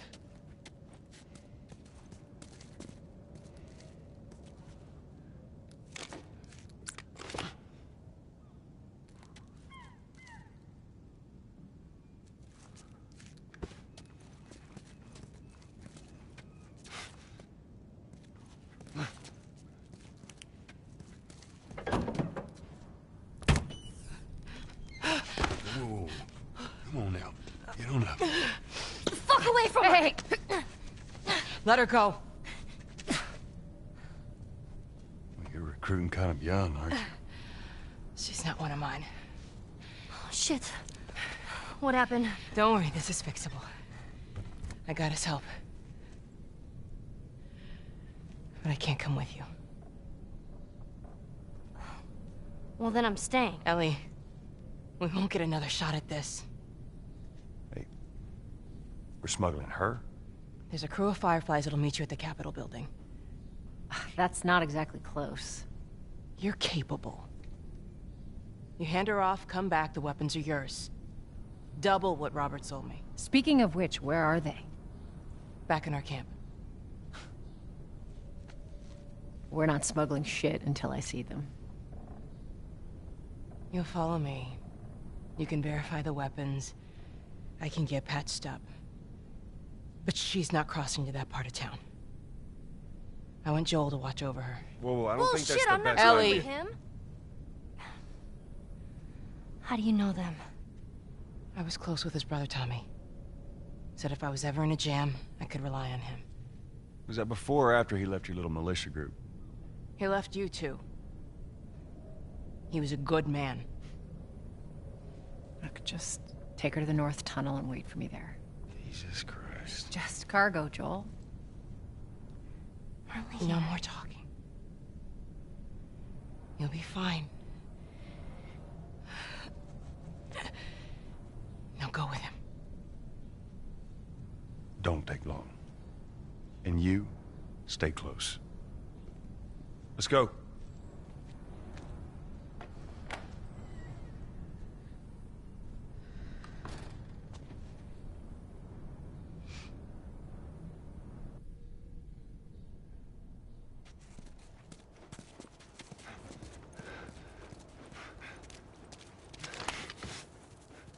Well, I heard all the shooting, but... what happened? Fireflies. Same thing's gonna happen to us if we don't get off the street. You're the pro. I'm just following you.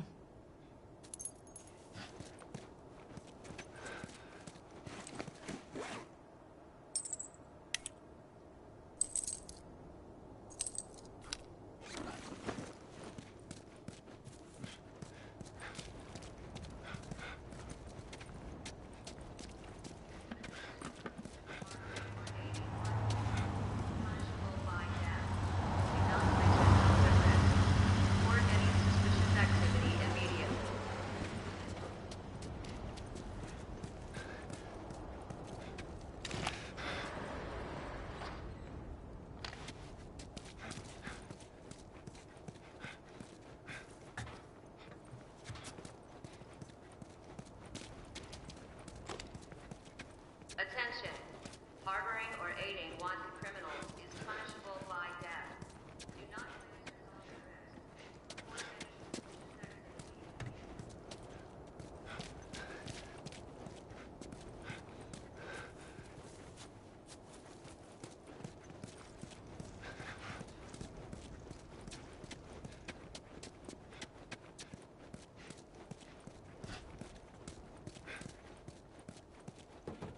Attention.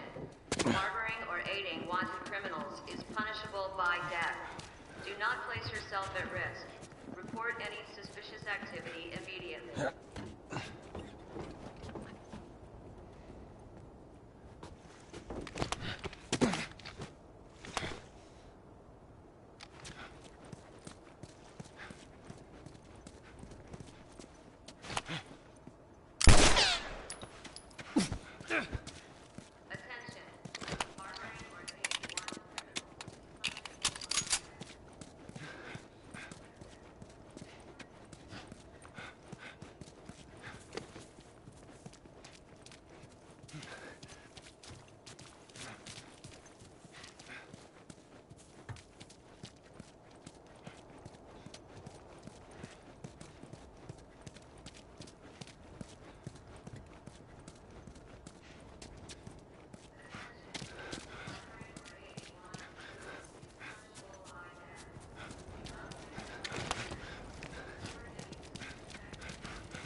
Do not place yourself at risk. Report any suspicious activity immediately.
Down here.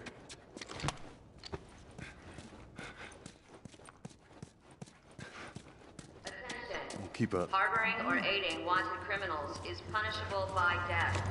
Do not place yourself at risk. Report any suspicious activity immediately.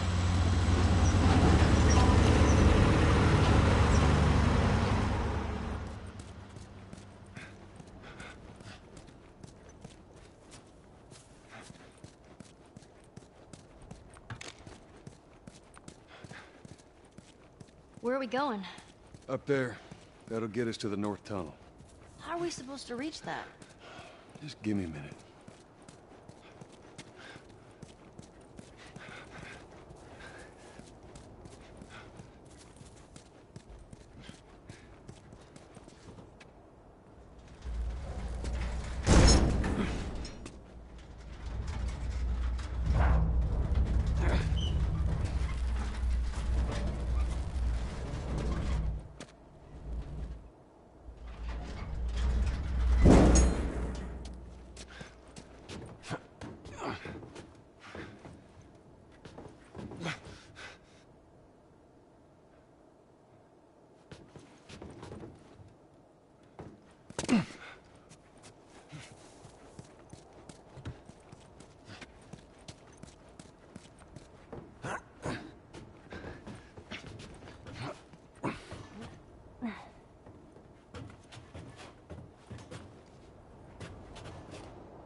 Smuggle things?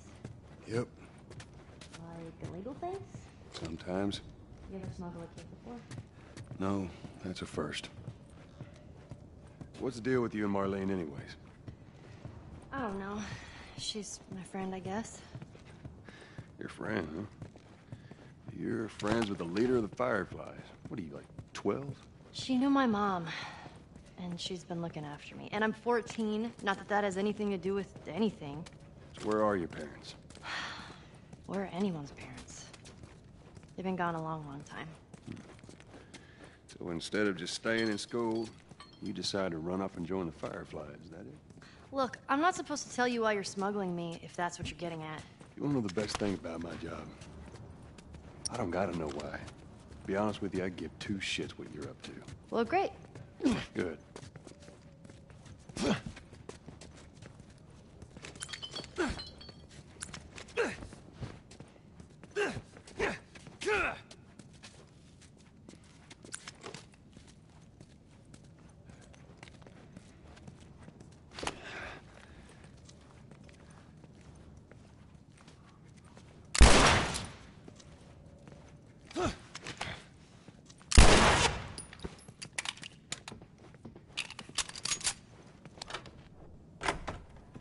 Is it?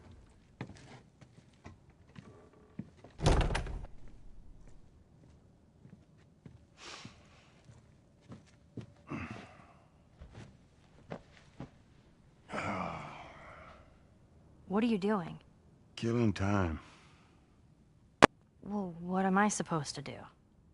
I am sure you will figure that out.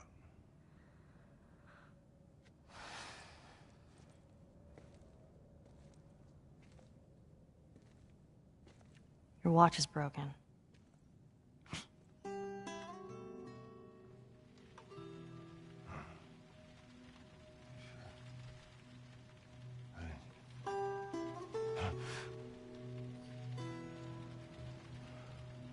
You mumble in your sleep.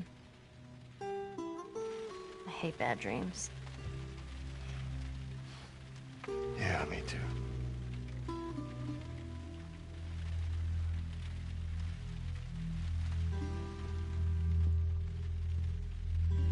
You know, I've never been this close to the outside. Look how dark it is. Can't be any worse out there. Can it? What on earth do the Fireflies want with you? Hey. Sorry it took so long. Soldiers fucking everywhere. How's Marlene? She'll make it. I saw the merchandise. It's a lot. Wanna do this? Yeah. Let's go.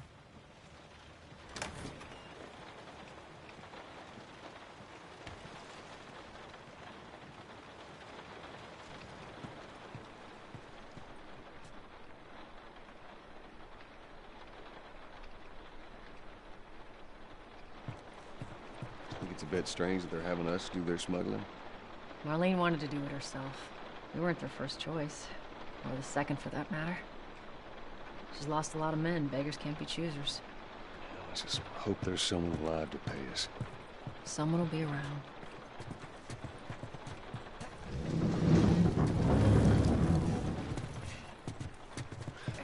Come on.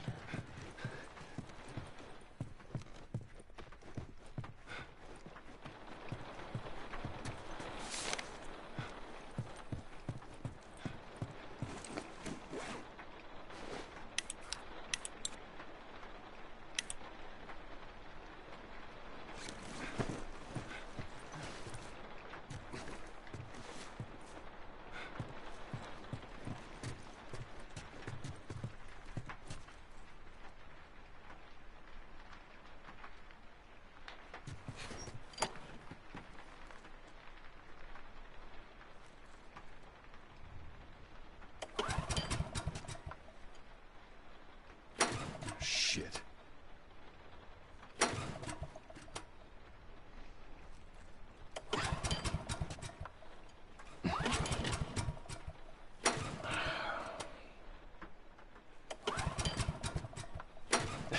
Damn thing.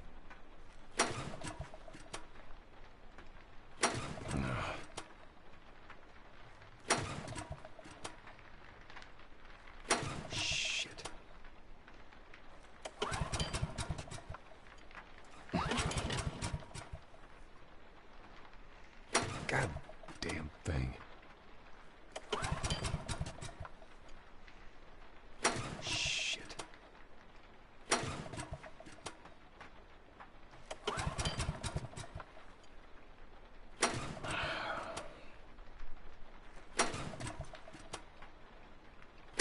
Shit.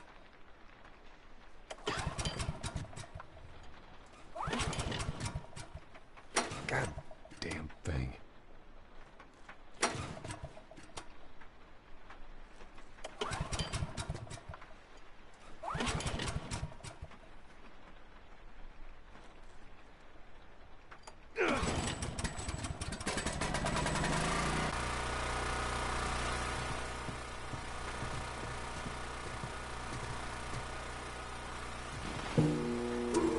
Who's waiting for us at the drop-off?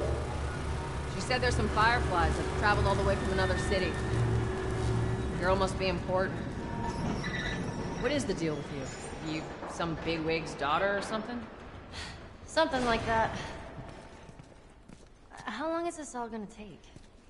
If everything goes as planned, we should get you to them in a few hours. Ellie, once we get out there, I need you to follow our lead and stay close. Yeah, of course.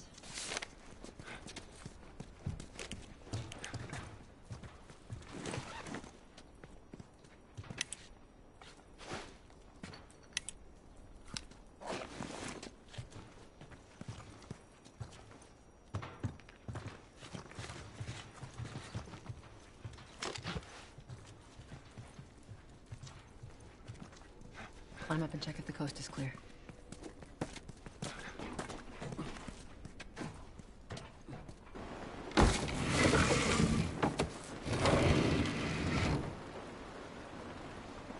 Now hold up. There's a patrol up ahead. All right. We're good. Come on up. Come on, kid. Watch your step.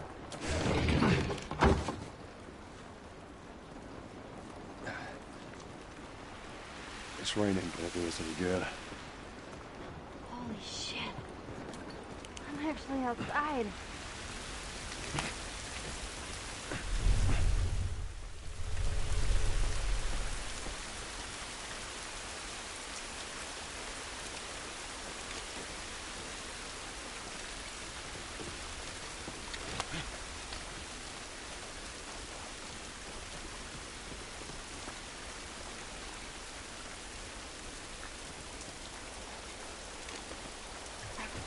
This way.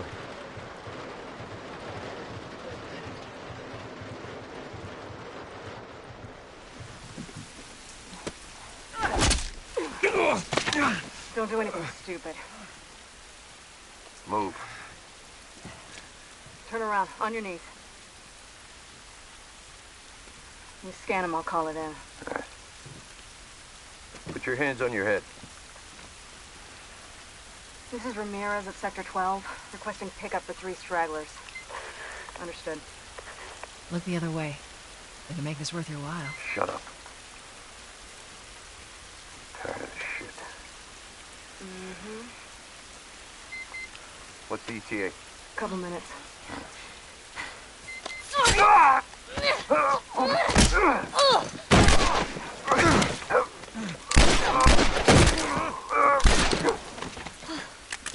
Oh, fuck!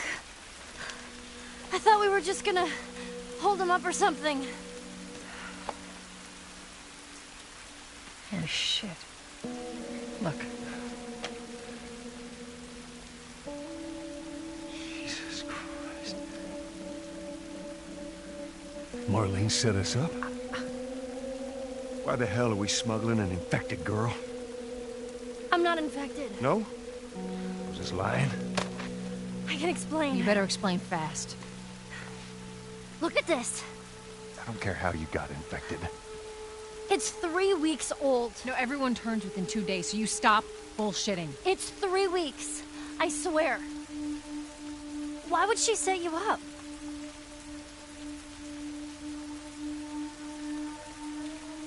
I ain't buying it. Oh, shit. Tess. Run. Run! Go! Go! Move!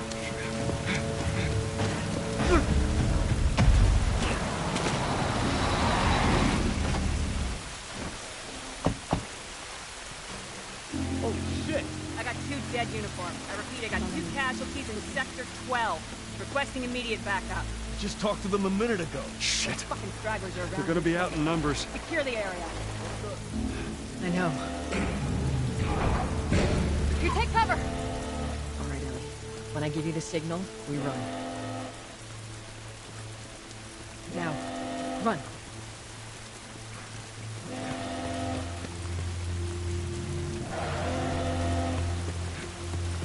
Go, go!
معلوم دقیقا نمیدونم ولی اینم میدونم که اون باید برم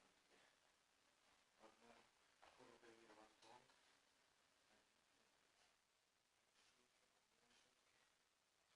نه اتفاقا نمیشه که نشه چون من واقعا لازم خیلی من میدونم که دقیقا یعنی در راحتی نیست که بگیم در راحتی میشه گرفت ولی اما در سختی میشه گرفت اونم اتفاقی در اونقدر راحتی نبود که بگیم در اون راحتی بود وگرنه هم نبا چی میشه چی میده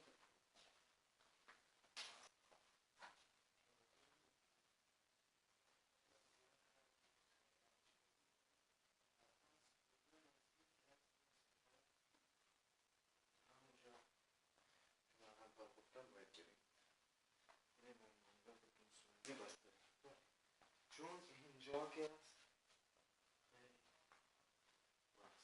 خیلی بحث مال بحث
میرم بین باز ما حالا اینجا بوی میدم لیمونه رو فرو گرفت.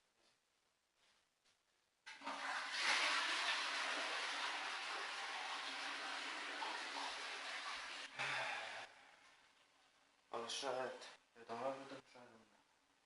البته خب من قرار است بازی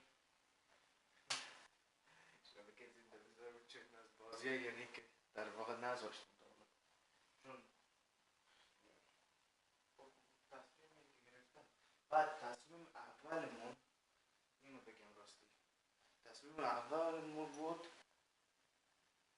گوشی برادرم بود تو اون ویدیو واسش میسازم که چند تا یعنی سابسکرایبر داشته باشه حالا اونها زیاد اهمیت نمیده ولی هر صورت حالا هر که دل خودشه که دوست داره ویدیو که دوست نداره ولی هر صورت حالا معنی کسکون که نمیده معنی نمیده که دوست نداره مثلا تو از طرف ها خوشت میده تو معنی کسکون بعضی ها اینجوری فکر میکنن نه ولی شاید تو کسکون هستی ولی به هر صورت این که کسکون هستی تو در فهم مشکل داری ولی به هر صورت این که خب یکی دوست داره تازه خب ویدیو دوست داره ولی اهمیت از ویدیو که خودش برند نشه اونجایی کلگی هست ولی به هر صورت این که دو قرار بود ویدیو بذاریم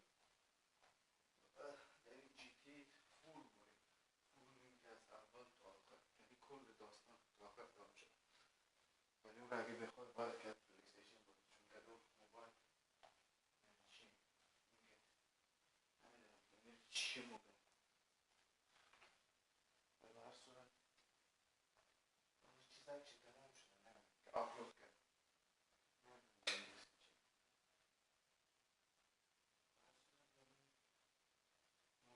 که خب قرار شد اون کار کنم که دارم جور کنیم ولی هم جور کنیم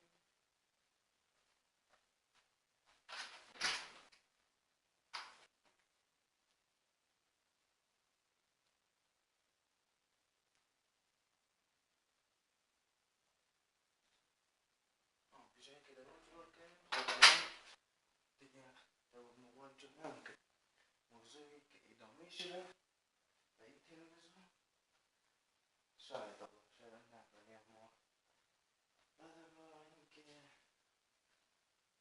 بعضی هاشم دیویدی میسازیم دیویدی هم من از دیویدی چی میگه ولی اینجا که بگه دیویدی دیگه میدم اون دیویدی در ایران اون چیز یک دستگاه است اون رو به دیویدی ولی اما این که هست یک دیویدی یک میزه داخل است ولی به هر صورت هر که از خود زبان داشتن نامی هستن ولی اون هم ولی به هر صورت این که دیویدی میسازیم به هر چیز نمیسازیم دقیقا از اونایی که قشنگه و موضوع دیگه اینه که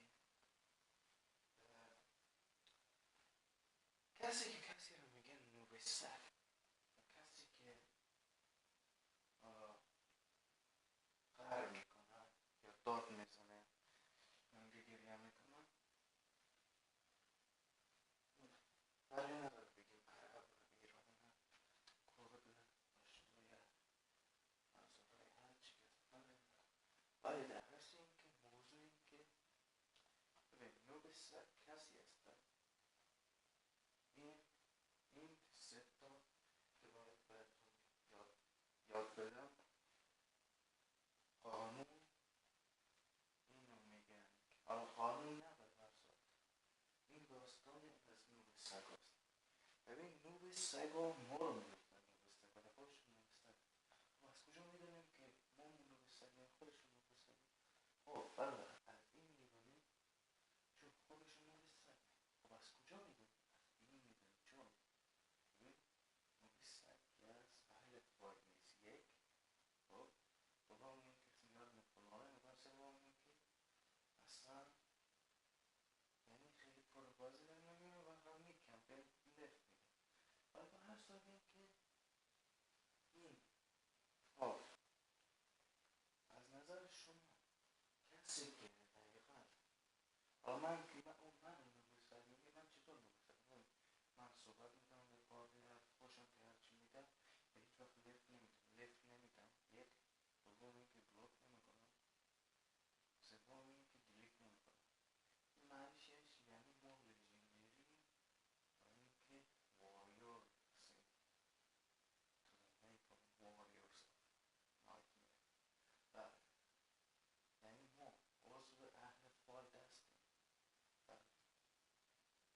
کسی که اهل فایت نیست بچینه است چیکار میکنه؟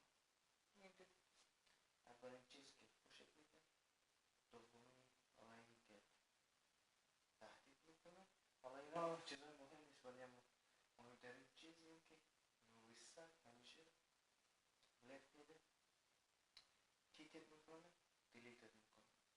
آره یعنی چیکار میکنه؟ آره بلوک میکنه، دیلیت میکنه، کیک میکنه و لفت میده.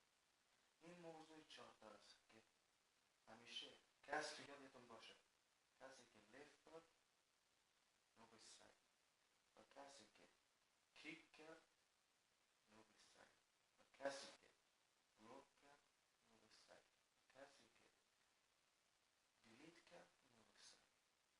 البته شاید الان بگید که چی کیک و لفت مگه یک نیست؟ ببین لفت اینه که ببین الان تو خودت رو لفت میگی اینا، خب کیک اینه که تو رو میندازن، مثل اینکه الان بگیم من تو رو الان خودت تو الان میری بیرون یعنی که من اینجوری با لحظه پرده میکنم بیرون. آره کیک اینه. خب این ما رو کیک کرد ولی اما ما هیچ وقت کسی که اگه من دعوت کنم تو پارتی ما هیچ وقت کسی رو کیک نمی کنیم چون ما نوستک نیستیم. ما legendary master lion of the master sensei. بله ولی اما don't worry وقتی از اینجا چند تا نفر رو داریم مشکل نداریم. بعضی ها میگن تو مشکل داری ولی نه مشکل نداره. اینم یادتون باشه که هیچ وقت لفت ندید.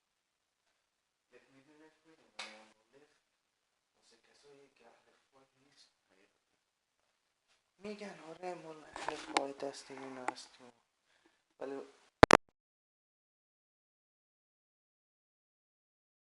دقیقا اهل فایت نیستن، چون اگر اهل فایت باشن هیچ عنوان لفت نمیدن.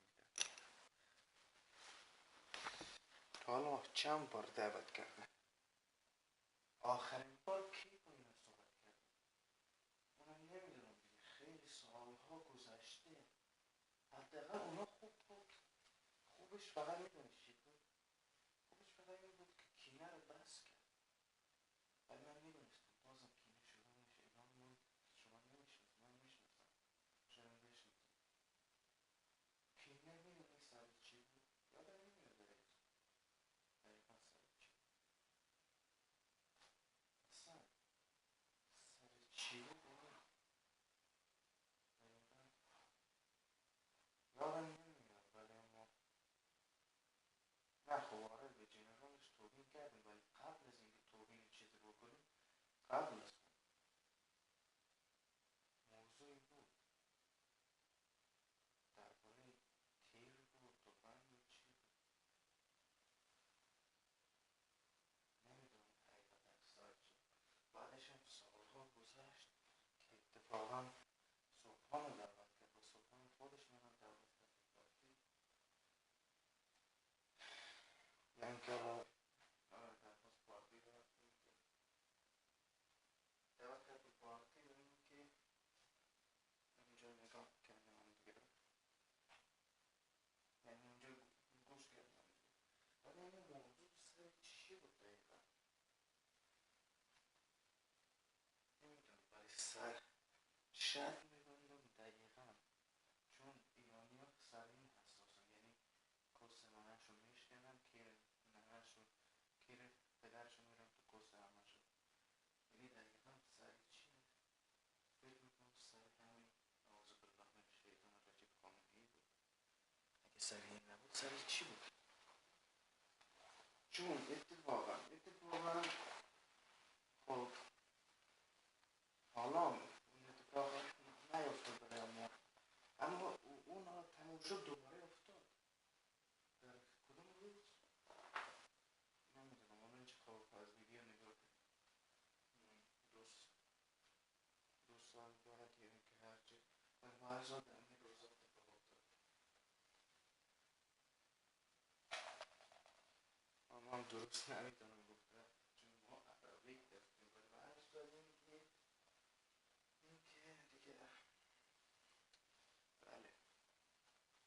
موضوع اول وایسا اول ببینیم چی شد.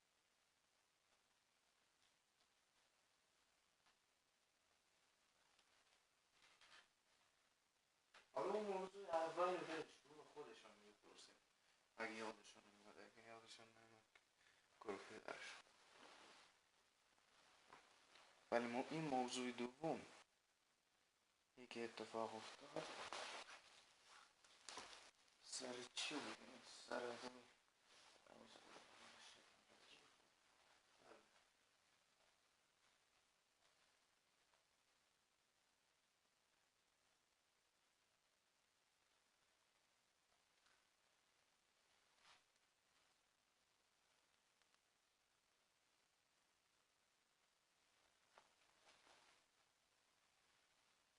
ولی ما هیچ وقت فکر نمی‌کنیم.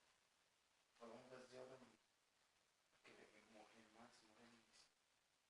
چون ما بچه من هست چی بگیم همین. ولی مرسی از شما آقای جان. حدودا آنچنان ترکوندش یعنی چشم تو سطح. اصلا باید این دفعه باید اعوذ بالله من الشیطان اصلا نابود کنیم. کیلوشو باید در بگیم. خیلی خوب بود. یه صورتا عرب ها خیلی خوش آورد. دیگلی قلی دیگلی قلی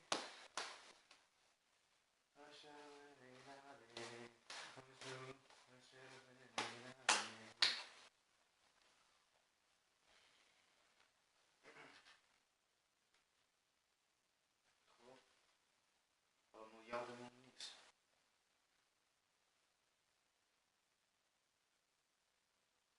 دقیقا اگر درست الان یادم بیاد سر این مسئله بود که من گفتم من عرب بهشون، ولی اما درست یادم نمیاد.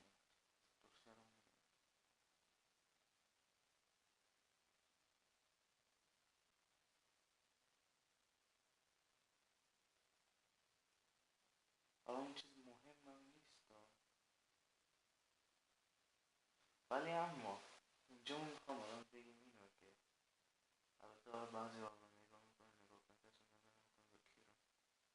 این که موضوعی که 3 نفر دیگه هم هست ولی اینا رو ولش کنم نگیم.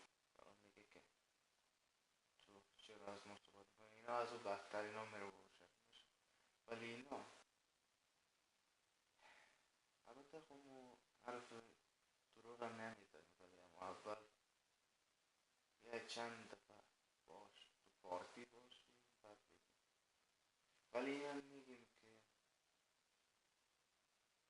حالا ما که از بخاطر اینکه یعنی ناراحتش کنیم که نمیگیم، ولی هم میگیم که شخله نوب است. ولی اما عوضش موضوع این است که نوب هست ولی اما خیلی پیشخنده. یعنی هر چقدر نگاه کنی بازم دلت میخواد نگاه کنی. کلگی میدان اصلا این خیلی زایه. اصلا همین اگه بخوای درباره ازی این 3 تا کلمه جره باز کنم یعنی بی خودی است. چون دقیقا حقیقتا چی میگم هم فارسی این مردم سخته، چی میگم هم فارسی سخته، هم دری، هم عربی. عربی که تمام خودم بلد ندارم. من نمیدونم چی فرق میکنه دری و فارسی. ولی به هر صورت اینو میخوام بگیم که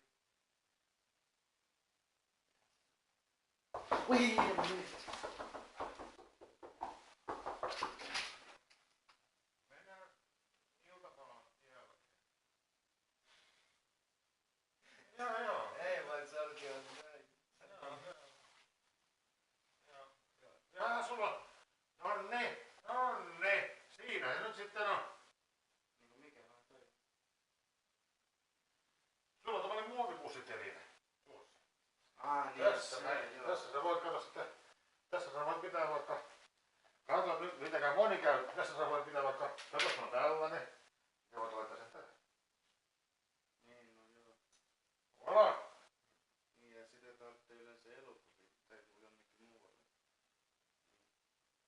Mutta onko se varma, että me lähdetään iltapalan jälkeen? No iltapalan jälkeen, joo, se on se semmoinen. Iltapalan jälkeen. Ja sä nostat rahaa automaatioon. Mikä? Joo, koska sehän on niin, että toki mä en nyt tiedä miksei anneta kortti, mutta ei anneta. Niin. No. Ehkä sä hukkaat sen, ehkä sä käytät sen varojas liikaa taikka... En tiedä. No, jotain tämmöistä. Ei siinä mitään sen kummempaa syytä ole. Se on jotakin sellaista, että se on tallessa.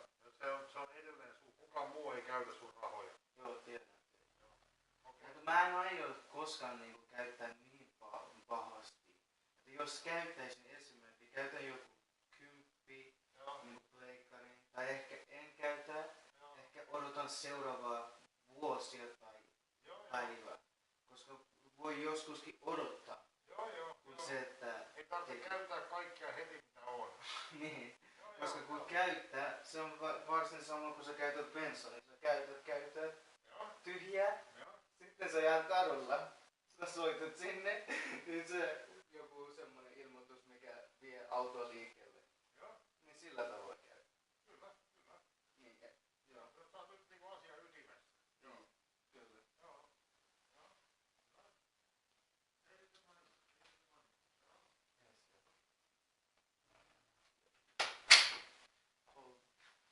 I almost begin over here. But a new pass, but the ammo, äläsis. Okay, any new pass, but the äläsis, odallis, Vishwan kärstä, liitä mitä yani ez dil derdi, gاهی وقتا اصلا میبینم.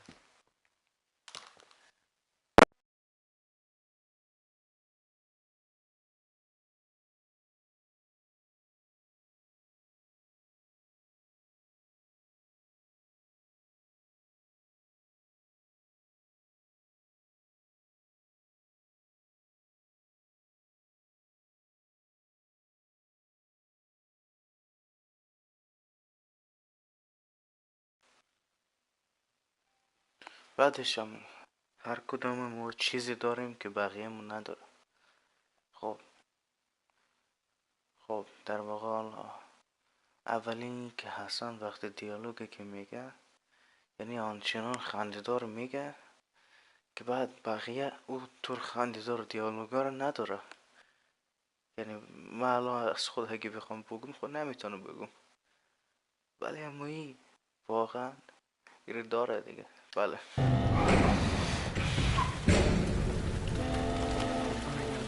When I give you the signal, we run.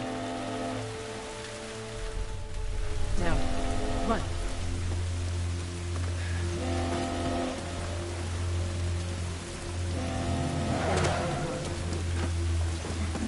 و ایشون هم دقیقا الان دید که دستش اینجوریه.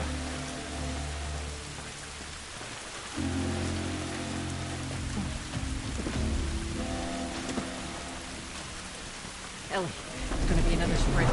You ready? God damn it. They're everywhere.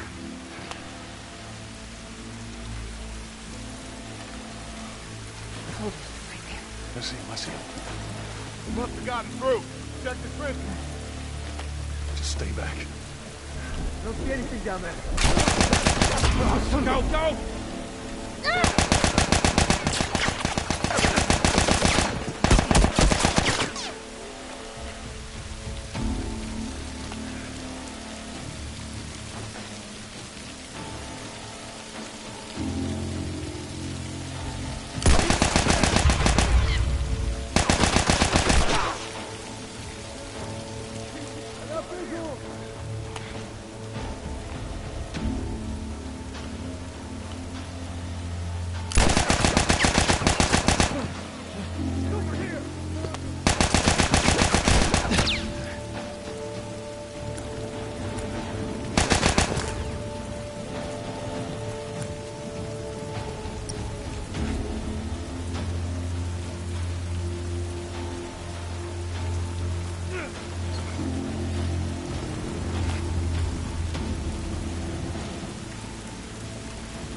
I hear him up ahead.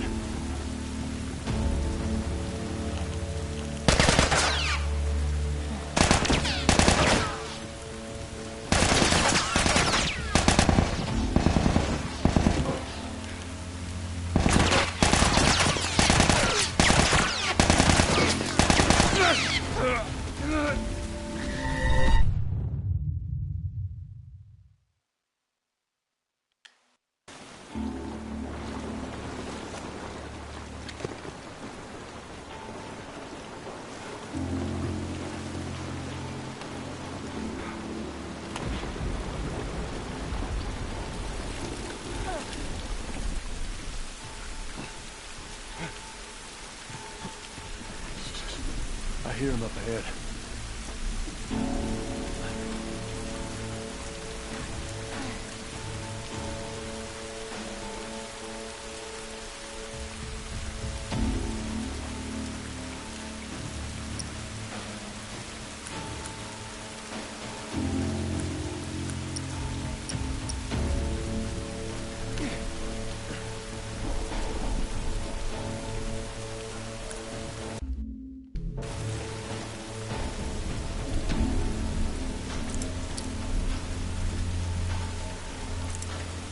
Come on!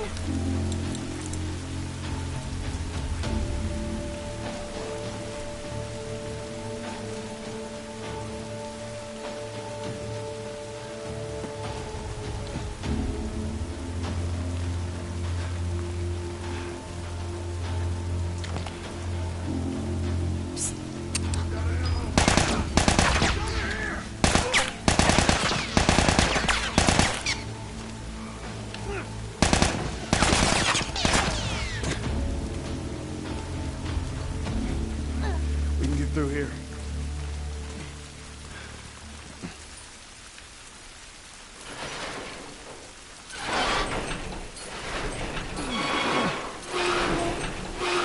Down. Come on, Ellie.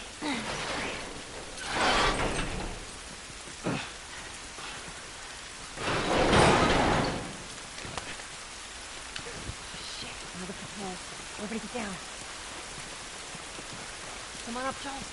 I'm coming. There's so many of them out here. How are we supposed to get past them? Ain't spotted us yet. Let's go around. Have a look. It's too many, Tess. Oh, man. Hey, I think there's something over there. What is that? They're in here with us.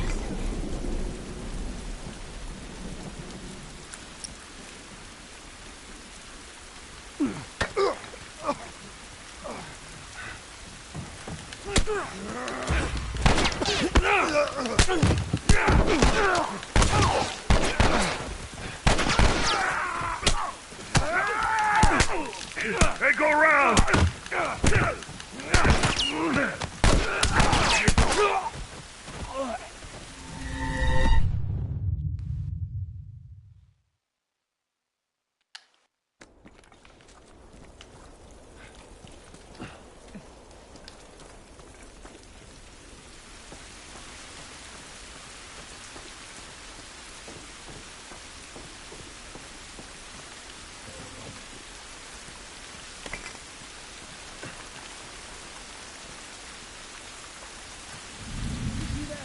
Check it out. Struggle!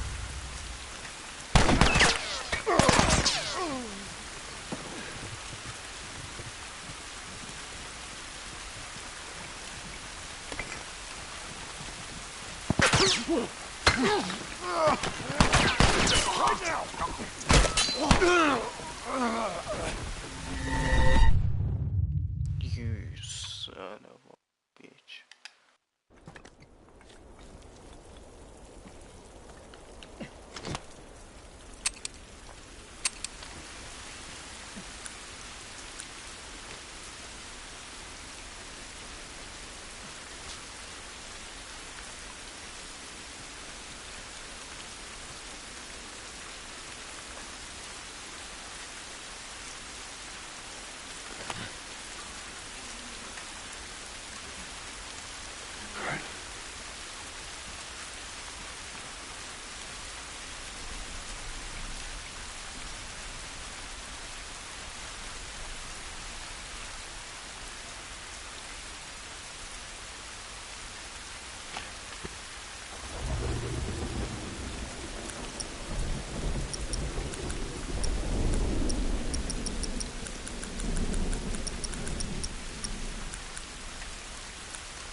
gonna find you.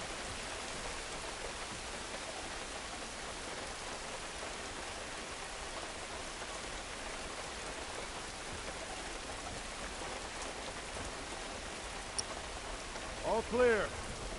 Sergeant, you see anything up there? Negative. It's all clear. We ain't sticking around to find out. We wait for the other squad. It was too damn close to us. Better be worth it, kid.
You're in here with us.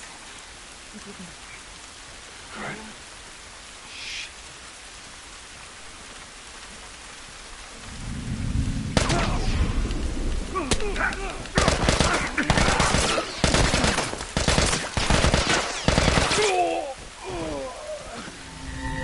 It doesn't matter, because I want to fuck you.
He's over here!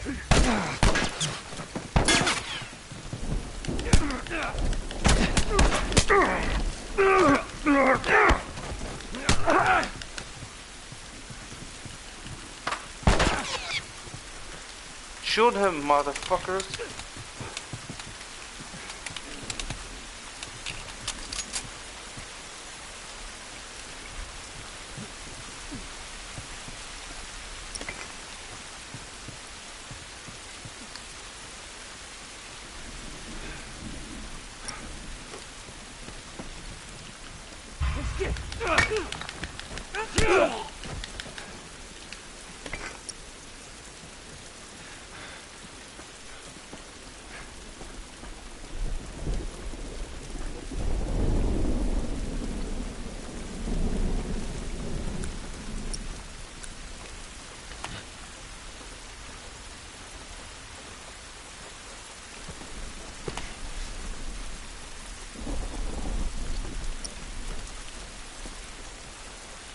Thank you.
Well, that's what I'm talking about, brother.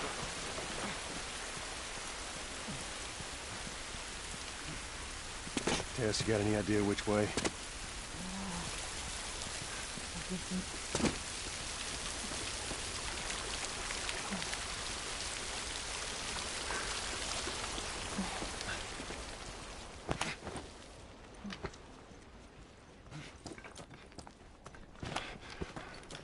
Yeah, this looks right. Stay close. At least we're out of the rain. How's it look? Think we can squeeze through here.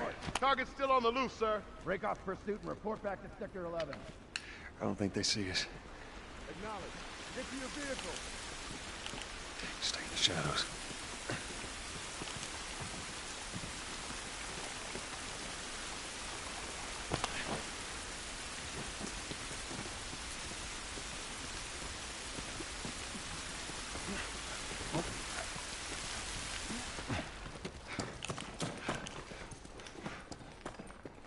Tess, up through here through this pipe.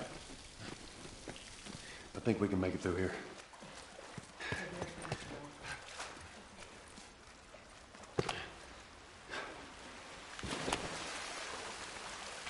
Whoa, hang on now. Jesus.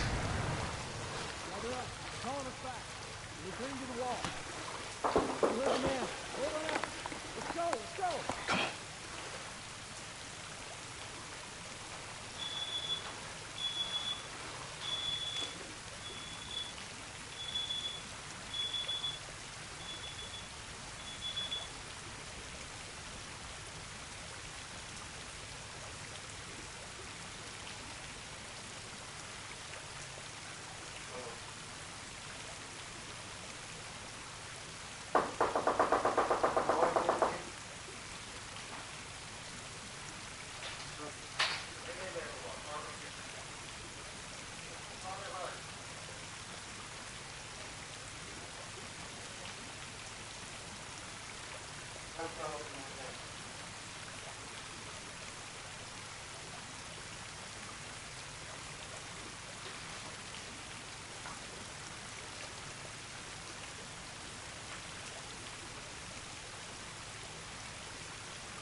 They're gone.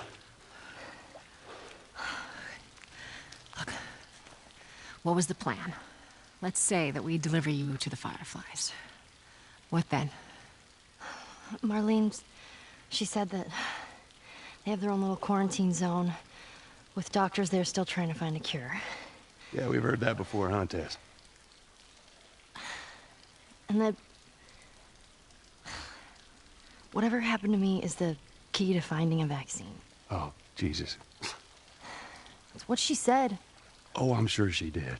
Hey, fuck you, man. I didn't ask for this. Me neither. Tess, what the hell are we doing here? What if it's true? I can't... What if, Joel? I mean, we've come this far. Let's just finish it. Do I need to remind you what is out there? I get it.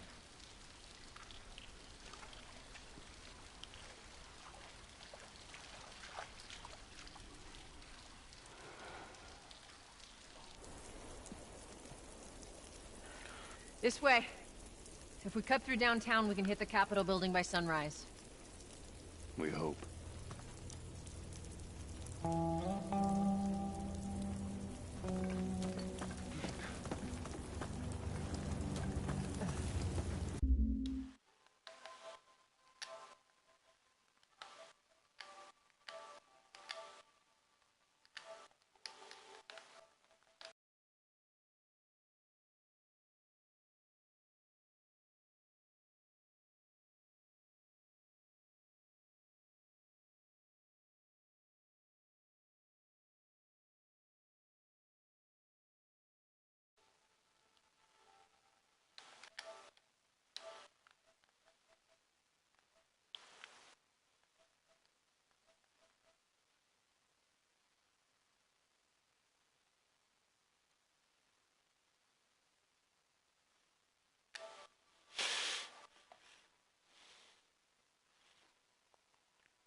Onko se puu Kimmo? Joo, Kimmo on ystävällinen kyllähän. Voi luottaa. Joo, mutta mä en vittu oo jo kestikään puhunut. Älä sano noin, hyvä ilkeä. Mutta sä tiedät mitä mä tarkoitan, kun sinä on niin vitun ärsyttäviä. Joo, mä tiedän. Ja sä tunnet Kirstin, millainen hahmo. Ei hahmo. Hahmo on vain joku pelihahmo. Mutta tavallaan niinku tarkoitan. Se on oikein villi oikeesti. Joo, minä en ole koskaan nähnyt elämässäni noin villiä naista. Joo ei, sitä ei toimikaan. Kun minä olin ammattikoulu, okei minä näin yhden tyypin jossain koulussa, tai nimi oli joku Vappu. Mutta siitä huolimatta, hänkin oli villi, mutta Susanna ei ollut villi.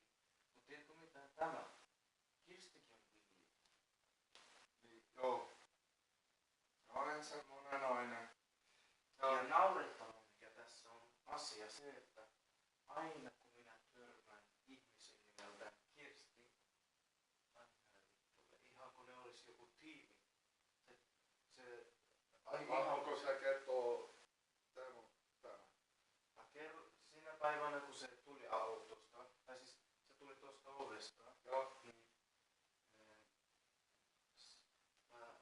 mä sanoin silleen, että sä uusi pomo, se sanoi joo, ja mä sanoin silleen, että parempi kuin se entinen. Se sanoi miksi, koska sehän härnää, että kiusaa asukasta, että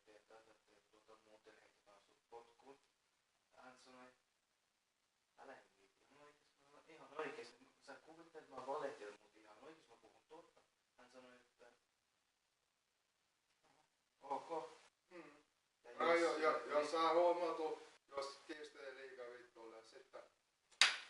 Ja Teemu sanoi, no, jos todella niin tapahtuu, niin kesti heitetään ulos. Ja sitten saa... Arvoite mitä? Saa nauha. Pistää toi todesoto, sitten toi screen record. Sitten pistää taskuun puheelle ja sitten saa nauha, mitä kestää tekee.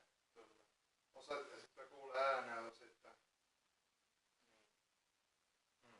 Joo, mä ei tuu enemmän Teemu. Joo, ei. Mutta säkin voit Teemulle kertoa, mitä se on sulle tehnyt. Ei oo mulle tehty mitään. Ei. Et se Kirsti menee ylös sun huoneeseen. Kyllä. Tai siis silloin kun sä et oo... Katreella käy yksi. Mitä? Saatana... Joo, ei saa mennä mun huoneeseen ilman lupa. Hän vaan otti vaan. Ei mä vain kysynyt, että mikä sitä naista vaivaa. Hei, mun huone, mä vuokraan, mä asun rauhassa. Ei saa mennä huoneeseen ilman lupaa. Tiedätkö sä toi punatukkainen? Eka. Ei. Toinen mä. Ei kun tiedätkö sä toi vanha mummo, joka tuli yövuoroon? Se valehtelee, että mä oon uusi pomo, ei oo tehnyt mitään. Mä oon härnännyt sitä uusi pomo. Hei joo! Nyt lopet. Hei, pakko. Mä sanoin, että mistä oot kuullut? Mikä on todiste, että mä oon härnännyt? Ja sitä paitsi sehän ei oo pikku lapsi, että se kuuntelis mua. Se sanoi, no mä oon kuullut Kirstistä. Mä sanoin, älä usko Kirstiä.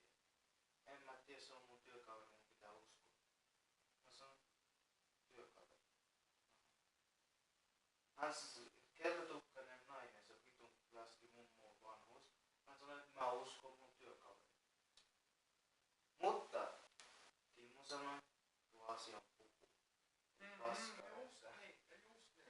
Ja jos te jatkuvasti nähdä sitten. Minä en tiedä. Teemo saa päätä sitten. Pakko hei. Työpaikassa pitää olla työ. Mutta työssä ei voi olla rasistia ja ilkeä. Kaikilla ei. Mulle ei ole ilkeä. Jos joku tee ilkeä, sitten mä soitan äitälä, sitten mä soitan sosiaalityöntekijä. Sitten mä käsken heitä ennen sitten. Joo. Sitten saa kunnolla puhua. Joo. Jos se nauhoitin niin paljon, jos ei oo outoa, sitten saa laittaa toi WhatsAppin kautta mulle. On sitten... Sitten mä näen toi sosiaalityöntekijä. Sitten mä saa kuulla päätä saa. Niin. Arvaat mitä tapahtuu. Ei. Sapo. Joo. Mutta päästäänkö muualle töihin? Mä pääsen. Hän pääsee jonnekin muihin töihin. Kuka? Ne, joka saa potkut. Joo. Vai pääseekö ne muihin töihin? En tiedä. Mä ei voi sanoa. Joo. No, mä jätän sinne. Joo, moikka.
this is what these buildings look like up close.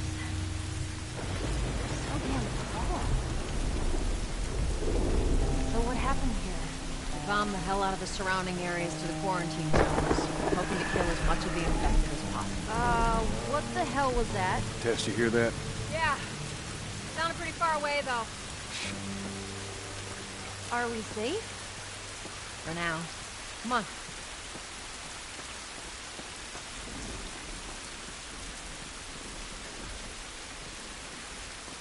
Damn, that's quite a drop. Now there's the Capitol building. Yeah. We need to get around this mess. This is the downtown area? It was. Now it's a giant wasteland.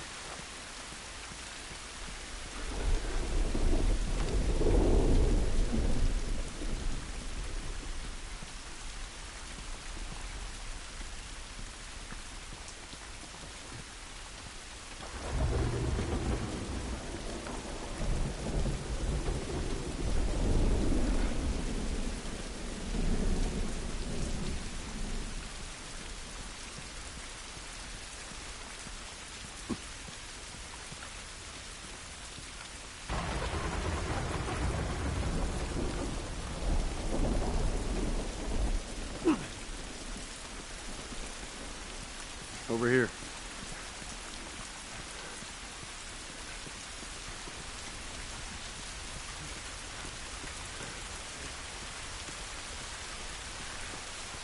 You find anything over there? No. Keep looking. You just stay close to her for now.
just been ripped apart.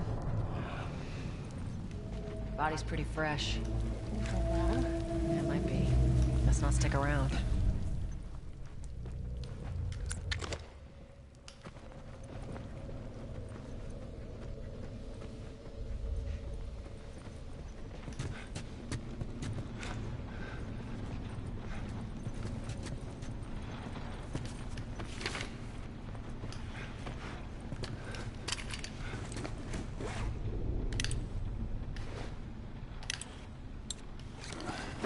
These guys died waiting for backup.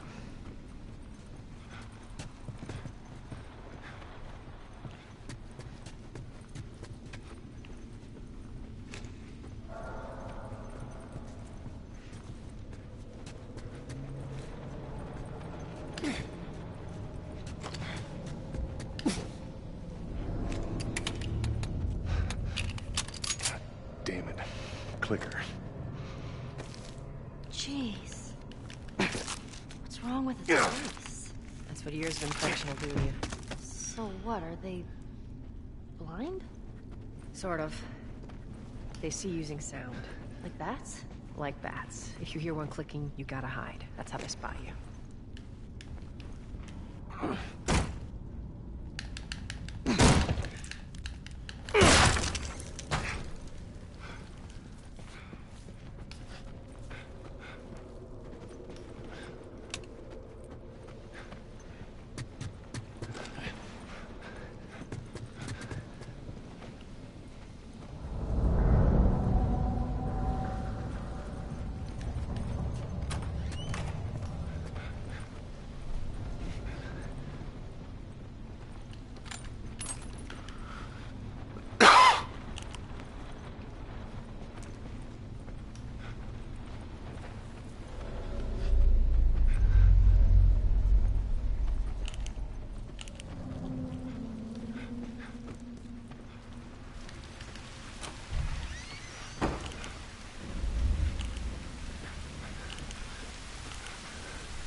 Feels like it's about to fall apart.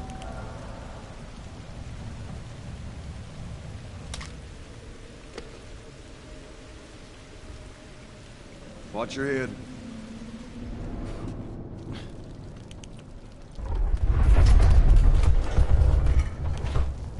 Thing is, totally me a hand with this.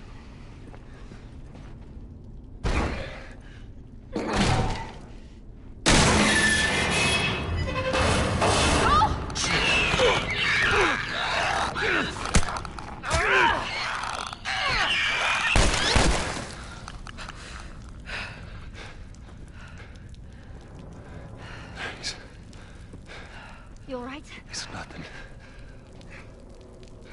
Let's search for supplies. Shit. Oh, that was intense.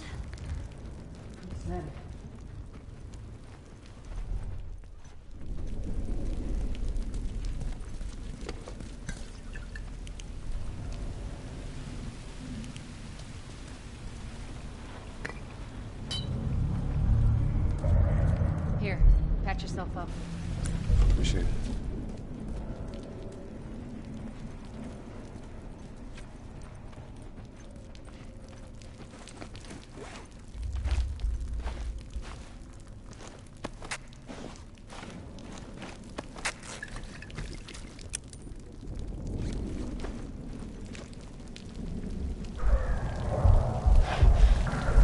Let's get the hell out of here.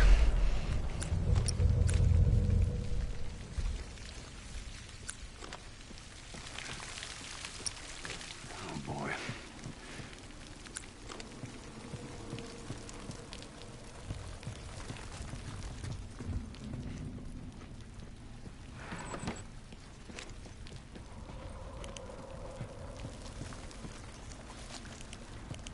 Up there. Look. Yeesh.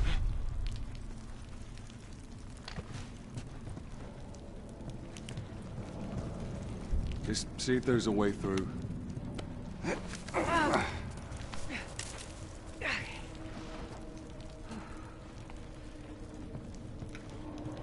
It's clear. Come on, Ellie. All right, kid, you're up. Come on. You got it. Okay.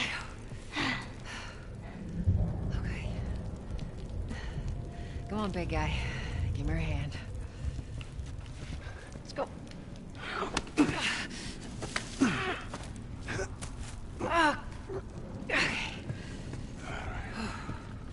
Clickers? Shit. Go.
se takki yleensä sisällä pidä. Tää on ulkotakki. Mikä takki tää on? Se on myös ulkotakki. No mikä on sit sisätakki? Se on varmaan semmonen college-takki. Siellä ei tarvitse hanskaa. En mä tiedä. En mä oo käynyt pihaan vähän. No en mä tarttu.